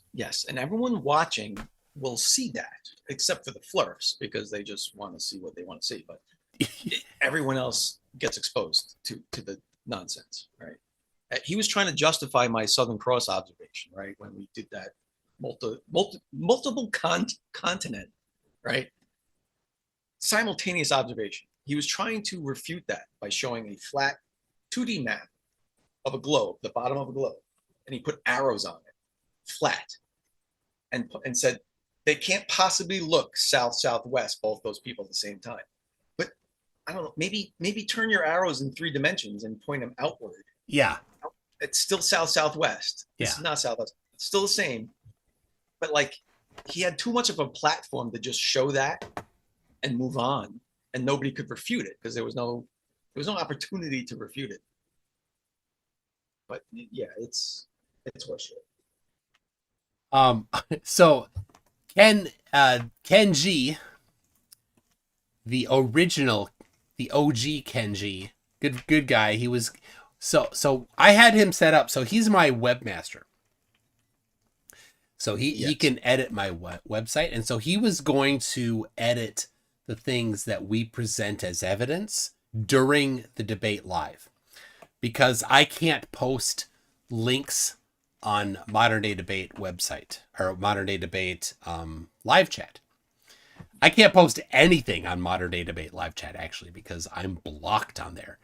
So when I go on Modern Day Debate, I have a web page, mctoon.net/mdd, and then I just I move the previous one to a different page when I'm on there again, so that people can see the evidence that I'm sharing. So that to give a contrast, right? Flat earthers make empty claims and have no evidence.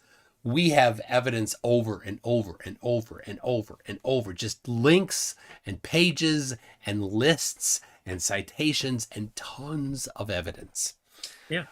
So I had Kenji, the OG Kenji, set up to on Discord for both of us to just be able to drop links into the Discord, and then he would drop them onto the webpage. So thank you to Ken for being willing to do that. But he said that when MDD fell apart, I was watching Ross's stream, and he kept saying he was upset that he wasn't going to have a chance to go up against you. He actually said he would have ended your career.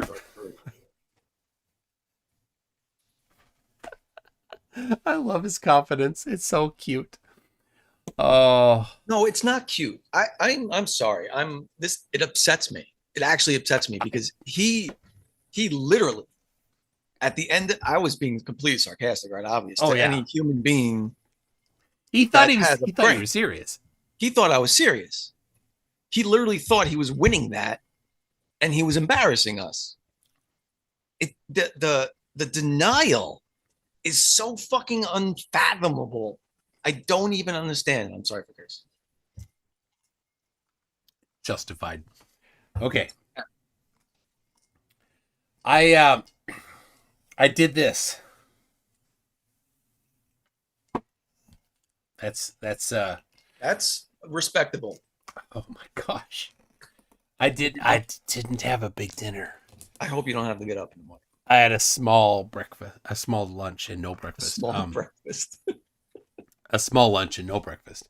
And I'm a lightweight. And fortunately, yeah, tomorrow I can sleep in. So, all right, here we go. That makes one of us. All right, that's good. Oh my God. That'll do. That's not as strong. I don't know what Bailey's is, but it's still alcohol. Yep. I actually got to go into the office tomorrow, so I'm going to be a fucking wreck. Oh, I'm at home tomorrow, working from home tomorrow. So I'll drag myself out of bed and skulk on down here and sit down right in this same chair. I just hope none of my employees were watching this. Because it's gonna make performance review time very awkward. Oh, see that? I like that. That looks delicious. I wish I had some cream beverage right now. Okay, I gotta read some more. Hold on. Yeah, before I can't read. Super chats. Professor Park Species says, need to catch up on my support. Life has kept me away from comedy. Thank you, Rob. Appreciate that. Good guy. Love Rob. Stringers1 says, do go on, Captain Queeg. I'm missing that reference. You're going to have to help me. Queeg? Q-U-E-E-G. It's your audience, man. I got nothing. I don't know. All right. I figure it's a sci-fi show or something. Renier Franz Prinsloo says, wow, Ross, you have no idea what you're talking about. Maybe get some education to learn how to listen. And I love how Flair never give evidence. But they think they gave evidence. That's the problem. They pat themselves on the back. They take victory laps for weeks. Literal weeks. Like Matthew Hakim last week, his opener I did a video on his opener. None of it did he talk about flat Earth. And he's like, I prove flat Earth. Like, you didn't even talk about it. Not once. All you did was not understand the globe. Yeah. Well, that's their new thing, right? That's nobody talks about flat Earth. A lot of them want to model Witsit, right? And just talk about they want to try to act like cosmology is an issue, right? But they all want to ignore the actual facts of Earth's shape. Yeah. They just want to say Einstein said something because I quote him here. They're like, yeah. And this book, right? Witsit found something in this book that he misunderstands. Right? Yes. The same chapter is this. Right here. The same chapter. The page before. So Witsit found something on this page. Let me show you. It's on this page right here. You expect him to read one more page. Talking about saying terrestrial experiments. Terrestrial. Okay. Could not identify motion. Michelson-Morley. Right. On this page, he lists 2 experiments that did identify motion. Right. There and Witsit will boldly claim, oh, well, he said. And then he's like talking about couldn't prove rotation, couldn't prove motion. Like, no. Terrestrial experiments, the ones that did not look outside the Earth. Right. Right. You have to look at the stars as a reference point because everything is relative. Right. But even then, right? Like, I don't know. During the time of Michelson-Morley, right? Was Einstein convinced at that point that no one could measure the Earth's rotation? No. Einstein was convinced that James Bradley did it in 1727. Yep. And that Schneier had done it in 1860 something. Schneier and another guy had done it in 1860 something. Right. And that's what he referenced. So, and Bessel had done it in 1830s, and Romer had done it in the 1600s. So so when they're like, well, we had 2 choices. The 2 choices are Earth is in a preferred reference frame. They didn't say stationary. They certainly didn't say flat.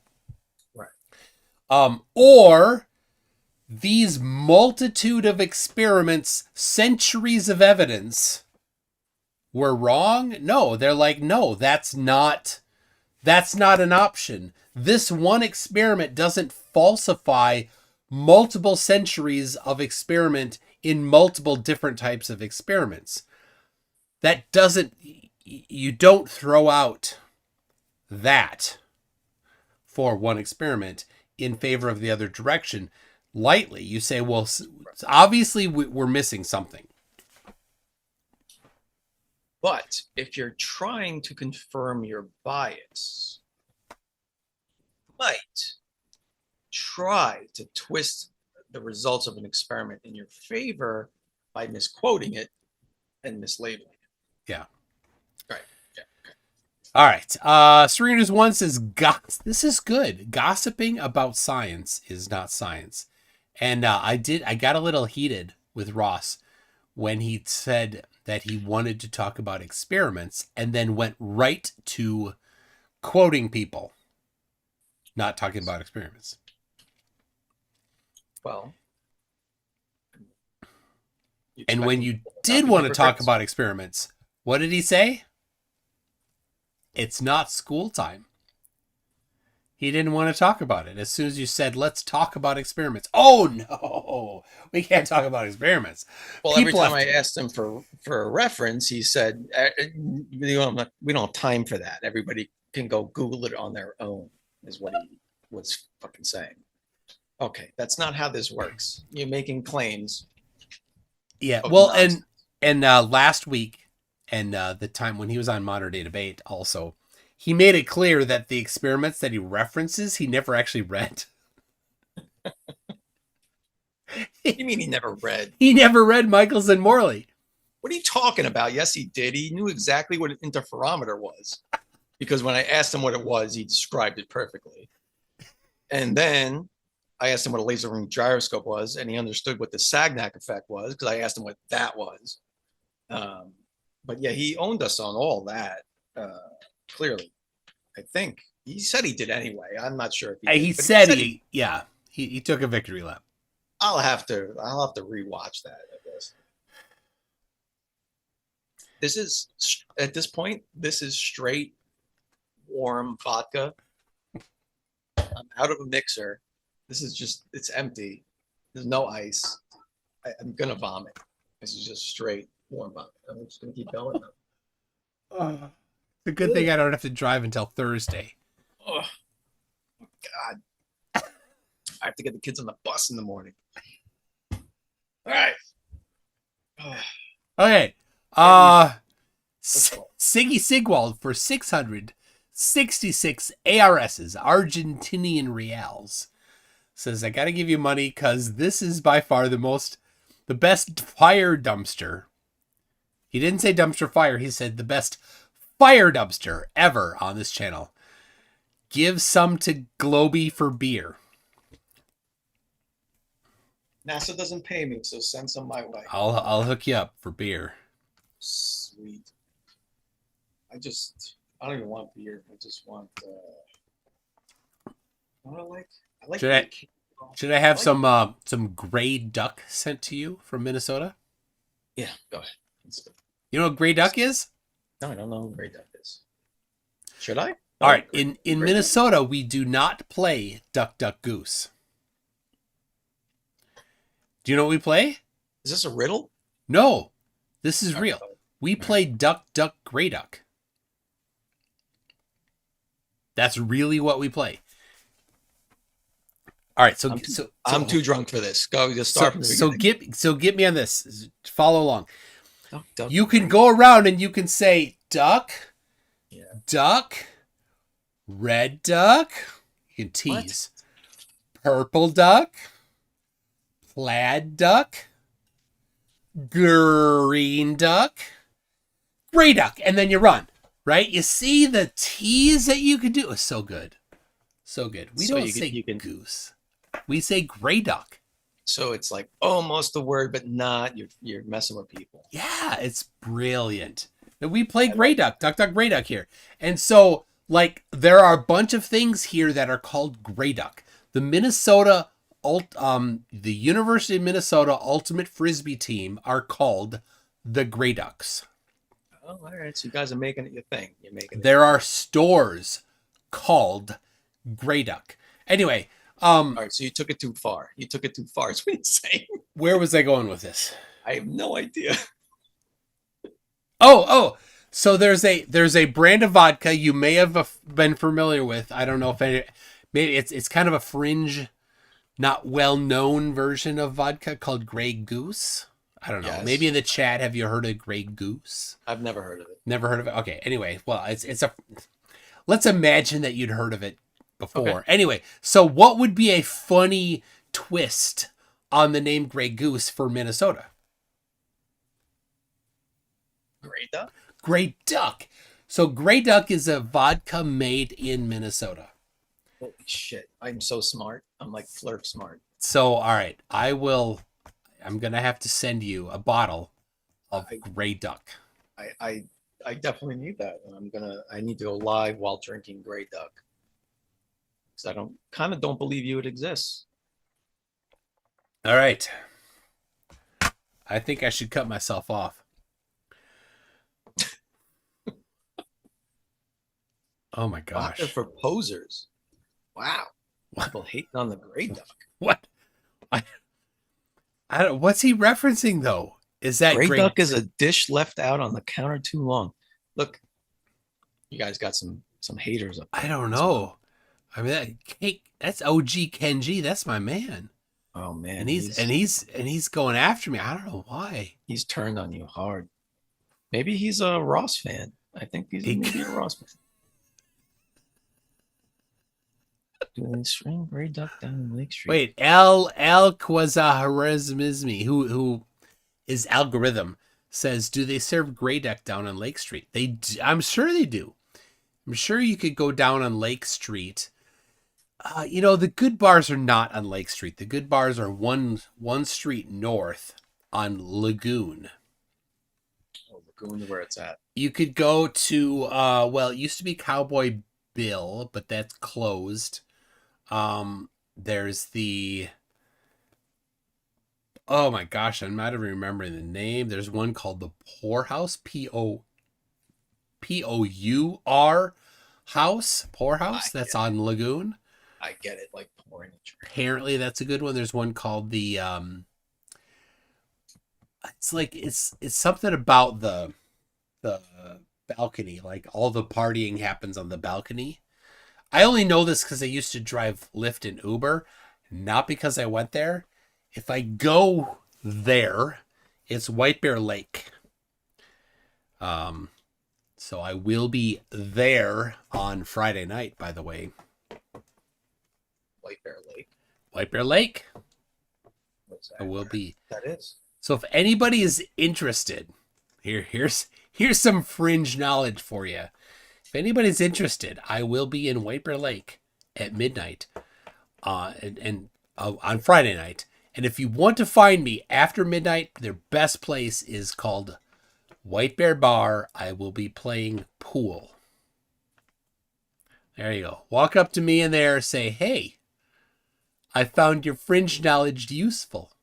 I feel like you're giving out some secrets right now you might not give out normally, but maybe you can read that later on Friday night. No, I have, while doing the walkabout in White Bear Lake, I have previously posted pictures of the different places that have been visited. So, all right, look. Good luck to you, Friday. Know where I'll be Friday night? None of you are gonna fucking know. Are you gonna be? Wait, hold on a second. This is the preliminary, like the first round, like introductory dance, breakdancing competition on the secret NASA moon bases on Friday night. I did not get an invite. Did you? No. You bastard. No. You got an invite. I did. I didn't want to tell you, but I dance all the fucking time on the moon. Oh my gosh. I was hoping, because, Simon Dan and Neil deGrasse Tyson have been going back and forth year after year on who wins the finale of the breakdancing competition. And was it last year Neil or last year Simon Dan? I don't remember. Was the dance floor pear-shaped is all I want. No. I think last year the theme was Saturday Night Fever. Oh, because I heard something about pear-shaped. Something's pear-shaped. Yeah. And then Martin H wants me to say preliminary again. There you go. Preliminary. Did you struggle through that one the first time? I think I did. So, all right. Siggy Sigwald says, I got to give you... Oh, I already said that. Renier Franz Prinsloo says, Tune, we needed facepalm protection alert. You didn't even bring your oven mitts. I'm disappointed in myself because they were all the way over in the other room and I just couldn't bring myself to go over there. I planned ahead. You did. I should have brought the mitts. But I think it worked out because I referenced your mitts at one point. Yeah. Which made it kind of funnier. That works. Okay. Siggy Sigwald says, for 50 Argentinian reals, Flurf is like, are these words? What do they mean? I think that was during your presentation. Which part did he not understand? All of it. Miles Wilson says, for $20, movement of the Earth through space cannot be proven optically, yes, but not rotation of the Earth on its axis.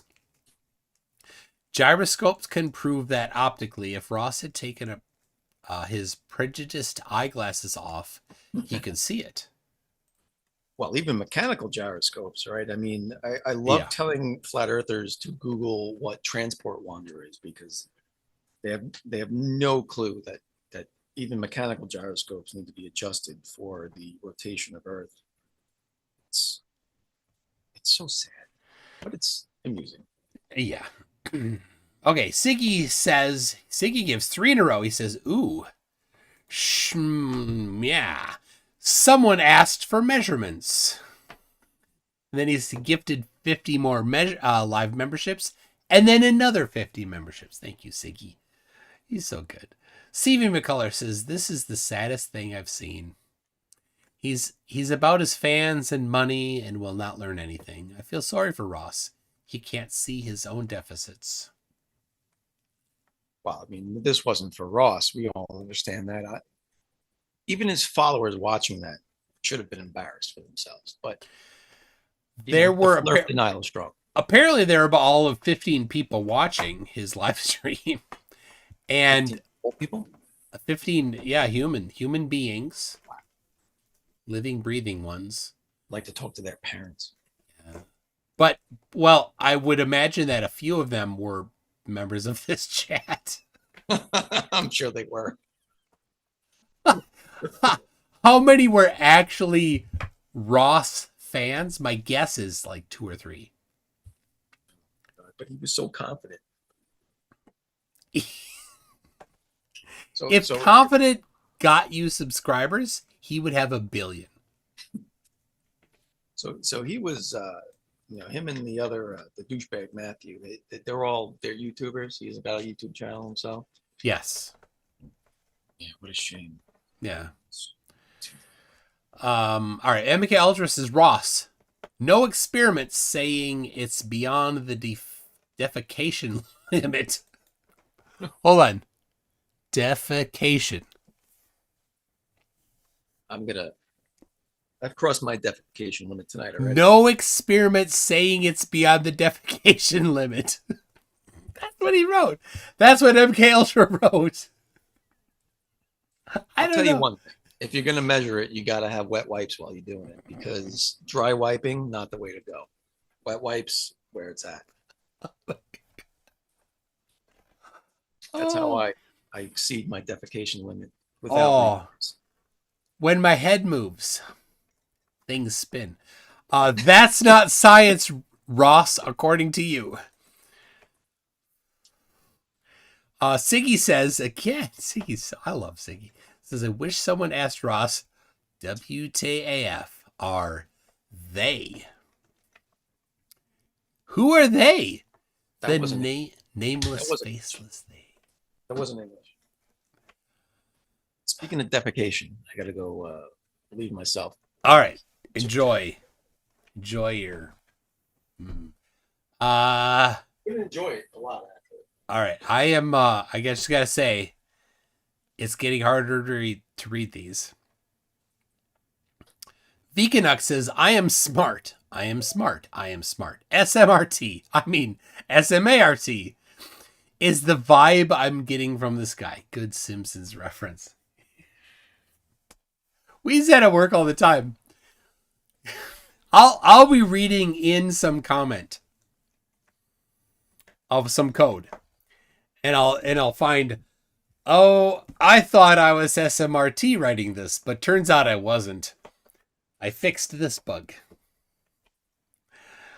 MK Ultra says he wasn't joshing with the radio. He was rossing. I don't think he knew. Did he know what joshing meant? I don't know. That's kind of I don't know. Is that a goofy term? Joshing? Is that a Minnesota term? I don't know. Joshing means kidding. I don't know.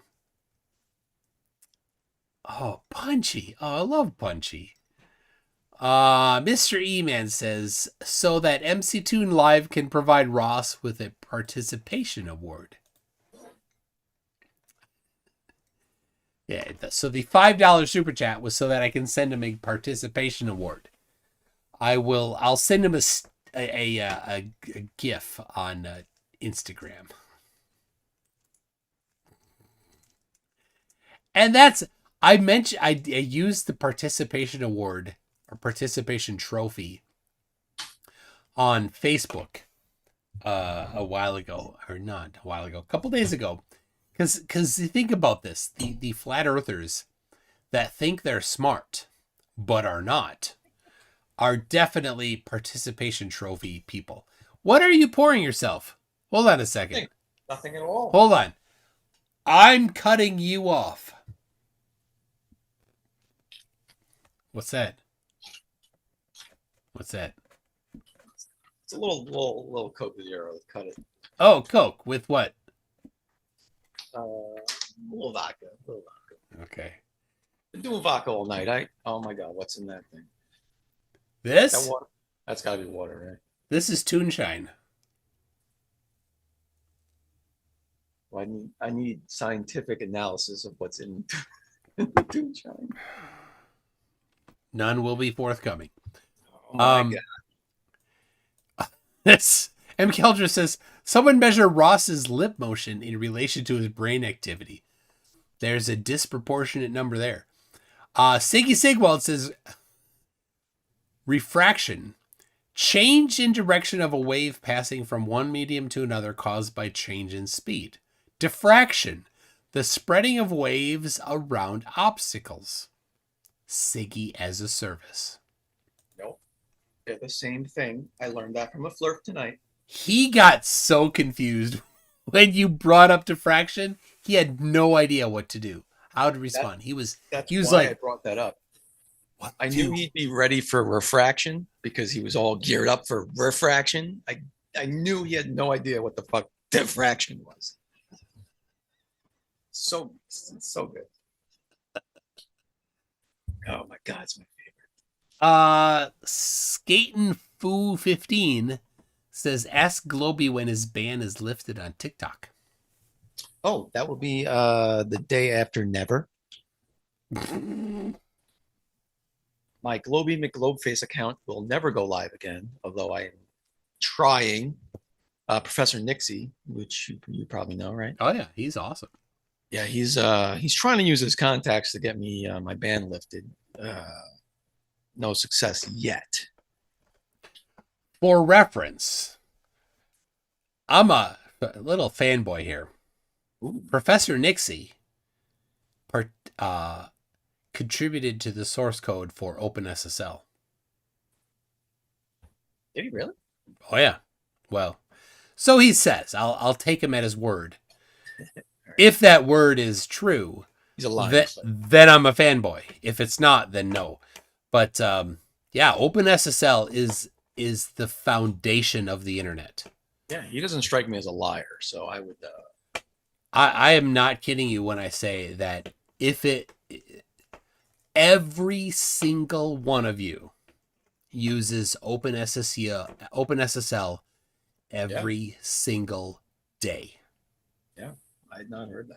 Whether or not it's his particular code, I don't know. But OpenSSL is one of the foundational technologies of the internet.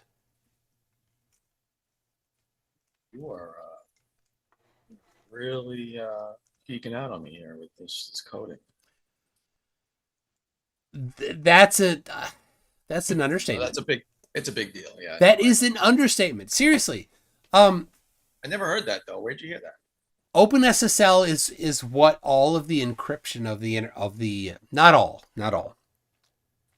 large swaths of the internet use OpenSSL for encryption. So anything on any Unix variant, Linux, or any of the other variants use OpenSSL to do their encryption or a variant of it. So I use it every single day. Yeah, but I didn't even know he was involved in that. I mean, you use it every single day. Yeah. If you ever have an encrypted connection to anything, you're using OpenSSL. Yeah. I gotta ask him about that. Yeah. So, all right. Lord Illuminous Poos has got a untruths to Planner Planet. I don't know. Repeat that in English? I can't. I mean, I've been drinking a lot, but I don't think you just spoke English. Let me try again. I'll see if the second time around the words are in the same order. Gotta untruths to planner planet. I don't know. Then he says again, he comes up again. Is it, sorry. Is this, look it up, ain't nobody watching him? Question mark. I don't know.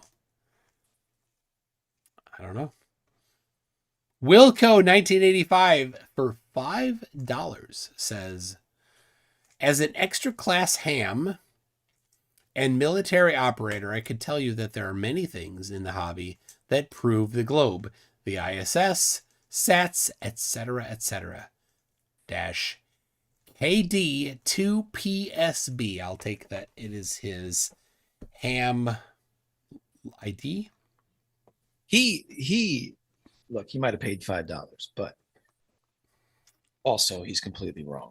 Okay. ISS is on balloons, and we all know that. Thank you, Flatty McFlatface. Aren't you supposed to have the googly eyes on when you talk as Flatty McFlatface? I don't do the googly eyes because that throws everybody off, and immediately they understand I'm satire. If I just do mullet, I could go hours. Oh. Yeah. So, Globey, tell me the truth. In high school, middle school, did you rock the mullet? No, I never had a mullet. You really think I had a mullet? Hold on. This was my haircut literally through all of high school. Hold on. I think I have my license. Oh, wait. Do I have my license? I might have my... Oh! Might have mine. Can't wait to see yours. This is it. Hold on. I gotta cover it up. I at least have my college ID. Hold on. I have to cover it up. Yeah. See, I'm not gonna dox myself. Dox yourself. I need something to cover it with. All right. I definitely had it. Where the fuck is it? All right.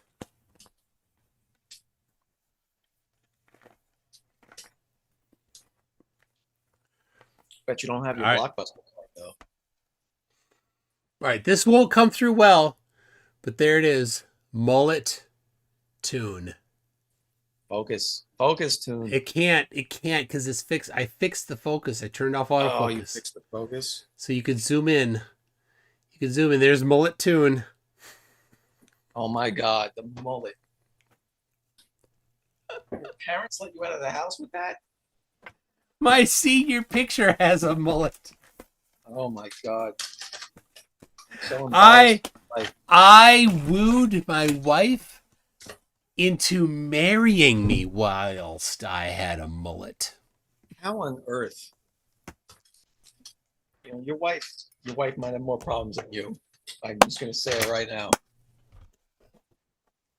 So I'm like, this is getting longer.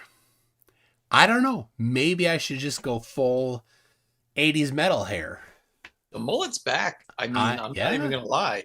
You might. This is the opportunity right now.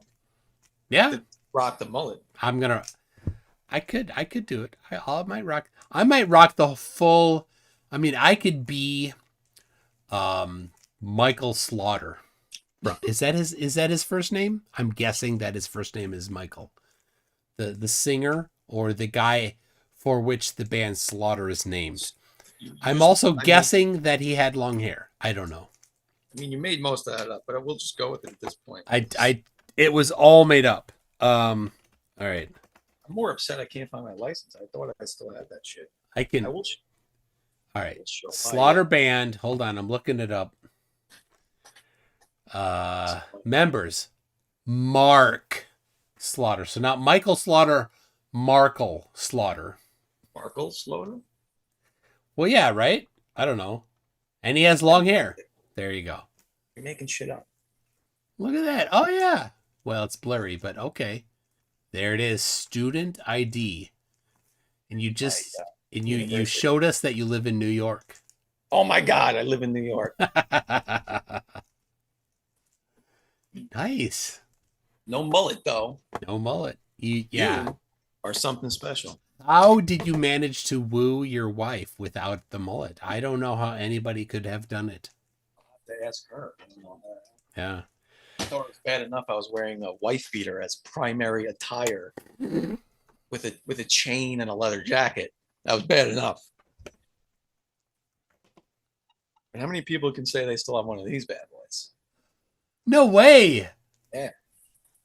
That is, yeah. Flesh. You could go to the one remaining blockbuster in the world and Yeah. Ironically, that's in Bend, Oregon, where our best friend Dare IK is from. Derek. Oh, has he been off of TikTok? Yeah, he disappeared for a while, and he came back recently. And his first video back was explaining why he was away so long. Yeah, and saying that he's going to be back. Yes, right? but he explained why he was gone so long. And he said because of his TikTok endeavors, he had gotten himself into so much debt because he wasn't working and just making TikToks that he was in so much debt he had to quit TikTok and get a second job. A second job? Second job, yeah. So he got in debt because of TikTok? Yes, because he wasn't providing for his family because he was so worried about TikTok. His family meaning his dog? His dog, yes. No, he has a kid. But his kid doesn't live with him? I think he does. Really? Yeah. I thought the mom had possession of the kid. If the courts were any justice to society, you would be correct. However, he has alluded to the fact that he lives with his son. Maybe I'm wrong. Could be me. He has featured his son in some videos, which you should not do.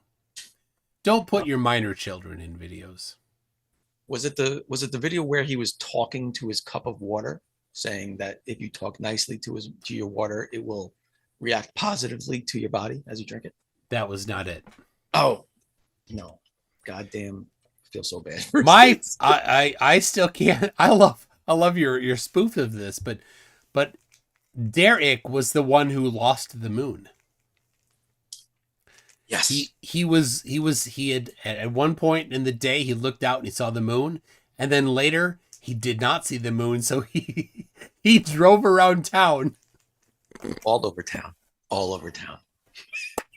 Looking for the moon. All over town, and I can't find the moon. Yes, that was him. He said that. He said that to the public. People could see him say that. It wasn't like in a small group of friends where it had limited distribution. It was the whole freaking internet saw him say he drove around town, all around town, looking for the moon. All around town. Now, he could have just pulled up Stellarium and said, oh, it was an hour later. The moon has set. The moon had gone below the horizon. It was right over there, and now it's below the horizon. No, he published a video and said, I've lost the moon, and I've drove all over Bend, Oregon, trying to find the moon, and I just can't do it. Can't do it. He decided that was a better move than actually just looking at where the moon might have gone. God bless America. God bless Bend, Oregon. where he requested I show up, and then he was going to that got serious. He was going to knock I wasn't even going to make it up his stairs. He was going to knock me down before I even got up his 3 steps to his house. Yeah. I love him, man. I miss him. I don't know. If I was putting money on that, my money's on you. 80-pound flurf who lost the moon. Yeah, I don't know. Your money's probably in a good spot. Oh my God, he's so great. But speaking of Bedazzle, man, yeah, if you haven't heard Bedazzle's song that's about that, the moon. It's all about Derek and him losing the moon. It's the hook is the best hook he's ever had. You got to go check it out. It's fucking all right. I don't think I've seen that one. You can't play it here because Bedazzle submits his stuff to copyright ID. Oh shit. Yeah, or I'd pull it up. steal it all the time on TikTok. TikTok you can, but not here. And I don't, to be honest, I don't know if I could pull it up at this point. Well, your mouse operates with your right hand, and yeah. Oh, there we go. We're struggling. I'm doing my best. Lord Illuminous Poo says, all hail algorithmos. Hold on. Algorithmzo. He didn't spell that right. It's not my fault. God of the AdSense of the Trinity of like, comments, and subscribe. My goodness. I promise you people, that was him, not me. Don't try to mess with me by typing things in the wrong order or putting letters where they don't belong. That was him, not me. Siggy Sigwald. Dude, he's been on fire tonight. Says Flurf has no evidence to support his claims, but demands proof of globe, Earth. And then he talks about variables that, for all he knows, or pretends to know, don't even exist. For the name of Sagan.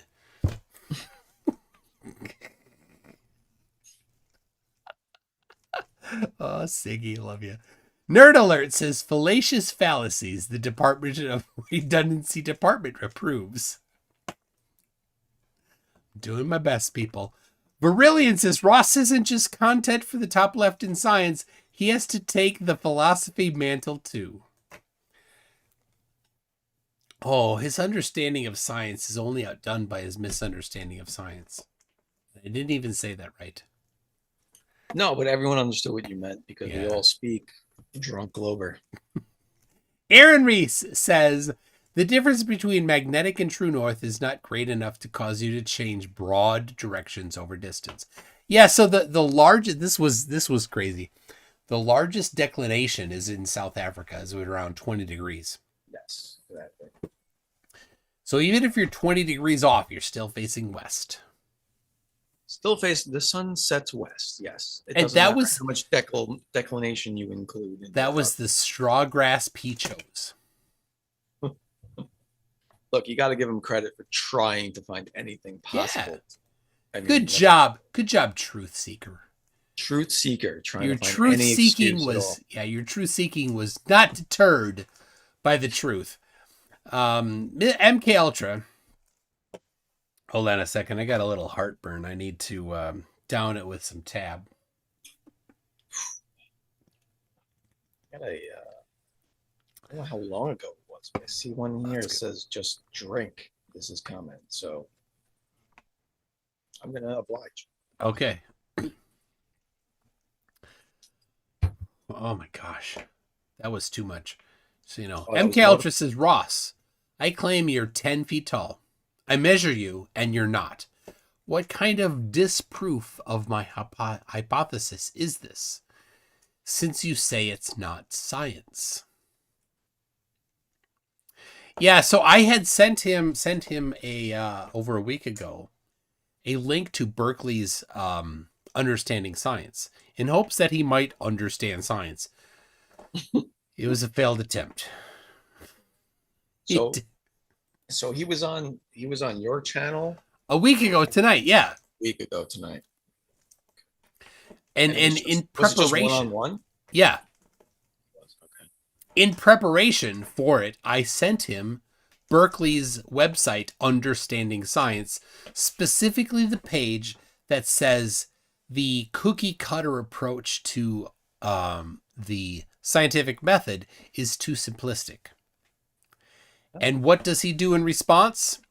He tries to apply the cookie cutter method of the scientific method. What's the control variable and the independent variable and the dependent variable? Like that's you mentioned variables and controls, but they never do any of it. They never do any of it. Yeah, none of his experiments that he referenced, when I pressed him, he backed off of them being experiments. Right. None of them match his own definition of what is an experiment. The thing is, the science deniers that start yapping about independent variables and control variables, they are science deniers. This whole independent variable, dependent variable thing is a way to deny science. Right. So when they're done with it, when they go through all of their tests of their cookie cutter dogmatic approach, nothing makes it through the gauntlet. On the other end of their thing, nothing is science. There is no such thing as science. The Gene Techman does this thing, right? You've had Gene on. So it's the same thing with him, right? I showed him these measurements of Earth, and he responded with, black swan. None of it's measurements. I've been trying for weeks to get one measurement out of it. Just show me a measurement, any measurement at all, not an observation. That's just random observation, right? With data behind it. Can't do it. But he's a science seeker and truth seeker. So Gene Techman I've had on. Did he call himself Gene Techman? He's on Facebook too as someone. So his real name on Facebook, I don't remember. He's been on here before. All right, I gotta move. I just say no. I'm not at peak this yet. What do you mean peak? It's still increasing. The effects are still increasing.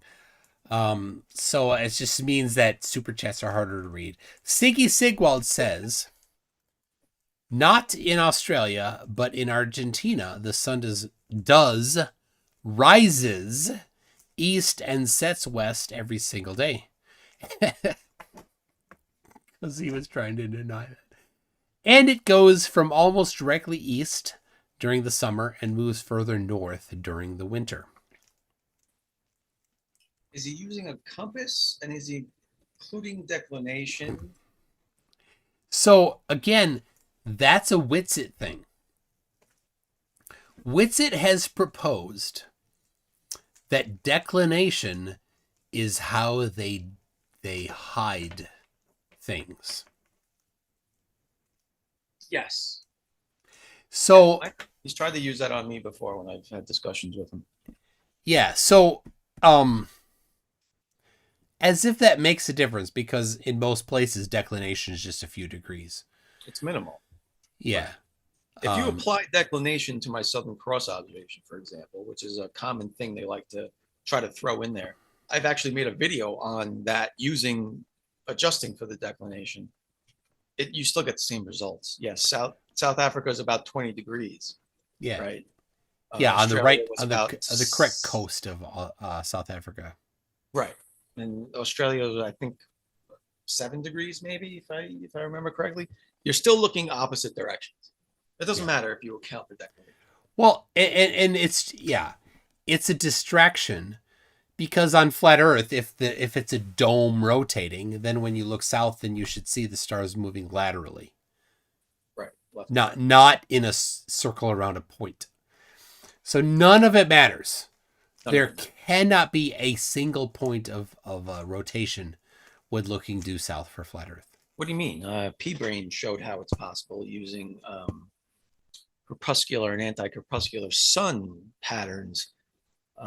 He displayed it on a Mercator map, not a flat Earth map.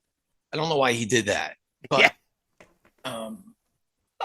he showed it could work on a Mercator map somehow.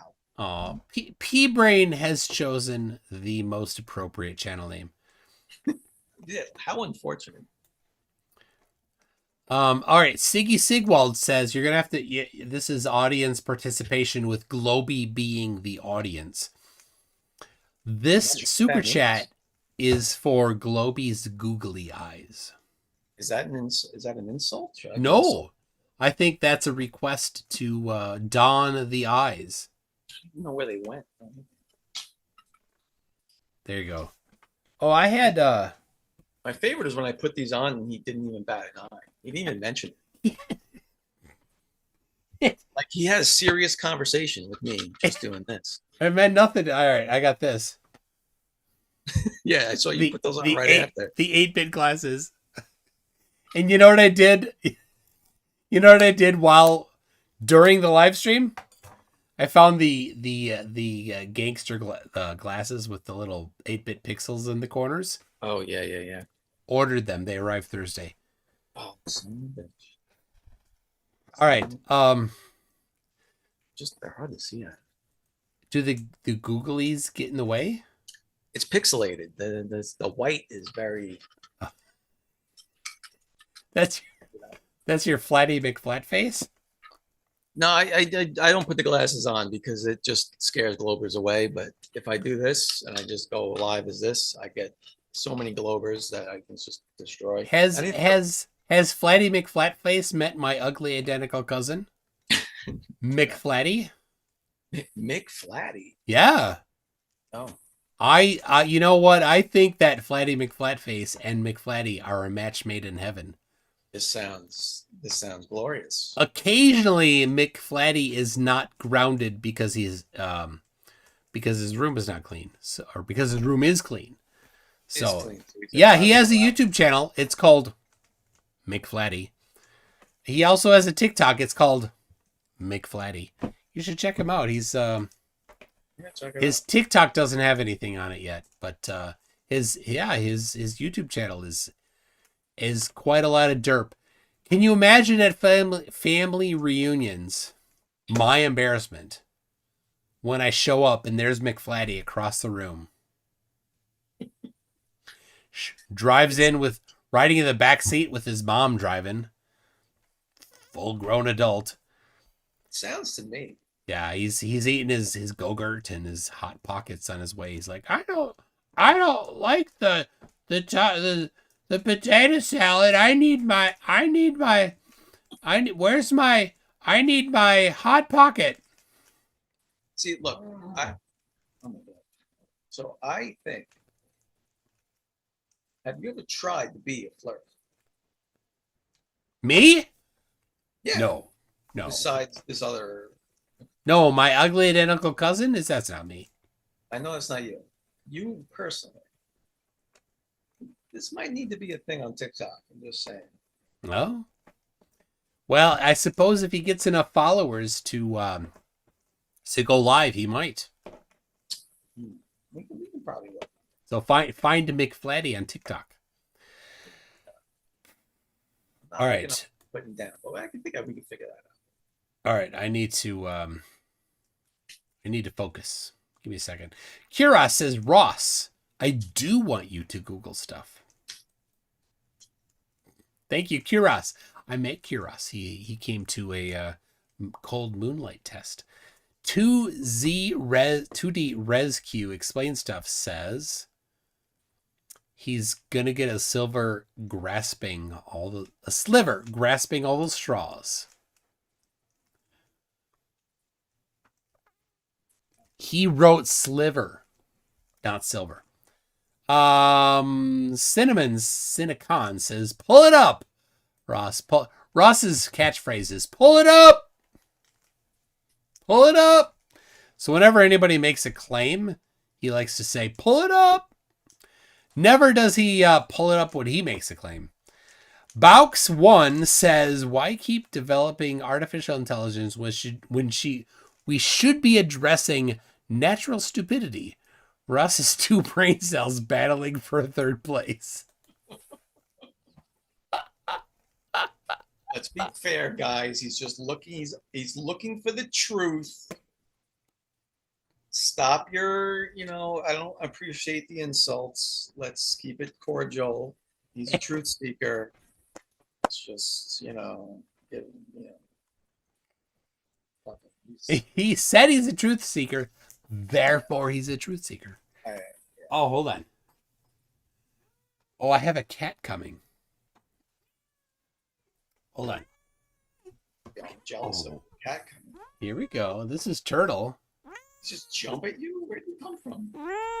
He was handed to me. Hi. How you doing, Turtle? What's his name? This is Turtle. Spelled with the, of course, silent P. So highbrow. I don't get it. Yeah. Turtle, like the silent P, like a pterodactyl. Paternal? Yep. You make me upset. I'm gonna have to open my There you go. It's my daughter's hand you're seeing there. Say hello. Wait, wave to everybody.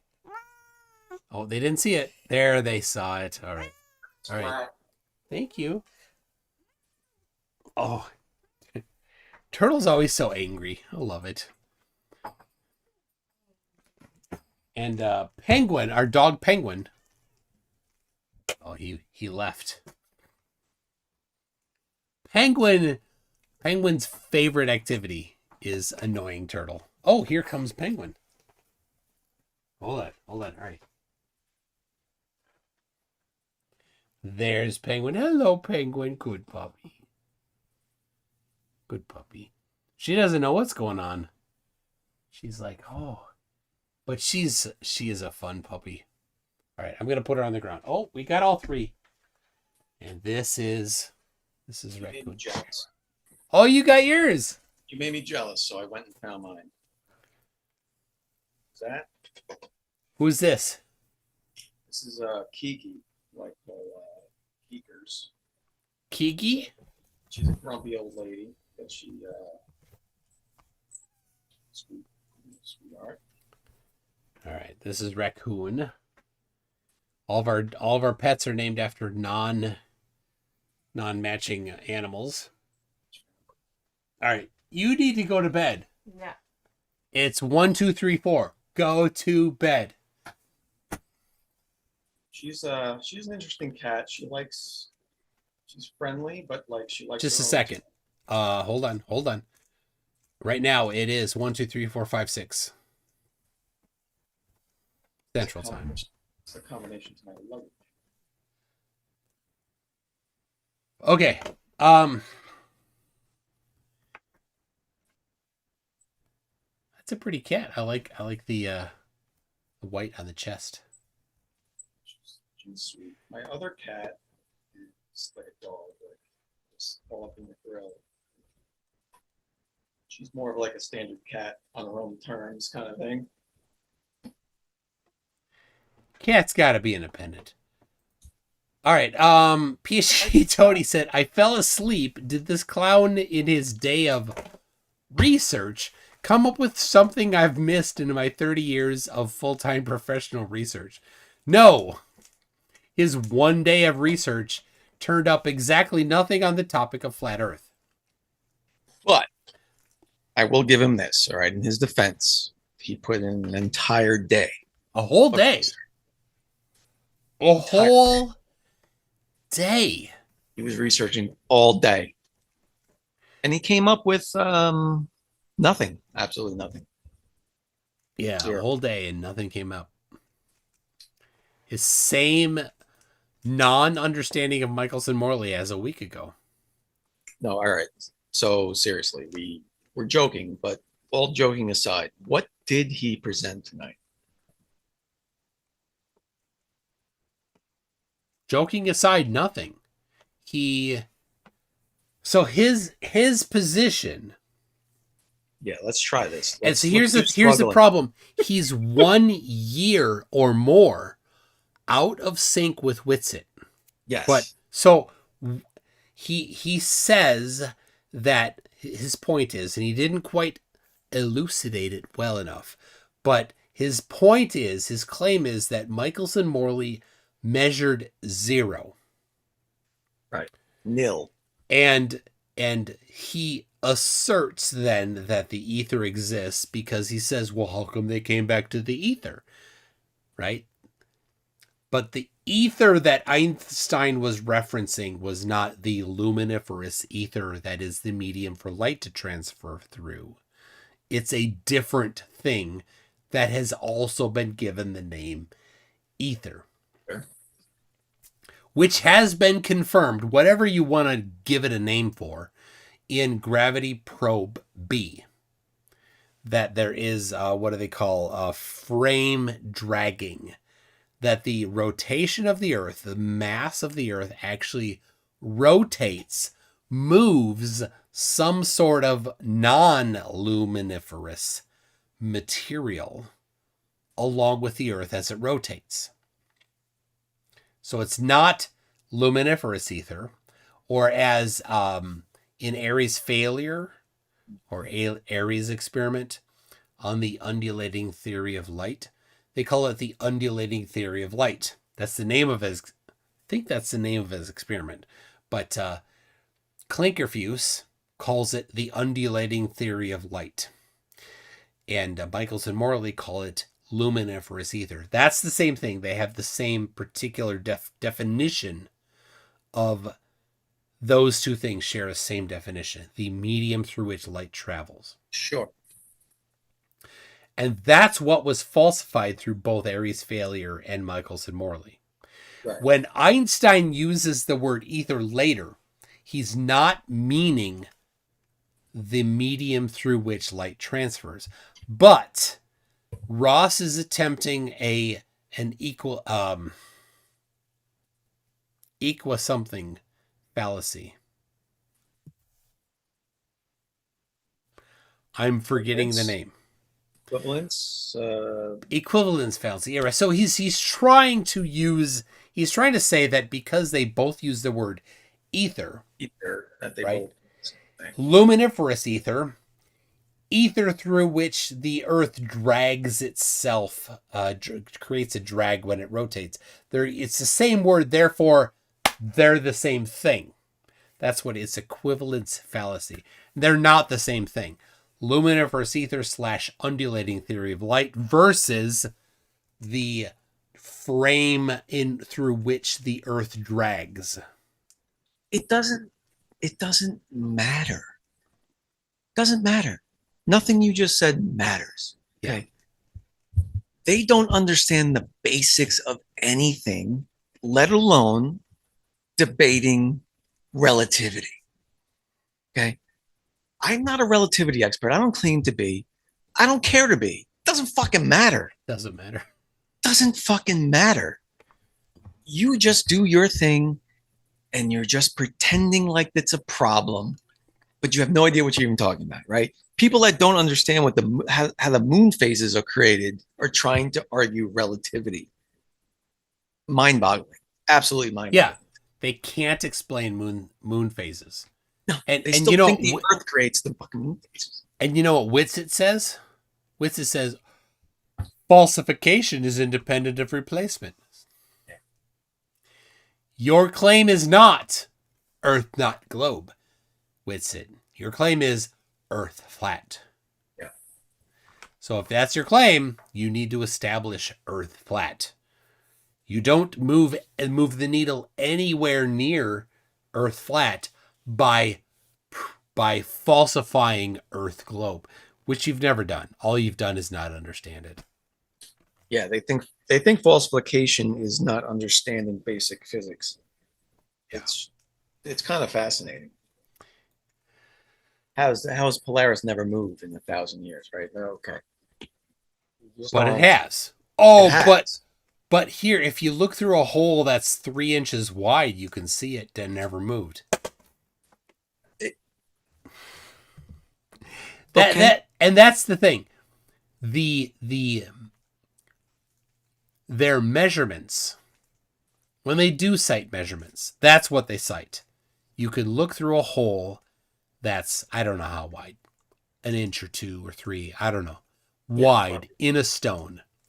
Therefore, if over the course of 50 years, therefore Polaris never moved.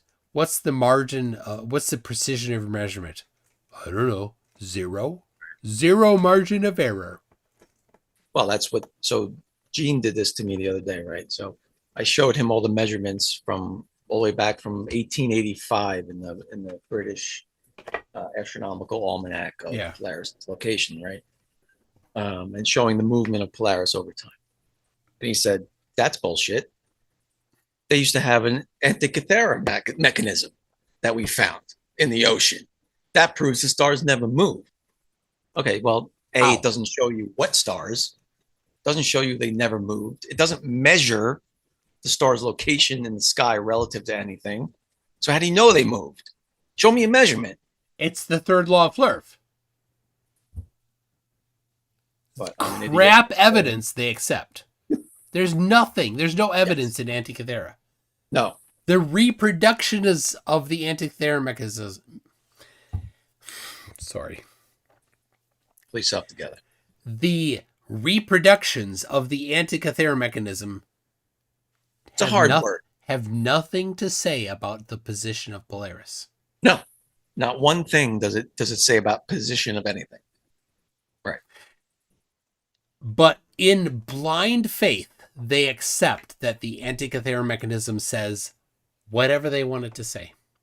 On the other hand, the actual real specific measurements to better than 1 arc second, they just say, nah. Nah, that's a lot. I will be debating Vika Draziv next Wednesday. Oh, I was going to ask you about Vika Draziv. That's not a real name. That's his real name. He's from not America. I do believe that his native language is not American. Not American. Yep. I learned that in elementary school. Actually, I had. Yep. And let's see. American. Hold on a second. I think if I'm not mistaken, just bear with me for a second. Sure. Pull out an anti-catharic mechanism right now. Yeah, I got hold on. I got a few here. I crafted one. Nope. Okay. Oh, here it is. I do believe that Vika Draziv is incapable of taking off sunglasses. Oh. To the best of my knowledge, he must always wear sunglasses. So he's not human because he doesn't want to see us. He doesn't want us to see his eyes. Yeah, his robot eyes. He doesn't. He's trying to cover it up. Anyway, what's his background? What's his background? Yeah, what's his I do believe that he is the lead taste tester at the Not American Urinal Cake Factory. Oh God, that puts him well above most clerks already. Sorry. I'd left out something in the returns department. So used urinal cakes. He's the taste tester. Yeah, they come back. He's like, mint. Peppermint specifically. Put that in the peppermint bin. Hold on a second. So what you're saying? Cinnamon. That one's cinnamon. Someone had asparagus last night. So what you're telling me? I'm getting hints of asparagus and menthol. This is an old person that has been using Bengay and eating asparagus. So like when Ross started the conversation with asking me for my background and then proceeded to tell me his background was in I don't even know what it was, basket weaving. What did he even say? I don't even know. Did he say finance? I don't What? Nothing. Does anybody remember what he said? No, it was not anything scientific. I'll tell you that. Did he say he's like retired? Wow. I don't even.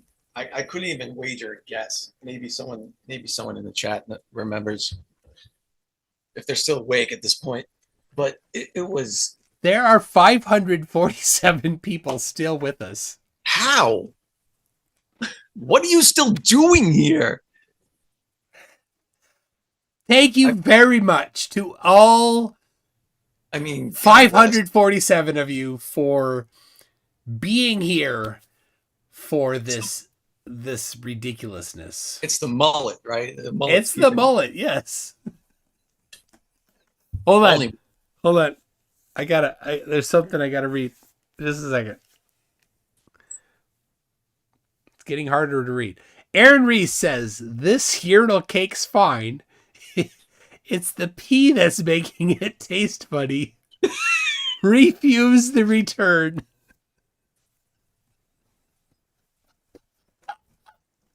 Can't get this penis taste out of my mouth.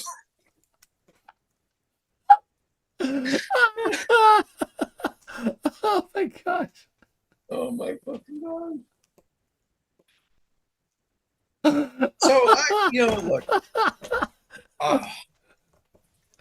Oh my gosh. I'll be honest. It's 2 a.m. here.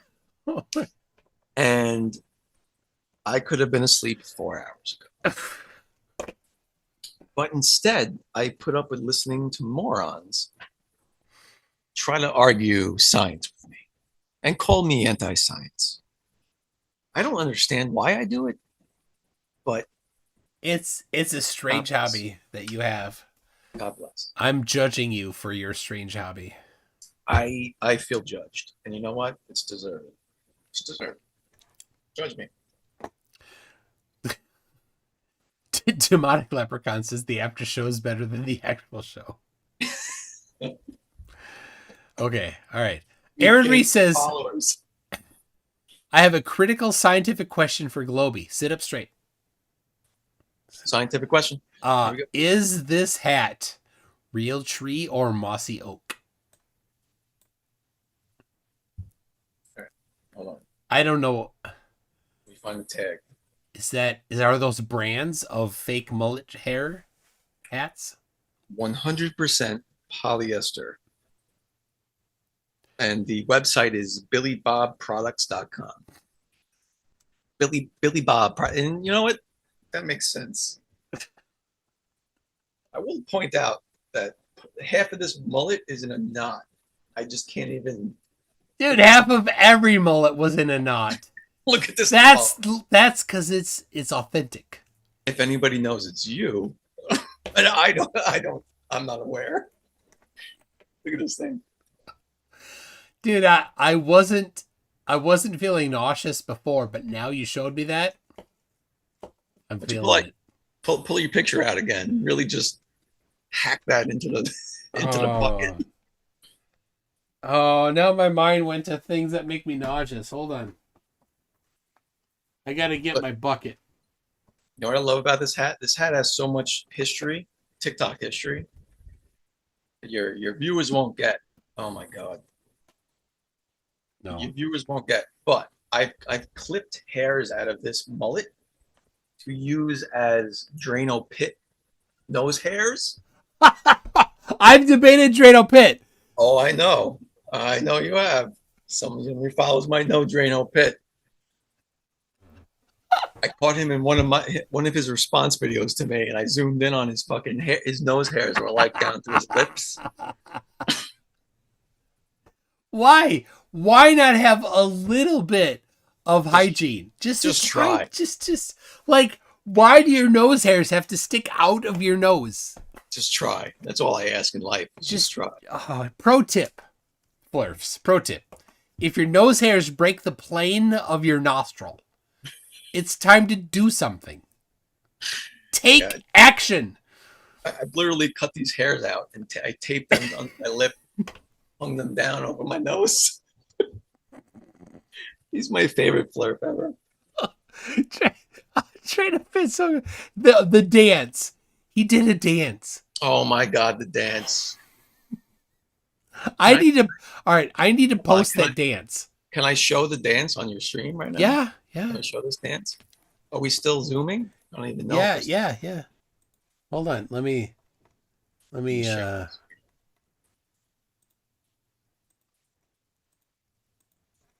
right, we're gonna find some. I am feeling great. Oh yeah, this is fantastic. I gotta go pretty far back though. Hold on.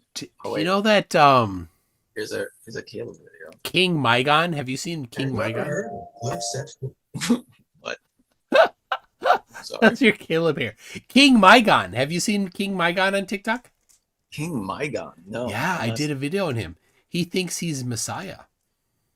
Like literal Messiah? Oh yeah. But he's also a flat earther that says he's not decided. Oh, he's searching for truth. Yeah. Sorry. Here's some Derek. Oh. So you want to talk about flight paths that prove a flat Earth, do you? Okay, let's do that. All right, sorry. That's another flat earther. Where's the dance? Where's the dance? That was that everybody was reposting the dance from There we go. Ron and Drano Pitt. There it is. Yep. Oh, I love this. Oh wait, sound removed due to copyright restrictions. All right, let me find a different. Oh. We got copyright issues there.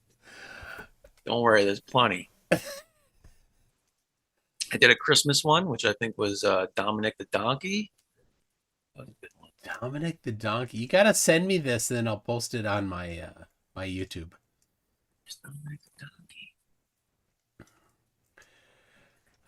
I gotta be honest. I'm not quite eligible for seeing how quickly you're sending things through the screen here to pick out. It's very anything. yeah, no, it's delayed, right? I'll oh, this was There's many delays. Oh, there's Derek looking for the moon. this was my series on. So last we left flat earther Derek. He was sailing off to find the moon. He was looking all over town. I've driven all over town to look for the damn thing, but the moon disappeared. It disappeared. Turns out user 1234 Fig Jam showed up to leave a comment on this video. Funny how you continue to try to disprove the flat Earth, but struggle and can't at all prove a globe without using lies as your facts and proof. Gay. Well, that user had 0 followers and was following nobody, so my spidey senses went off. What's up, Derek? How you been? Not expecting him to reply. Living life intellectually and happy, knowing that I am well aware of the truth house life perpetuating lies. For someone who makes fun of people who make backup accounts to come troll him after he blocks them, you sure have a lot of accounts to do the same thing. Oh, Derek, way, he's so cute. You blocked me, I didn't block you. Oh, he's adorable. I love him. He Caleb needs to come back.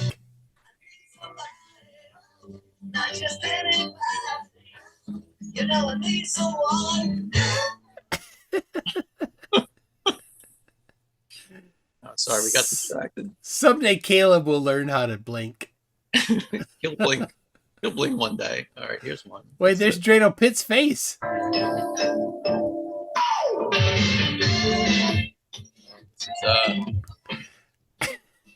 So that's Drano Pitt, the shorter guy, and Ron, who's happy to call himself Dollar Store Jesus. Dollar Store Jesus. The butterfly pants are my favorite. Giant monarch butterfly. Oh, he's so cute. And that sweater. That sweater. This is what we deal with on TikTok for all you YouTubers. If you guys got to try out TikTok. These removed. flurfs are idiots. There, it's so funny. It's so much. Oh.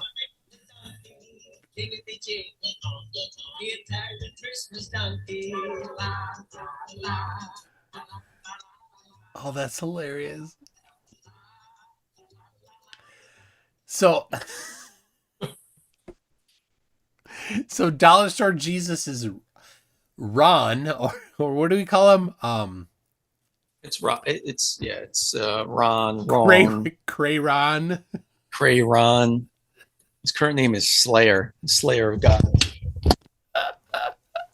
It's so great. He thinks he's a slayer of gods. Slayer of Gods. Yeah, this is the. I think this is the original. Let's see. Is this the original? Oh, sound removed. Damn, TikTok went through all my videos and removed all the sound.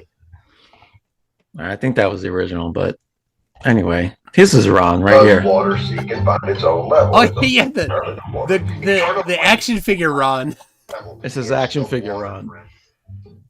It's the water. I keep giving you the answer, and you keep refusing to hear it. It's the water. Water itself is the answer. Water itself is the answer, friend. Water itself is the answer. It's the water. I keep giving you the answer, and you keep refusing to hear it. It's the water. Water itself is the answer. Water itself is the answer, friend. Water itself. Oh my It's gosh. the answer because water seek and find its own level. It's a He's my favorite. I gotta find my Ron action figure, man. I lost him. I don't know where he How is. did you misplace Ron? See how it says note in this dictionary? He put that in there so that way there's no assumptions. They want you to know how they use it in that dictionary, and that is exactly how they use it in that dictionary. You don't get to pick your own definition, buddy. It says that's why when you go to my dictionary, on my phone, my dictionary. if it says My dictionary. I fucking love Ron. That's Ron. Ron is the ultimate cherry picker. I mean, nobody cherry picks better than Ron. Literally all he does right now, like this, it's just current thing is just he just will repost your comment and with the background of the definition of ad hom. That's all he does. He says everything you're saying is an ad hom. He has no idea what it means. No, he just keep reposting. It's never right, and of course, he constantly insults everybody. That's his thing. Yeah, 100%. God, I'm so upset I can't find my Ron action figure. I think my kids stole him, man. My kids stole him. Yeah, so that was so here's we got a cutie pie in the comments here. Globey, he says Nemo Octavius 18 says 2 idiots who believe they are traveling through space at 66,000 miles per hour on a watery ball, yet nobody has even seen water curve around a ball and be flat. I guess you missed the earlier conversation where I showed you measurements of the curvature of Earth. Should probably tune in a little sooner. Well, and of course, have you considered? Nuh-uh. Well, I mean, completely got me there. I don't even know how to respond to that. Check and mate. Check and mate. And much like Ross earlier, when I say he's got me, and he actually agrees with me, like I was saying the truth. I don't even understand what was happening earlier. He was like, yeah, don't worry about it. Don't worry about it. You're wrong. But it's okay. We'll move on. It's fucking crazy. All right. Siggy Sigwald says you guys should bring up Sigma Octantis more often. It totally destroys flat Earth. It does. Did you ever? You had 2 people simultaneously. Did you ever get 3? I never got 3. I tried once with. This sounds like an OnlyFans conversation. Ooh, 3. Yeah, $20. right. You get this private video. Honestly, it would only work. It would only work if someone was on like the very east coast of South America and perfectly timed with someone on the very west coast of Australia. It would work best in June, right? Yeah, but even then, the weather has to be perfect, right? Yeah, in all 3 locations. In all 3 locations at the same time. So it's just it's more effort than I care to fucking give. Yeah, but like I did the all that matters. Here's what matters: from sundown to sunup, the center of rotation is due south. But they can't explain 2. Only but they demand 3. You only need one. No, you only need 1. The center of rotation is due south. Yes. There is no such thing as center of rotation if the only center of rotation is in the north. Well, yes, but according to Dubé, all of a sudden stars sweep across, so it just depends on your time you're looking at it. I mean, obviously. They think that it moves. That's what's crazy. Like, they're like, I don't know. I've never been there. 1 billion people live south of the equator. They don't count, okay? Because they're upside down. 1 billion people every night can look due south and say, yep, there is a center of rotation due south. So look, I'll be honest. I would love to do 3 just because I for no other reason other than I would love to I'd love to throw this in the face of chemo Spurs who you're familiar with. Chemo, Spurs Chemo for Spurs Chemo, long timers. Chemo. He calls himself Gas Pressure now. Yes, Gas Pressure on TikTok. I would absolutely love to just show him the 3 observers. He couldn't answer why 2 were possible, but I would love to show him 3. But if you have reach for someone in Brazil, the eastern coast of Brazil, I would love to do a live observation of all 3 locations. Globey, I got the other 2. Globey McGlobeface on TikTok. He's your man. Thank you. If you're on the eastern coast of Brazil, Please hit me up, Globey McGlobeface on TikTok, eastern coast of Brazil. I want to get a 3-continent observation of the Southern Cross at the same time. There you go. I'd love to hear the because they'll move it to, well, we asked for 4 observers. Someone's got to be on Mars at the same time looking at the Southern Cross. Nice. Okay. The Sun Express says for 8 clams, pour out 1 for triggered limey. Titicaca. Spurs Schemo. All we see is the top of your hat. Yeah, So, because I'm watching my phone.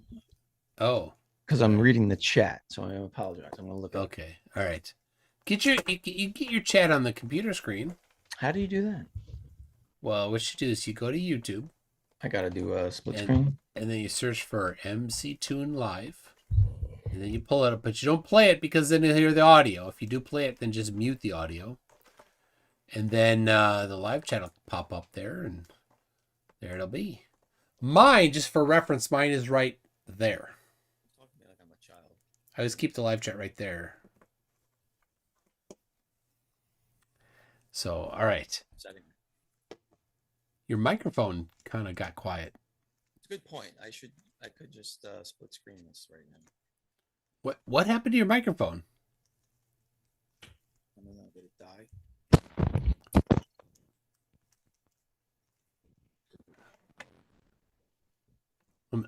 What is your microphone? Is it fragile? It's a Amazon special. Hold on. Oh, Amazon special. This is mine, an AT2 something USB. AT2020 USB.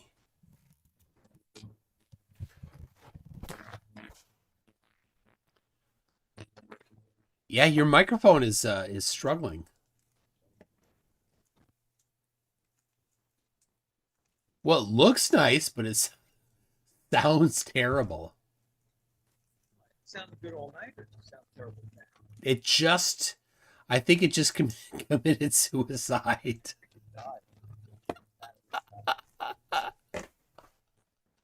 It's like, I've heard enough derp. This goodbye, cruel world. Seriously, it just took a dump.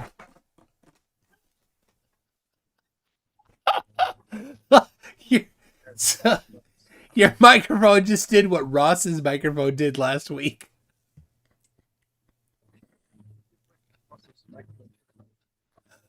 Seriously, it's dead. It's dead, but you've... Oh my God. Seriously, I don't know. I cannot hear you. Say something. No. Not even a crackle anymore. It completely died.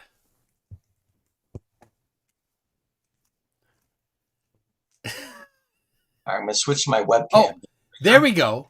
There we go. All right. We're good.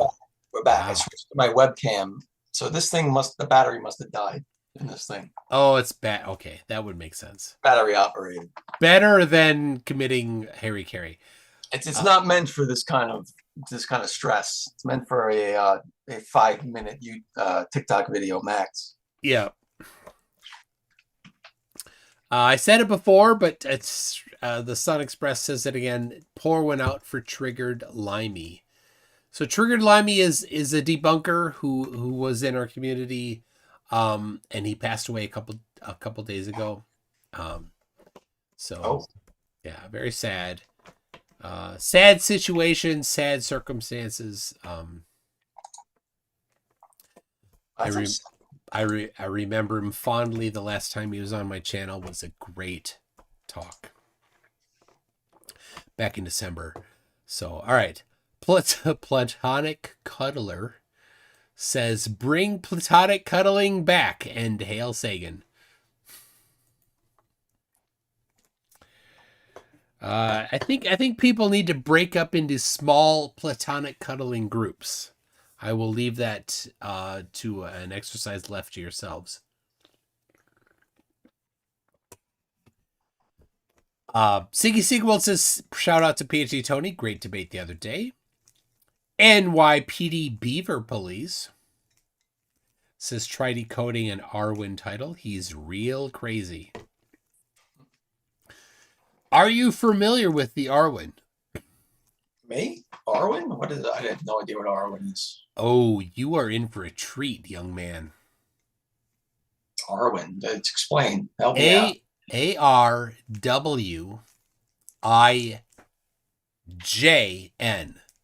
is a YouTuber that is formerly a member of the Oakley crew, but he got tired of being treated like crap by Oakley and decided to leave and demand a $500 GoFundMe to rejoin. And of course, that GoFundMe is somewhere around $40 at this time. So every day, he does a live stream of just Arwen talking to all of four flat earthers and 30 Globers posing as flat earthers. I've actually tried to help him. I'd said, look, Arwen, I'll come on your show. And I figure he might get a couple extra viewers if I were to come on his show. But he doesn't, he would not let me come on his show. Like, dude. Any publicity is good, especially for flat earthers. Here was my plan was to admonish his regular viewers, including the Globers, to say, look, you're here every day getting education, sarcasm, and entertainment, for real. You need to pay him a little bit as an appreciation for what he gives you. Hoping that they would, kick in and he might have a day of bigger dollars than ever. But instead, he's like, no, you're not coming on my show. You need to pay me $500 to come on my show. And wow, he's demanding money to come on his show? Dude, and here's this is the thing. Like, you probably would make a couple extra dollars just to have me on your show. I don't know. 5 extra might do it. I don't know. And I'm like, let's not even talk about the shape of the earth. I just wanted to help him to get more viewers. And I was willing to talk about whatever derpy topic he wanted to talk about. Wait, let's dig a little deeper into that. So why did you want to help him? I got a soft spot for Arwen. It's pity? Pity? No. So, all right. A while ago, so he's always been... Let's break out the honesty. Let's do it. All right. He's always been mistreated by Oakley. Okay. That's fine. Oakley's a jerk. Always has been a jerk to everybody, except a few on his panel. But he's been especially a jerk to Arwen. Always been. And I'm like, I was just kind of the innocent guy. He's just kind of whatever, I don't want to say anything disparaging to him. So I'm like, I sent him some money to help him buy a microphone. Oh. He this is interesting. He wanted to purchase a Bible several years ago, but didn't have the money. So tell me, what kind of person is in a financial situation where they don't have the money to purchase a Bible? Well, he's clearly lying. How could you not have the money to buy a Bible? He lives in an apartment that somebody else pays for it, and I think that to the best of my knowledge, his only expense is food. Okay, so that goes back to my running theory, right? That flat earthers are looking for someone to blame, right? They need someone to blame, so they blame the government, and then they blame the lie, and they blame all this other stuff. But they're looking for someone to blame for their issues. Yes. Right? Absolutely. Okay. That's Arwen. Sorry. Side topic. Without meeting him, you know him well. Right. So I purchased for him and delivered to his home a Bible. Good for you. So that he could have it when the other flat earthers in the community refused to do it for him. Well, of course. So it doesn't matter if you believe, if the Bible's your thing or if the Bible's not your thing. If the flat earthers who generally take the Bible to be an important thing won't assist their brother in obtaining a Bible, that's a problem. And I'm like, I'll send you one. So I sent him one. He got that. So he got some money for a microphone. He got a Bible that I sent him. I've had a soft spot for him. I don't know why. He's never been nice to me. I don't care. I don't need his approval. Of all the people on the globe, I don't need his approval. All right. So, but how do you know he exists? He's a goofy character in the Oakley crew. But he was in the Oakley crew, though. He's the most interesting member of the Oakley crew. More interesting than Oakley. Well, Oakley's not fucking interesting. I mean, I know it's a low bar. It's a low bar, but he has money for internet. That's how you know him. I don't know. He lives in an apartment that is provided for him. I gotta imagine he's not financially contributing to the internet fee. I'm sure he's not. It just boggles my mind how someone on the internet. I guess if it's being provided for you, you don't have anything. But dude, every day he does his live stream, and then he doesn't leave his apartment. He lives in the Netherlands. The Netherlands.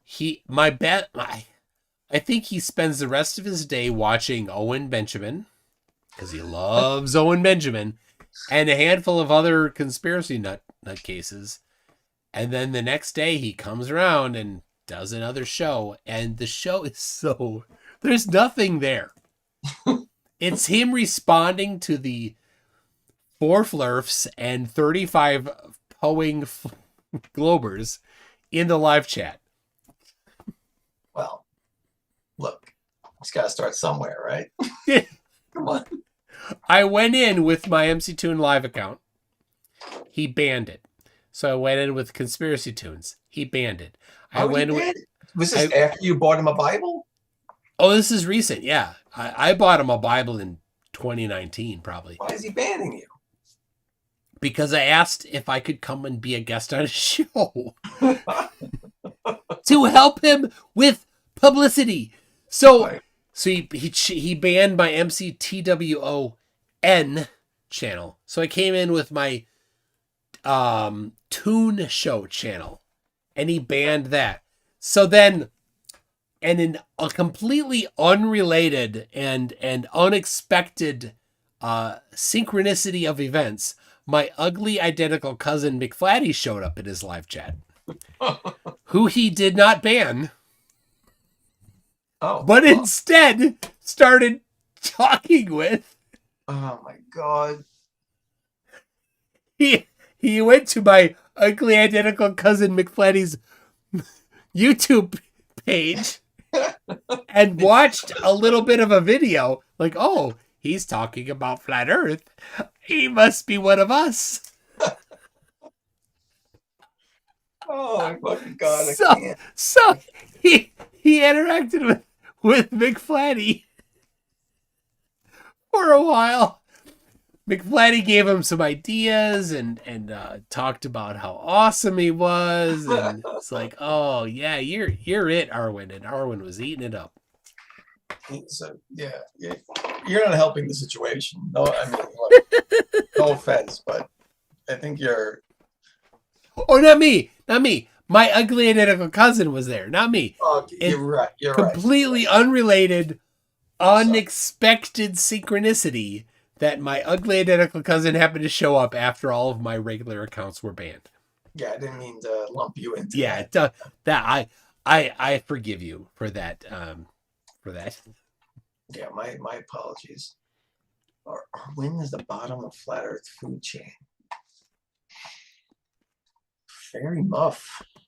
All right, let me finish these here. All right, we've got Axis Arkham says, I can't believe I missed the evidence and stuff. Believe it. It happens every week that you miss it. I'm going to read all the evidence later today. Yeah, go over it again. William Foley says, MC Toon, the Mount St. Helens of debunking quietly destroys flurfs until the time to explode spectacularly. Good job. Lord Illuminous Poo. Now, do you have anybody named Lord Illuminous Poo on TikTok? No, I think you are missing out. That actually upsets me that that's a thing that I don't have. Yep. He says 10 : home, 20 : sweet, 30 : go to 10. Why are we talking about colons? We're not talking about colons. All I see in that is dude, where's my car? I don't see anything because all of this is blending into one gigantic blur. It's in my YouTube studio where I am. Dude, you got a tattoo? Yeah. It says, dude. Oh, look at that. Nice. What's mine say? Dude. Sweet. What's mine say? Dude, what does mine say? Sweet. What's mine say? Dude, what does mine say? Sweet. What's mine say? Dude, what does mine say? All right, our wives are gonna wake up. Yeah, I know. It's my tattoo. There we go. Yeah. What is that? Wait a second. That's scribbles. What do you mean that's scribbles? What is it? That's Spider-Man. Come on, are you daft? That is Spider-Man. What the hell? What? What do you mean? This is Spider-Man. Why is that Spider-Man? What do you mean, why is it Spider-Man? It's Spider-Man. What do you mean, why? Oh my God. Hold on a second. Hold on. Show it to me again to tell me what it is. Oh my God, it's Batman. I'm Batman. Oh, you brought out the mitt? Come on. You son of a bitch. What? I have no idea what that actually is. Is it from Among Us? Oh, my wife just texted me. Hold on. Oh. Did she hear you saying dude? She heard me. She writes, "This isn't healthy. Please close the office door." Hold on a second. I forgot the office door was open. But she's completely right. This isn't healthy. Yeah, my 6-year-old drew this for me when he was 4. Okay. This was the first drawing he drew for me, and came home and said, "Daddy, this is for you." And it's Spider-Man? It's, well, do I have to explain it? I mean, Yes. that's Spider-Man. Clearly, it's Spider-Man. Yes, you have to explain. I mean, he has one gimp leg that's way shorter than the other. Yep, just like Spider-Man. Just like Spider-Man has. Oh, jeez.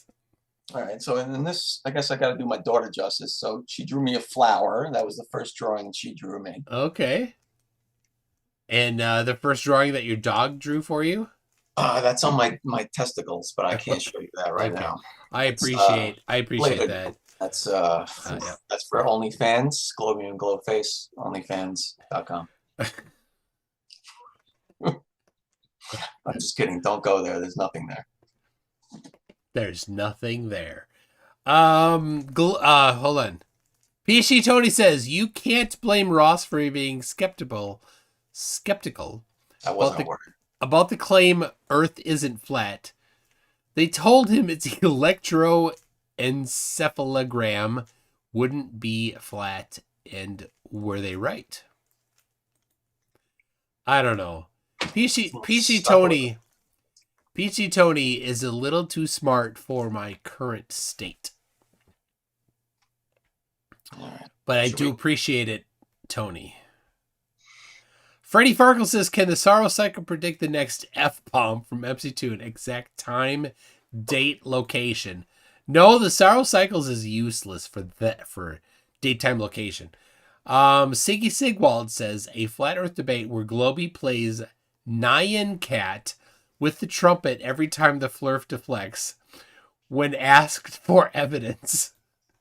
What is Nyan Cat? I'll learn it. I'll learn it tonight. I have no idea.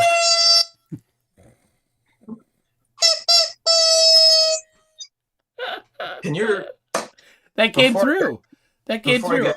Oh, good. I lowered the setting to like medium. Okay. So, yeah. I'm sure your wife appreciated that. Yeah.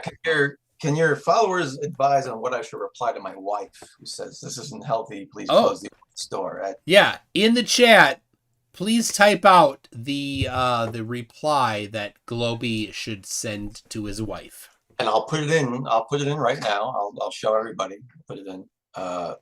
Whoever wins. I don't know how we're going to judge who wins, but what should I reply? Yeah, that's the answer. While that people are typing that, CV McCullough says, too bad Cunningham's law doesn't work for FE. So Cunningham's law is the best way to get the right answer on the internet is to not ask a question. It's to post the wrong answer. And I tell you, flat earthers excel at that. Oh, they certainly do. All right, they're coming in. Here we go. We got it. It's okay, darling. I'm getting treatment tomorrow. I like that one. That one's pretty good. All right, you read those. I got to go get rid of a little bit of Crown Royale. All right, you go do that. Neither is listening to unhealthy conversations. I like that. All right. Mighty is okay. I'm on a mission from God. I'm saving Earth from flirts. I mean, she knows that. I am doing that. Mind your own business, you miserable hag. Oh wow, that's drastic. I mean, I could write that. Mind your own business, you miserable hag. No, I can't hit send. I'm not even drunk enough to hit send on that as a joke. That will result in many, many moons of misery for myself.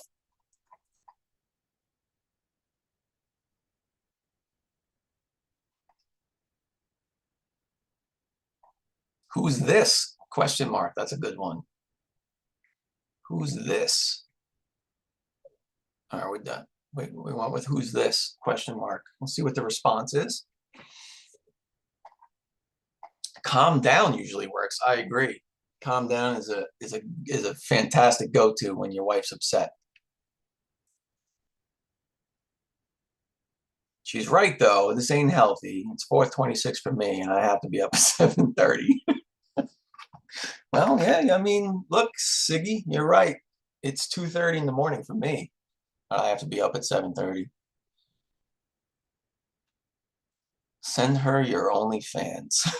Oh my God, I wish I was making some money on OnlyFans. If only I had some nice breasts or something. We're getting the band back together, says Greg G. Yeah, that's not bad. Gotta lie to testify. Oof.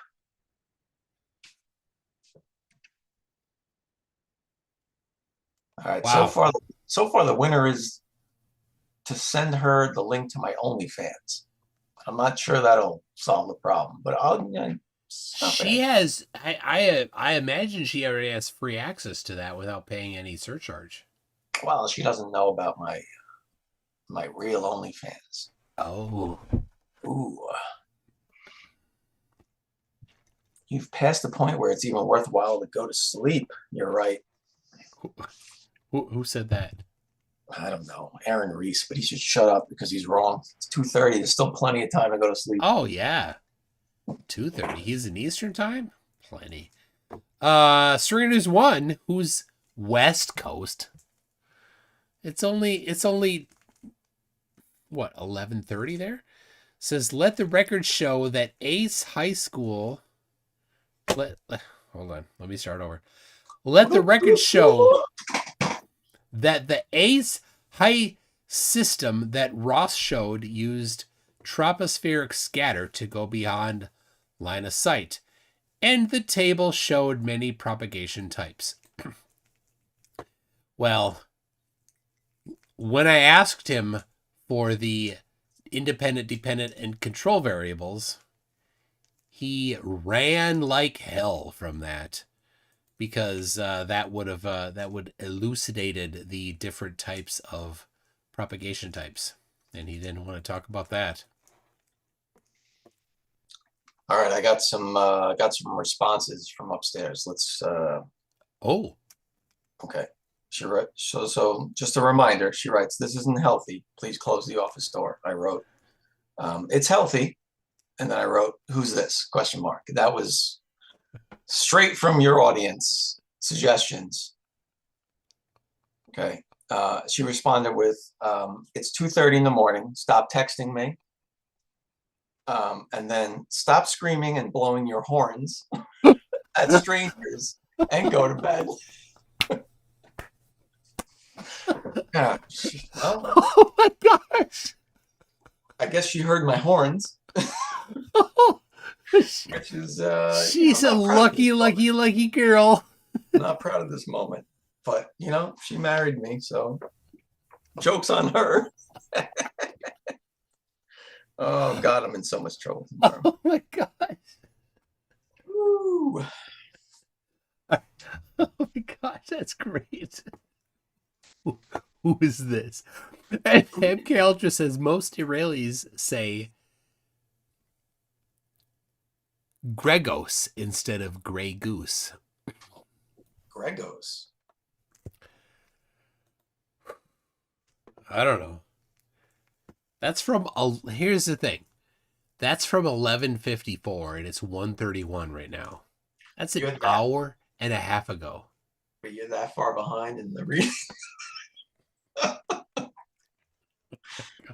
Oh my God. I'm going to go to bed. You're going to stay on for another 3 hours to catch up on your super chats. Oh gosh.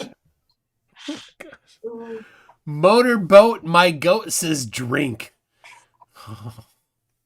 Dude, Motorboat says drink. That was literally 2 hours ago. I showed you that. Done. The casual engineer says flirts need words of one syllable or less. Punchy, and I mentioned this before. I love Punchy. I haven't seen him for years. Punchy says, been a while. Hello, MC2 and others. Punchy was a regular on this channel a while ago. I was with him on the day that lockdown happened. No. He's from Canada, and he was at my work. We were going to go to a concert that night, and I looked at him, and I said, dude, you need to get back to Canada. Wow. Minutes later, the concert was canceled. It was Dragon Force. And he's like, all right, I'll see you later. He got to Canada before midnight. And then later, he's like, if I had gotten to Canada 20 minutes later, I would have been on 20 minutes mandatory vacation with pay. 20 minutes mandatory vacation. 2 weeks. Oh. Well, so you screwed him. Yeah, I screwed him. You screwed him over. By being responsible. You screwed. That shows you, teaches you a lesson. It's a wrong lesson to be taught. Don't ever be responsible. Algorithm says when you think you're being smart, you're really only being clever. Oh, that's very true. Speaking of which, oh,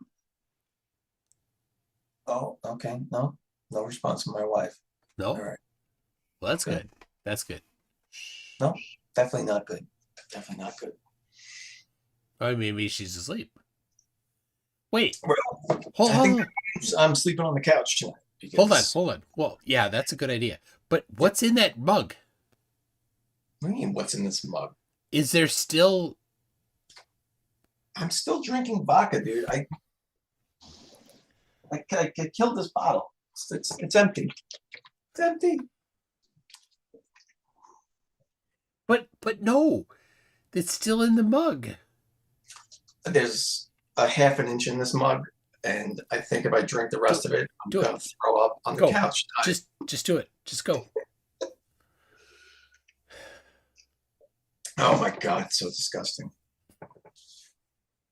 You know, the art of mixing drinks is all about masking the flavor of the thing that people say they want to drink. I went through a phase where like years ago, I was like rum and coke, right? I was a rum and coke guy, right? Yeah. Which couldn't be more lame. Like for reference, 0.25 years ago. 0.25. That's 1 minute 12 seconds. Art. Okay, I don't know. Bad at math. So metric months are difficult. Months. So I went. Actually, it was during a period of my life where I was trying to lose weight, right? So I moved from rum and coke to like I'm gonna figure out how to drink straight vodka. No mixers. I'm just gonna go. Let's work. It's like drinking black coffee. You got to work your way up to it, right? What about the carbs? Yeah, carb. Are you carbless, right? Yeah. No mixers, vodka, ice, right? So I figured it out, and I did it. You know, you gotta work it up. But now I'm like, I'm way out. I'm like Monster, the yellow the white monsters. Yeah. Vodka monsters, man. I don't know what it is, but the combination. Is those monsters sugar? No, sugar free. Oh, artificial. It's just like 300 milligrams of caffeine mixed with the vodka. And so your heart's just like. Yeah. My old heart's like feel some life. But yeah, it's gets you going. I was gonna say something, but I totally forgot it. Was it I have nope. No idea. It was none of those things.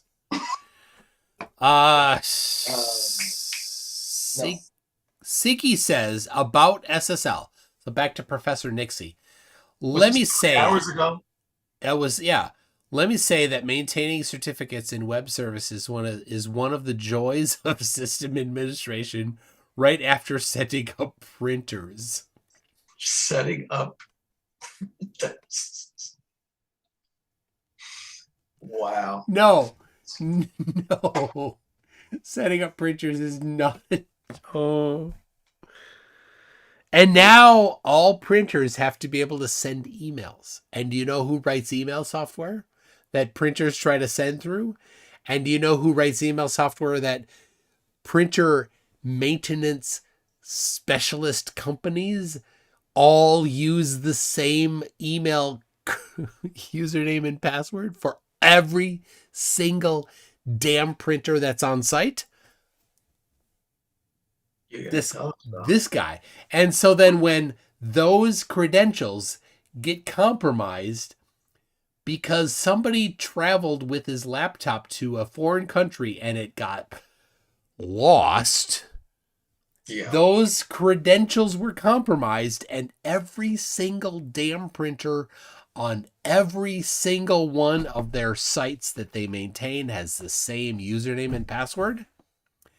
And it starts sending bulk spams from Vietnam and Hong Kong and Seychelles and Argentina and Venezuela at the same time. And we're like, hey, you've got a compromised account.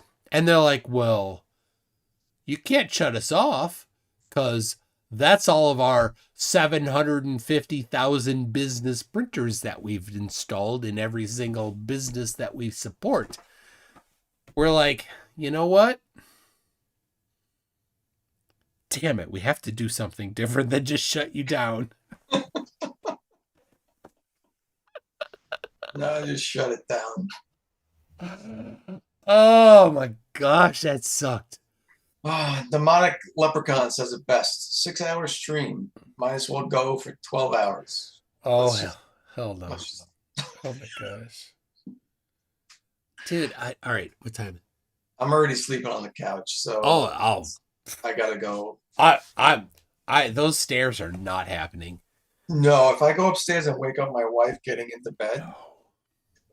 No. All right, let me wrap this up. I'm near the end, I think. Let's do a recap of the night. Let's What's the recap?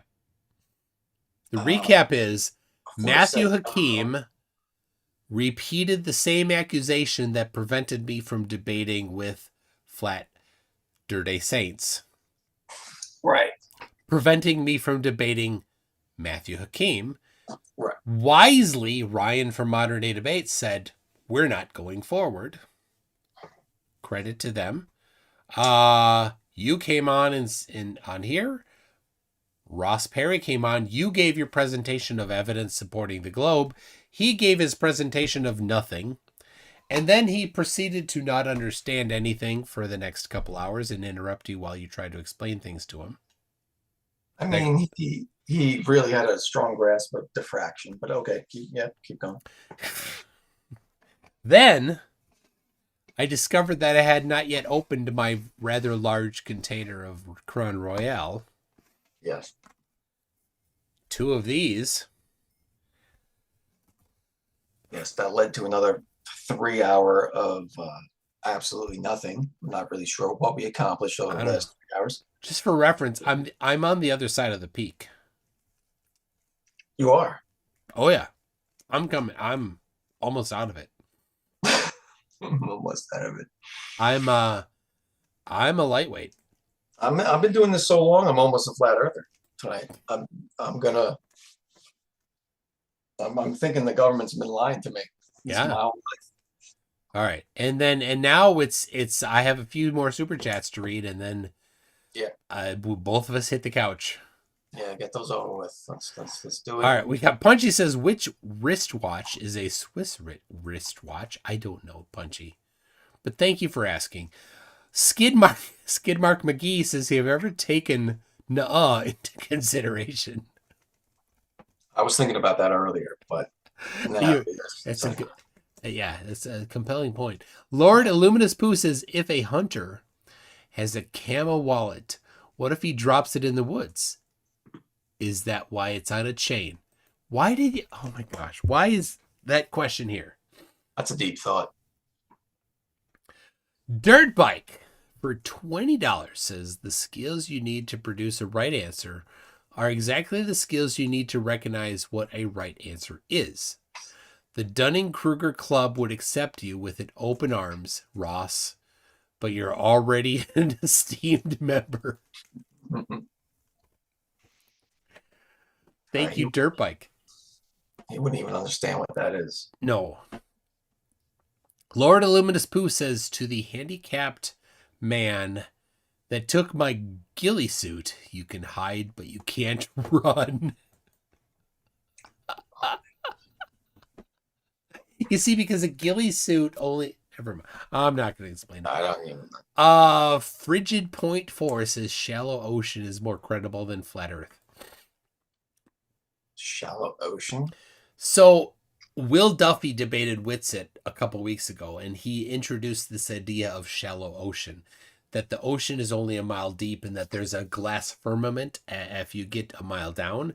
And NOAA, not NASA, NOAA, NOAA is hiding the firmament from you by faking things deeper than 1 mile deep. I hate these people. That's shit. No, he's not a flat earther. It was demonstrating the absurdity of flat earth. And Witsit and Jaron are like fighting it the whole way. It was hilarious to watch. Oh my God. I just can't. Project Nihilist says, thanks to the great community gifting me these memberships. Frigid Point 4 comes back again and says, please do MC Toon and McFlatty debate on MC Toon Live. I don't know. McFlatty keeps saying like he wants to debate me, but he always just runs when it's time. I hear a nasty rumor that McFlatty and McToon are never in the same room at the same time. But I think that's just nasty rumors. Obviously, you've never been at a Toon family reunion. No, I haven't been. You know what? I don't plan to be. Yeah, you don't want to be there if McFlatty is. Dirtbike says Ross and McFlatty have a lot of crayons in common.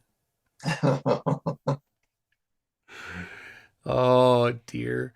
Peachy Tony says, pull it up was his catchphrase. I thought he was masturbating. Oh my God. No. Oh, that's sassy. Oh, Siggy Sigwald says equivocation fallacy. Yes, I had forgotten. I said equiva something. MK Ultra says, oh, you're both definitely zooming. Equivocation fallacy. Dude, this equivocation fallacy? That was from an hour ago. Oh my God. I was clear whether I corrected you correctly or not. That was when he used the term ether. It was an equivocation fallacy. Equivocated the term for luminiferous ether. And let's not forget. Whatever. Oh my God. Oh, wait, we've got a special showing. What are you talking about? The Caleb hair. I don't know what you're talking about. My wife actually told me to not blow that horn anymore. Hey, you blew it. I'm so in trouble. You guys ever wonder? This is not healthy. You wonder why?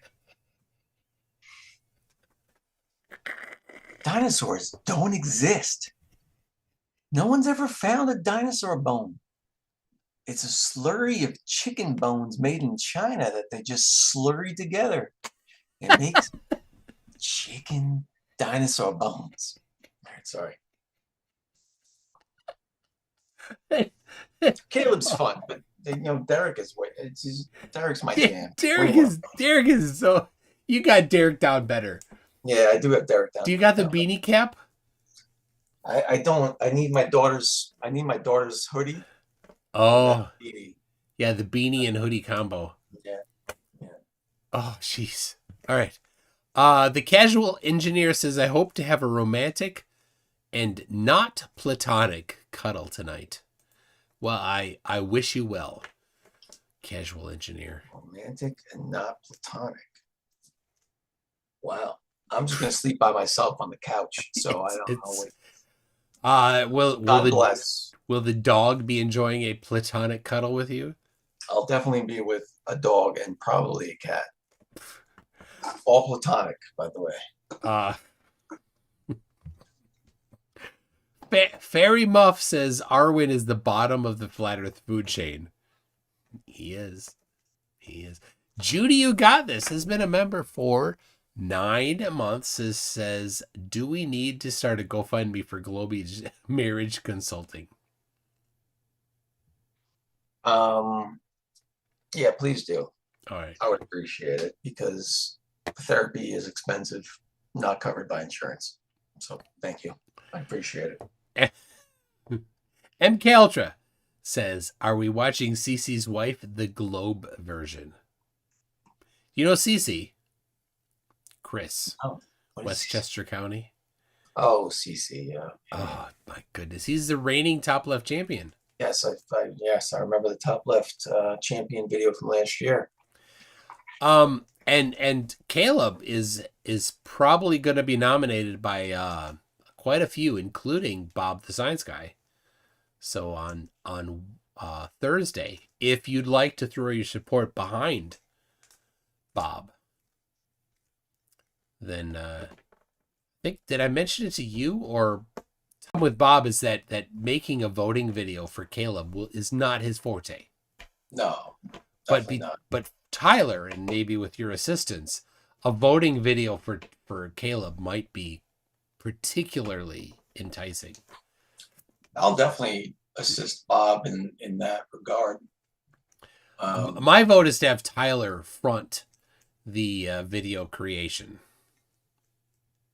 Yeah, I'll talk with him. We'll see what we can do.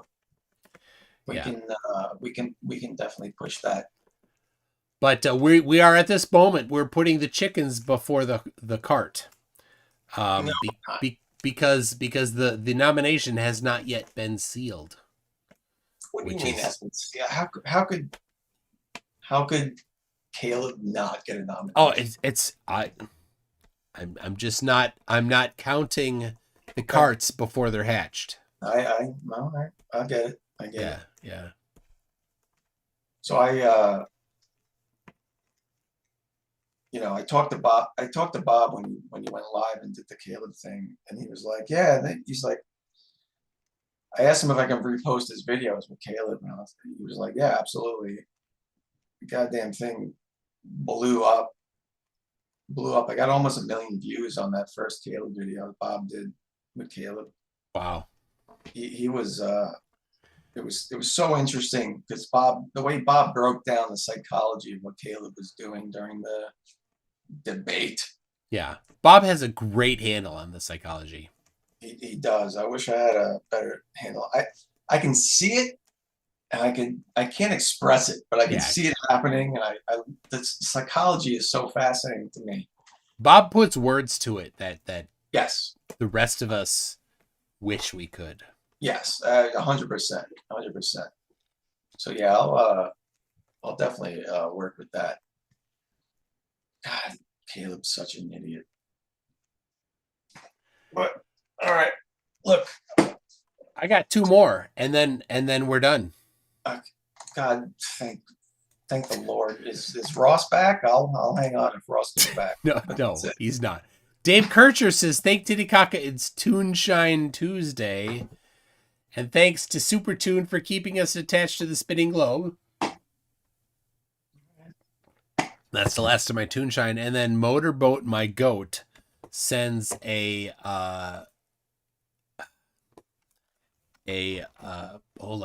GPS, a latitude longitude. Hold on. So I gotta pull it up. And then he's probably expecting me to show it. So hold on.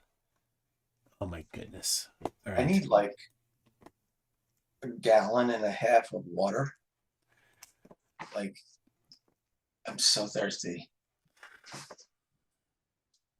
I think I might die on your freaking live as we go. It'll be worth it. All right.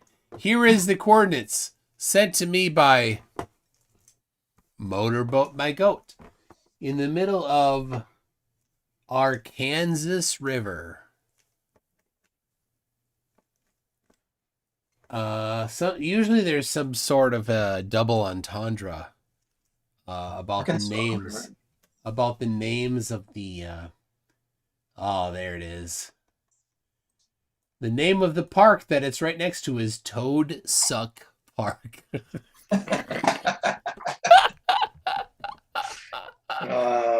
Oh my gosh. And the Toad Suck Ferry Dam Site Park. Oh, Toad Suck Ferry Dam Site Park. Thank you, Motorboat My Goat, for finding the coordinates of Toad Site. Toad Suck. Motorboat's been all over this chat tonight. So. Oh, he's been on fire. Serena's one says 6 more hours, 6 more hours. To that I say, oh my goodness, I'm going to hit the couch soon.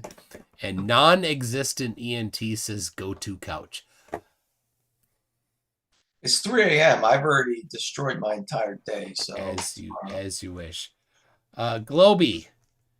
Dude, it's been way overdue since we did a live stream debate together. Absolutely. It was not what we expected, but it was fun nonetheless. Thank you for joining me. I'm gonna have to. I'll email you to get you sent a bottle of Grey Duck. I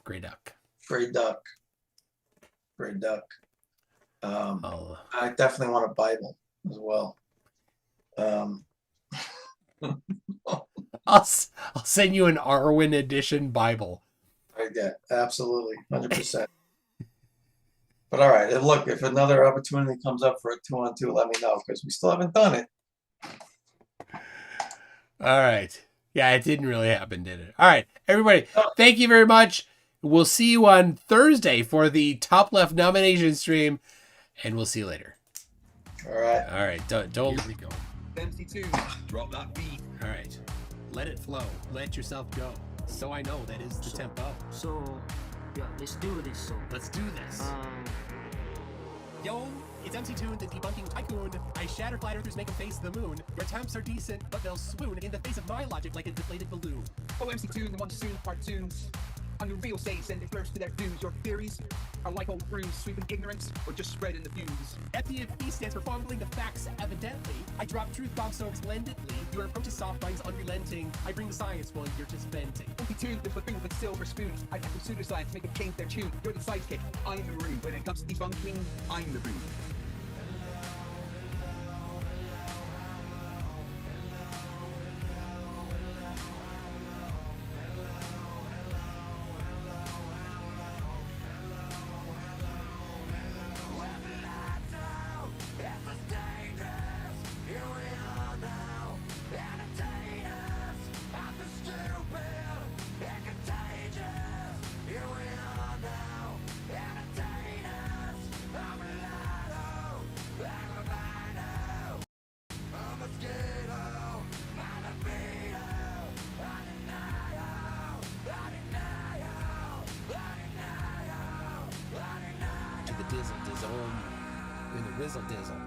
But hey, FTFE, we share the creed to educate and debunk the plant the seed. Though in this rap, it's clear indeed I've got the upper hand, then word indeed.